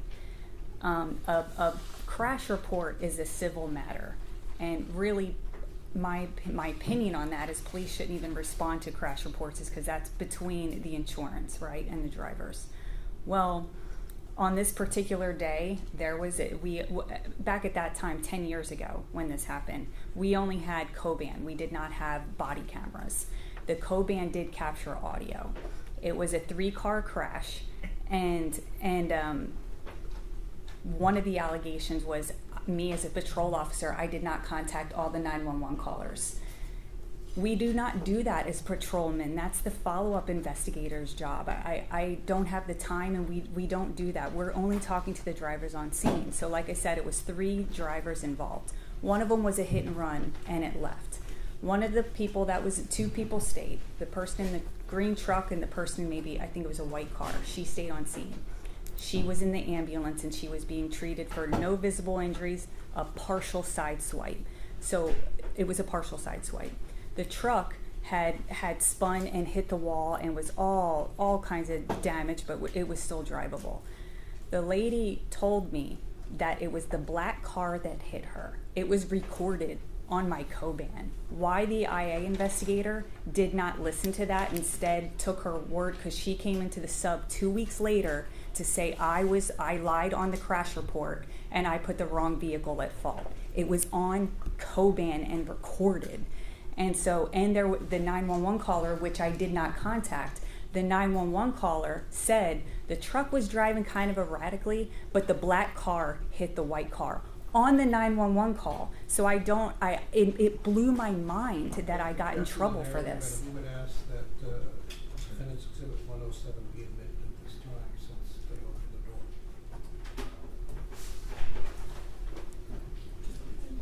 I'll sustain the narrative. Any response to that? And so, So I that think I'm all, you have the kids. What's your final point? okay, Emphasis on my final point is that day I learned that as an officer, you do not have the discretion that you think that you do to be able to help a citizen out when they're involved in a crash. That's what I thought, is that I could allow the guy to drive away rather than tow his car and he end up paying impound fees and all that stuff. I let him change his tire so he could drive off, or I think that's what I told him. He could change his tire, get a tow truck, whatever, because I felt it was his birthday and I felt pity for him. And then here I paid for it. I got a contemplated indefinite suspension that was dropped to a 1 day. I have never done it again, and part of the thing is if 2 weeks later I just would have made an additional report, a supplement that said she came in and changed her statement and said this person hit me, I would not be in the spot that I am right now or back then. So I changed my ways that day because of what happened to me. It was the worst thing that happened to me in my life and my career. Thank you.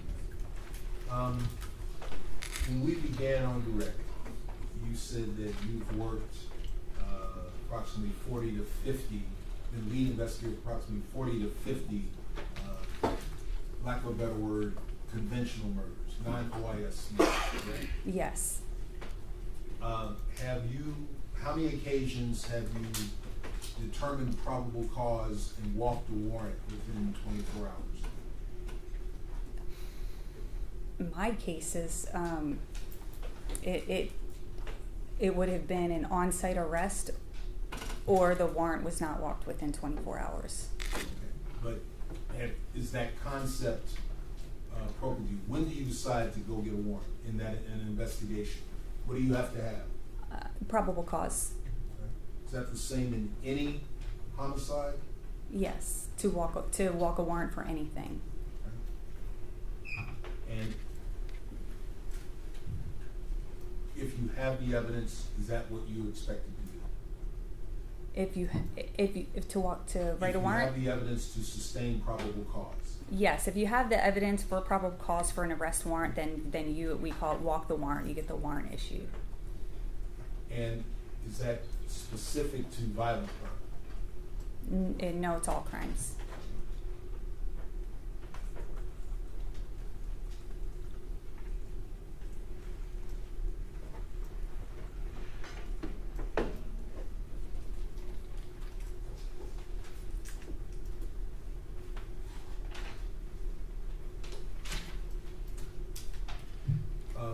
On cross-examination, there was discussion about the relationship between your department's policy and the law. And you recall Mr. LaHood came up and reviewed a section out of Chapter 9 right. of the Penal Code? Yes.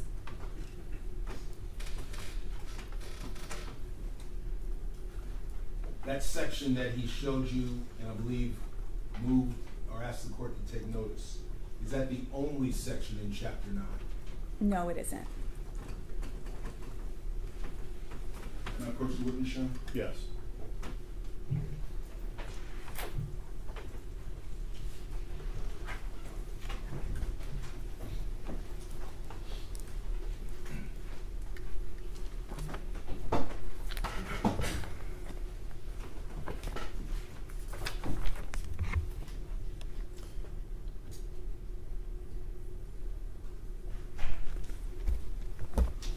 What section is this? 9.41, protection of one's own property.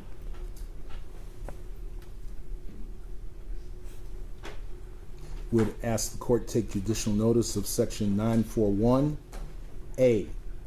A person in lawful possession of... Objection. This is not, the court has already ruled on this, that this is not being inquired into.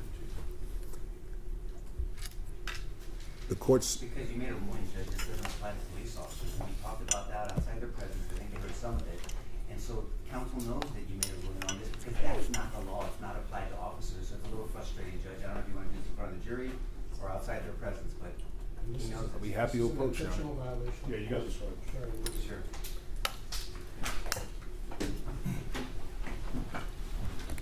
Hold on. Excuse me. Oh.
I'm gonna give you a short break. All right, District.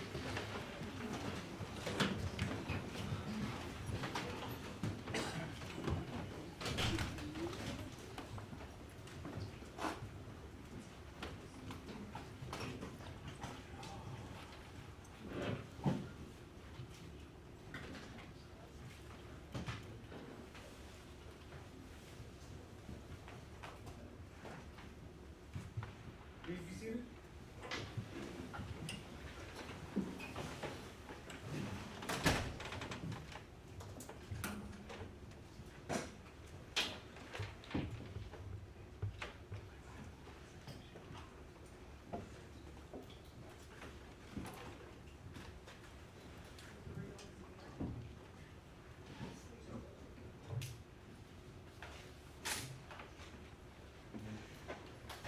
All right, you guys wanna continue? And I think the court heard all of our arguments, Judge, and then from the fact that, from your previous rulings to the way that the state is asking this question, to the fact that even though I know the government is saying that if the black letter law is the black letter law, but these defenses to property, person, self are defenses to prosecution. So the state, in a very creative way, but it's an inappropriate way, is turning this into, number one, the deceased as the defendant, which she's not, although our argument is she should have been, but she's not. The bottom line is she's not in court sitting in one of these chairs. And then number two, they're turning into this into a quasi motion to suppress against the officers, not justifying the entry, so justifying deadly force against them. It's odd. No defense attorney has ever made that argument. No prosecutor has ever used this theory in defending or prosecuting an officer, or anybody for that matter. I asked Mr. Newman last time, in his 37 years of experience, he said he didn't say anything, that speaks for itself.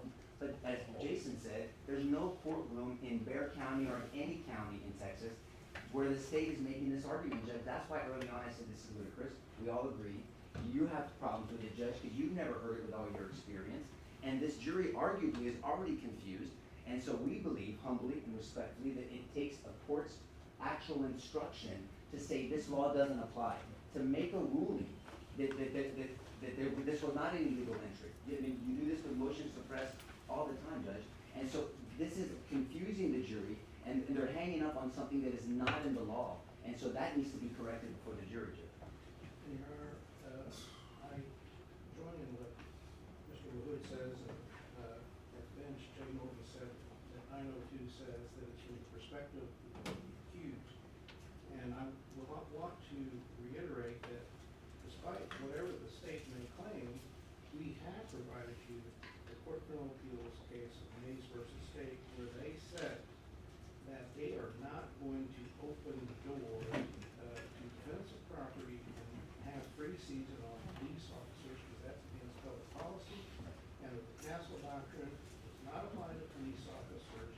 And in the Mays case, they tried to argue the defense of property. And the Mays case made it clear that the Court of Criminal Appeals is not going to allow that. And what the state has done is repeatedly attempted to break the court's ruling by prohibiting this. And this repeated attempt to go there is intentional and is misconduct. And we've asked that the jury be instructed to disregard and that the court give instructions to correct this repeated violation and misrepresentation of the court's ruling in the law. And Judge, I just want to say, and then you can respond, because this is a defense, excuse me, Mr. Harris. We've already visited the Chuck Joyner issue. That was their designated expert. They gave us his report. It went pretty much against their entire theory.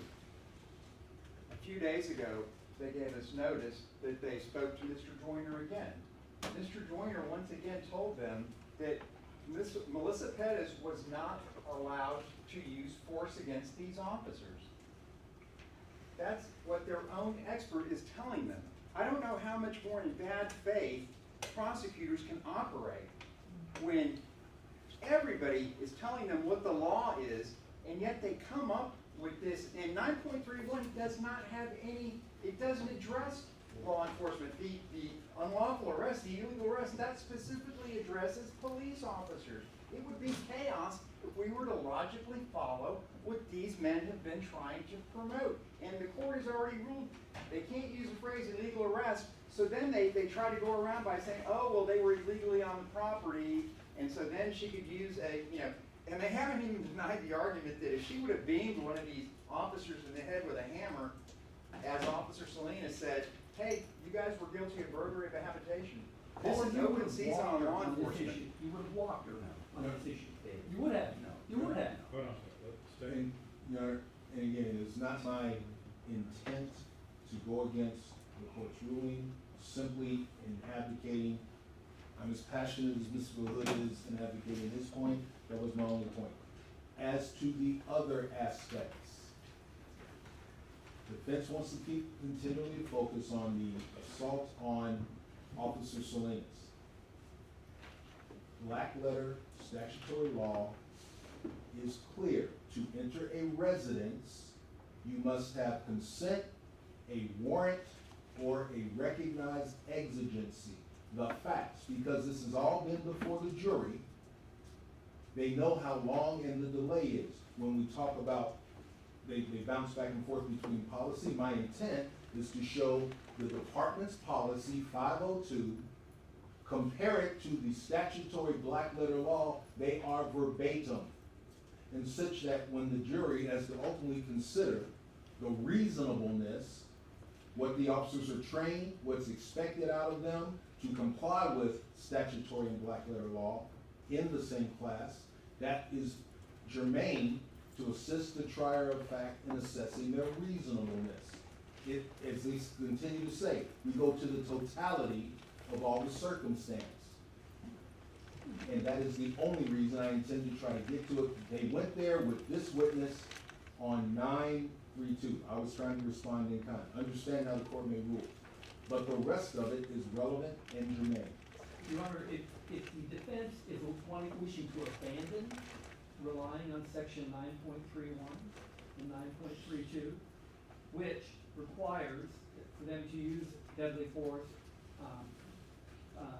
they have to be responding to unlawful deadly force. That's what's in those statutes, that they're responding to unlawful deadly force. If they're willing to abandon those and use the specific provision of 9.51 that gives the authority to officers to use deadly force in situations where it's an arrest or search, that's the more narrow provision that Mr. Del Prado had mentioned about. If they're going to rely just on 9.51, it doesn't mention in there unlawfulness of the force being used against them. Then they can rely on that. If they're going to abandon 9.31 and 9.32 and rely simply on 9.51, then we won't go there. We won't need to go there. Okay? We're not going to be held hostage to a misapplication. But if they're going to use, that's a misapplication of the law. We don't have to abandon anything. It's our but if they're defense. going to use 9.31, it calls for proof. Of what? A proof of what? Proof that to use force, they have to be confronted with unlawful force. And if she's not acting unlawfully under 9.41, then we ought to be able to point that out. We ought to be able to point that out. Your Honor, if I could, I know there's been a lot of talking. I have a different point that I do want to put on the record on behalf of our clients, because I think it's important when consider the prosecution trying to use a defense. The code, first of all, isn't built for that, because what is a defense? Because it's not an affirmative defense. What is a defense? A defense means that the people opposing that defense has to disprove that defense beyond a reasonable doubt. And it places a burden on us to disprove beyond a reasonable doubt that she was acting in reasonably and immediately necessary in defense of her property. So first it shifts the burden over to us, which is unfair. The code has no provision for saying that the state has to prove that beyond a reasonable doubt that she was acting in defense. And there's no charge that the court can give. Because the way the defenses work is when they assert the defense, usually it's because, as Jay said, the code is designed for the defendant to do it because the side with the burden has to disprove it beyond a reasonable doubt. Now, if they were allowed to assert that defense, it would push that burden on us. That's the first thing. The second thing, as far as this issue of unlawfulness, and as far as this issue of unlawful deadly force, this is what they're calling black letter law. It is strictly a matter of law. This would normally, if this were not a world that kind of flipped around, this would normally be a motion to suppress. For instance, a motion to suppress running the trial. And the court would make that decision about whether or not their entry was lawful, about whether or not they had exigent circumstances. So the court would make that decision of law. It's a pure issue of law that would not go to the jury unless there was an issue of fact in dispute, and then under 3823, the defense could bring that factual dispute to the jury to have them decide it. The problem the state has, though, is they don't have a right to have a 3823 instruction to the jury. So they can't do that. So there is no factual issue for the jury to determine. There's only a pure question of law. But even if they could do 3823, there is no dispute as to the facts. Whether the old man is there, that she cut the wires, she committed the felony, all of those things are completely not in dispute, and nobody has brought any of those facts into dispute. So they cannot get a 3823, but even if they could, they have not gotten what they needed to get to have a 3823, which is a legitimate factual dispute. So we're back to the point where I kind of said from the beginning, this is a pure matter of law that the court should decide and instruct the jury on. And the jury should be instructed that if the court finds, and let's say we're running this with trial, obviously as the court, you needed to hear all the facts. I think you've heard most of them, but there are probably still some more facts, including some of the things that, some of the violent conduct of Melissa Perez from before that could also drive an exigency. Because as we talked about, exigency is objective, it's not subjective. So whether or not an officer subjectively knew this, exigency is an objective issue. And so all of these other things that the court may hear, I think ultimately the court can determine that they were either lawfully making an arrest inside of the home without a warrant, or unlawfully making an arrest in the home without a warrant. But whatever that is, it would be an issue of law for the court to decide, and not an issue of fact for the jury to decide. And that's where our objections have been coming from, because the defenses are not built for the state to use them, because it puts a burden on us in order to disprove them, and that would shift the burden, that's impermissible. So the defenses aren't used for that, and this is a pure question of law. The jury would never decide whether or not there's exigent circumstances for the police officers to go in. That would always be a question that a judge would decide, unless the defense brought up a fact dispute for 3823 instruction, which they do not have and they cannot get. And that's what I wanted to put on the record. And just following on that one thought for completeness, I believe giving them a defensive charge to use as a weapon is improper comment on the weight of the evidence because of all the effects that it has. So 941 and 942 would not be in the jury charge. So if it's not in the jury charge, Then why talk about it? they should not be allowed to put that for the jury. All right, I'm gonna let the state have the last word. With respect to Jay's comment, Mr. Moore's comment, the Court of Appeals has already ruled and allowed for a defensive instruction on the state of mind of the victim in using his ability to defend against a third person in a case where a defendant's charged with, I'll tell you the facts, the defendant's charged with aggravated assault, okay, against a man who was trying to enter into his home to protect his girlfriend who was being threatened by this man. And the jury said, or the state asked for, no, I'm sorry, the court's responde said, this person who's trying to enter into his home, who was assaulted, knocked unconscious, and incurred serious bodily injury, the defense was claiming self-defense, just like here, claiming self-defense, said, I have a right to protect this person from coming into my house. And the court said, well, the jury needs to know whether or not that person who was struck was acting unlawfully or not, because the defense is asking the court for a self-defense instruction. And the jury will be left without any guidance as to whether that person trying to enter was unlawful or not, unless I give them an instruction on defense of third person. And the Court of Criminal Appeals approved that. It said, yes, the jury should know what that term unlawful means. Because in this case, Judge, what's going to happen to that jury when they go back there absent this instruction is they're going to say, what does it mean? What does it mean in 931 and 941? I'm sorry, 931 and 932, when it says that the officer has a right to use force against this woman, believing that she was using unlawful force against him. They're going to want to know, was she acting unlawfully? And they're going to look to you to give an instruction on whether or not she was acting unlawfully. And 941 gives you the guidance that they'll be seeking. And I know you said the state had the last word. Yes. But they have played out how she has schizophrenia.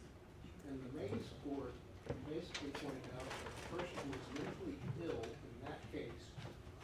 not hold a reasonable belief. So they can't even lay the predicate. That wasn't for a unlawful. reasonable- They cannot lay the predicate for a reasonable belief. So in order to be able to get that, what they're requesting, they have to prove that there's a reasonable belief, even if you were to disregard all the arguments that have been made by my co-counsel that it doesn't apply. So they can't even lay that predicate that this person had a reasonable belief. And then on exigency, Judge Bimbrod has already made the determination that there was exigency, and he has reviewed all of the videos that have been introduced in this case, and for them to suggest that exigency doesn't exist because SAPD policy and law are synonymous is misleading. And, you know, for him to suggest that they're synonymous is not the case. The PD can have a policy more restrictive than the case law. And Judge Bimbrod did say that the exigency was the fact that the old man was an invalid and she was not in her right state of mind. I said I would love to say that much more. Just a comment, Your Honor, on the Mays case, the facts there, clear-cut agency, ongoing assault. Police were rightfully in the house. This claim was made after they were rightfully there. The facts before this jury, through all the videos, and it's going to continue to be hammered, is that this was a property crime. We've already been through this with Salinas, and the assault then happened approximately 90 minutes in. Thereafter, everything reacts to Officer Salinas. A separate set of facts where, as the time dissipates, the exigency to respond and pierce that home, that importance negates as that time increases. That is a simple fact. That is why the statute calls for consent, a clear-cut exigency, or a warrant. It's even in the body cams that are in evidence. Patrol officers are whispering about it. Do we have a warrant? Is anybody getting a warrant? That's going to be before this jury. Not to mention what Ms. Perez is also saying. To clearly 1405 has to be permitted to go into this. All right. All right, it's 9:15. We're going to bring the jury back in. I'm tempted to let the officers go. All right, so again, I'm going to sustain objections in 941 and 942. They haven't been triggered by the factors related to 942. Right. Anything else? We'd ask for an instruction to disregard. Okay, I'll instruct the jury to disregard the last question. Are we gonna continue proceeding this evening? We'd like to try so we can try to complete and move this witness along. Okay, all right. I assume that you're not going to want me to start crossing her tonight, right? You'll let him finish and then pass, and then we'll start tomorrow morning? Or no? Monday. Monday. Monday at night. We're not going tomorrow? Saturday. No. No trial tomorrow. Scheduling. We have docket tomorrow. You don't need me? There's other things.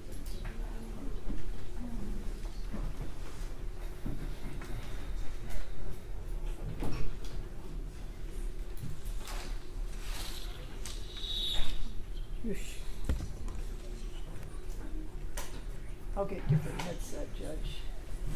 Sorry about that. Oh, you're good.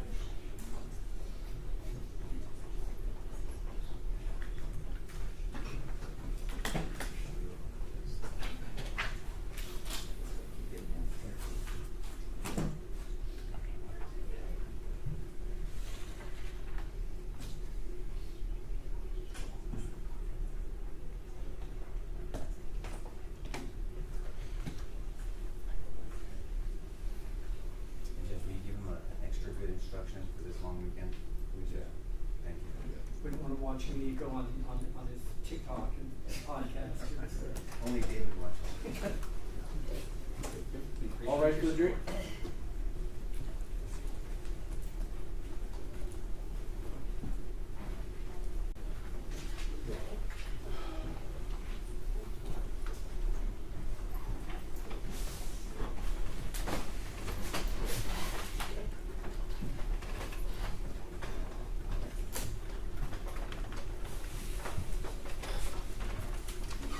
All right, welcome back, members of the jury. Let me give you instruction to disregard the last question asked. State your making.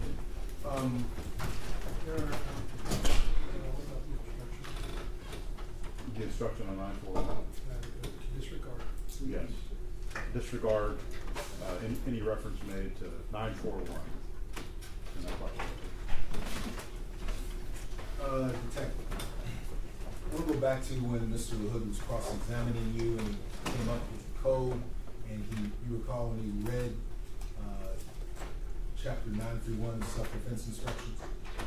We've read yes, a portion. Okay, you recall when he did that? Yes. And you are familiar with that statute?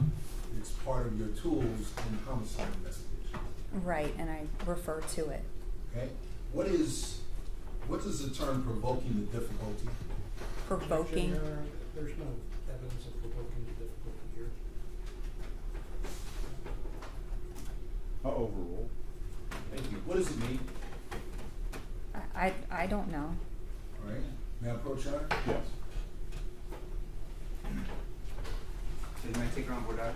Yes. So he asked you a specific question from the statute of provoking the difficulty. You heard him say that? Yes. And you honestly said you don't know. Yes. Correct? And you also testified that you have not seen all the body cameras like you would normally do if you were the lead investigator for this incident, correct? Yes. So if he's gonna ask you about a statute that you don't even recall, and I'm not being disrespectful or mean, and then also you don't know anything about the facts, you have no way to apply the facts to the law that you don't know, correct? I don't know that portion. But he's gonna ask you about that, so you can't answer a question about provoking the difficulty, and you have no idea, well, it doesn't apply here, but you have no idea if it would even potentially apply here, right? Right. No further questions, Judge. So we ask that he not go into this questioning. If he wants to propose her as an expert, then we'd like to do a 705 hearing, which we have a right to a Dahlberg hearing, and we'd like to cross-examine her extensively outside the jury's presence to show, with all due respect, her lack of expertise in this field. You know, if I could have the court reporter read back her answer to my question. She answered my question. I understand. Yeah, and the parties can remember that the court's going to instruct the jury on the law. Yes, Your Honor, but I believe I asked if counsel had read her 931, and I believe her answer was, I use that in my practice. That's my, and I'm just following up and exploring it. But that was not what we objected to. We objected to provoking difficulty. It is a portion, it is a paragraph under 931, which she has testified she uses in her job. Well, Judge, if we'll recall, I asked her about 931B2 specifically, and she read it. I didn't read it, by the way, and she didn't recall it. We went over it. You talked about resisting arrest. Well, she's not a fact witness, right? And she's not a legal expert. She's not sustained objection.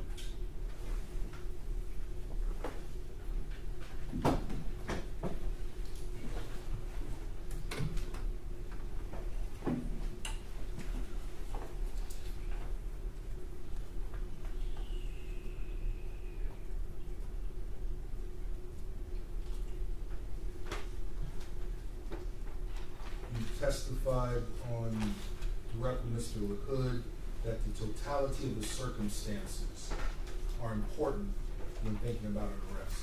Yes. And can you expand? What do you mean by that?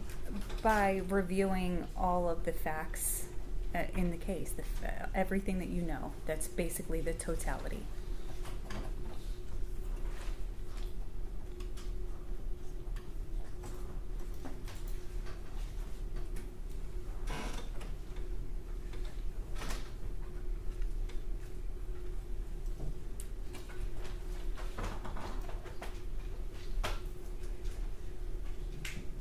You also testified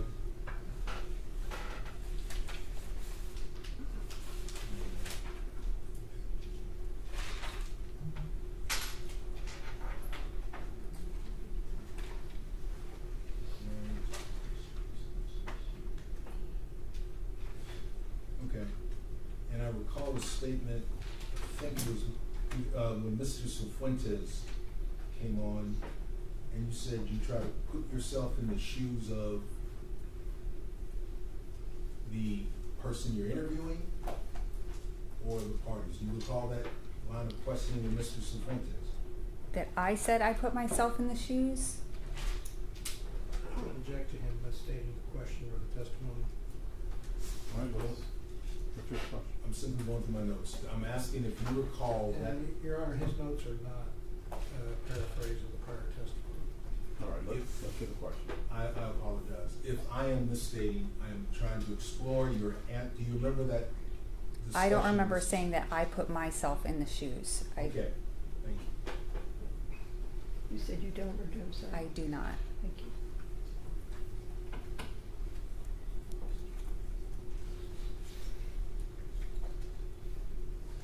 Okay. Further on with cross-examining Mr. Cifuentes, there was discussion about exigent circumstances. And he indicated there being no time to react or decide.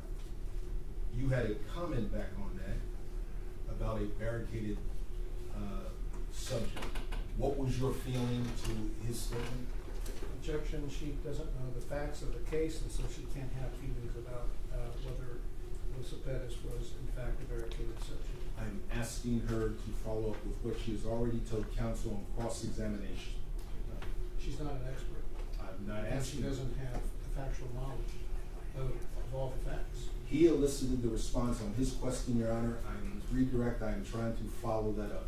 You can rephrase your question. Okay. Do you recall that line of questioning from Mr. Cifuentes? Not verbatim, I don't. Would it be possible that the court reporter go back to that portion for the question and the answer? I would object to the court reporter going back to the question. It's proper for cross-examination.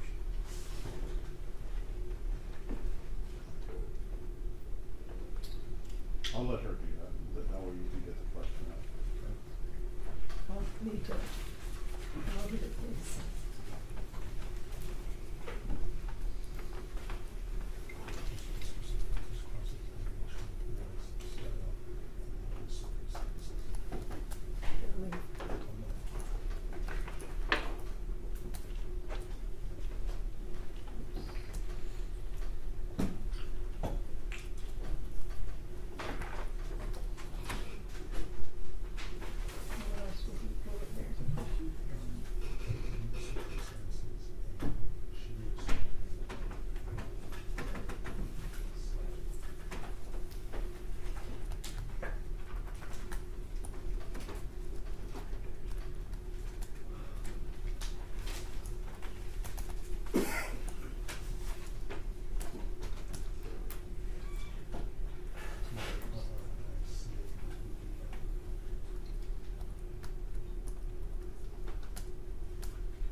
Hold on. What's that?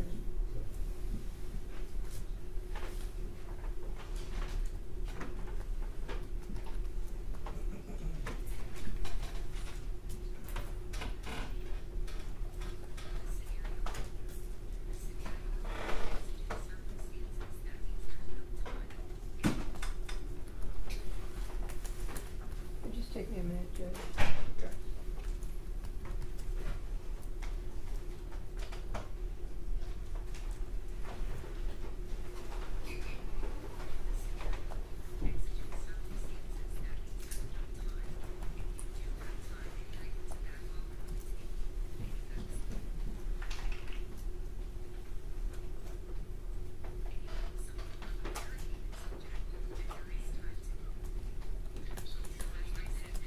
Judge, I have it. All right.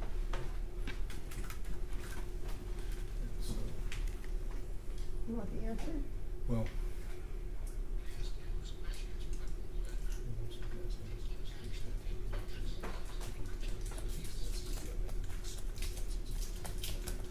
Both of them? it's the question and then the answer. Your Honor, you ready? Yes. The question from Mr. Cifuentes was, an officer can ask An officer can ask endless questions when taking action, and being cautious is being urgent and of the essence. The answer is if you depend on the circumstances, if you have exigent circumstances, that means there is no time. If you do have time and you are able to back off and able to contain, and you have more of a barricaded subject, then there is time to communicate. Give me 1 second, please. Okay, I'm ready. Yes, sir. Are you familiar with the term of a barricaded suspect? Yes. What is a barricaded suspect? A person who is in a location and essentially they're barricaded and usually armed. Okay. And what is unique about having a barricaded suspect, from your experience, if you know? With a barricaded suspect, normally, if they're not a direct threat to you, which usually they're not, if they're barricaded, you back off, you contain, communicate, control a scene, call SWAT, all of those things. Okay.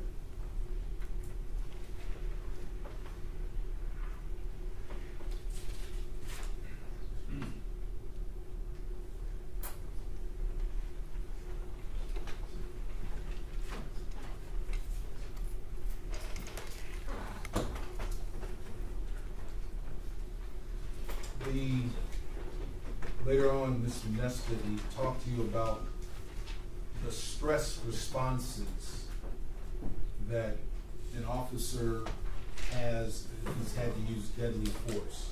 Were you familiar with some of the data and statistics he was referring to? I was familiar with some, with I'll just call them symptoms, not the specific numbers to the statistics, but yes, I've heard of those.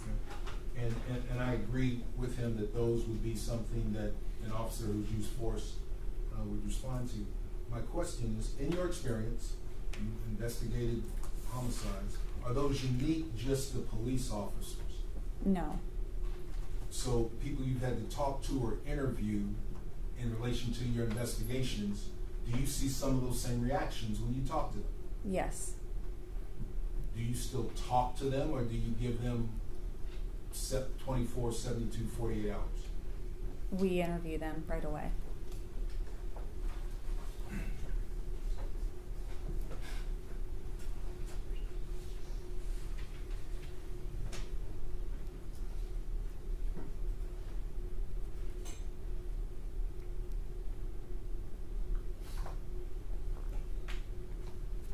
Why do you interview them right away? So they can tell us exactly what happened right after the incident happened.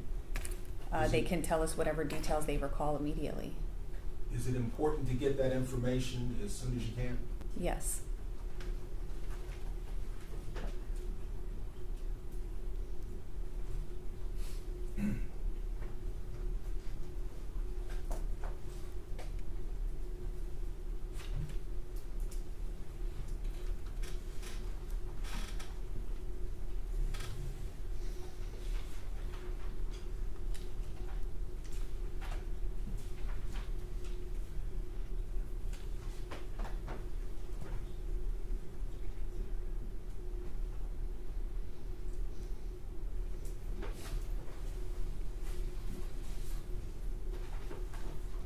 I believe all counsel have talked about split-second decisions.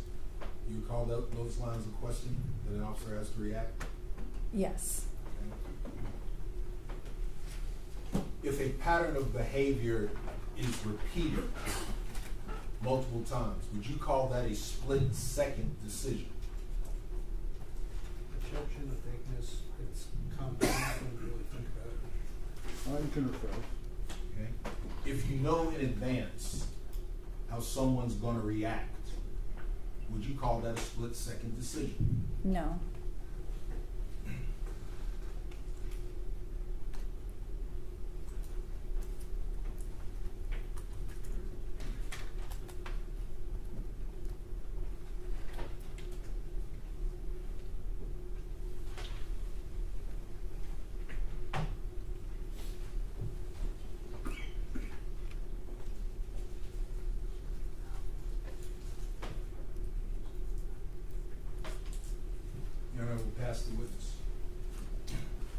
All right, members of the jury, I'm going to go ahead and break for the day. It's 5:33. I'm going to give you all a break tomorrow. You will not have court with this trial tomorrow.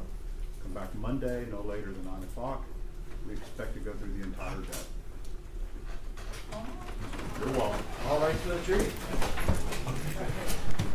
Oh, let me give you all these instructions. 9 o'clock Monday. Make sure that you do not in any way speak to anybody about any of the evidence in this case. Doesn't matter who it is, your best friend, family member, whoever. Make sure you do not do any sort of investigation. Do not look at any news media. Don't go online and look anything up. Zero information outside of the four walls of this courtroom. All right, we'll see you Monday at 9. Say 9. 9 o'clock.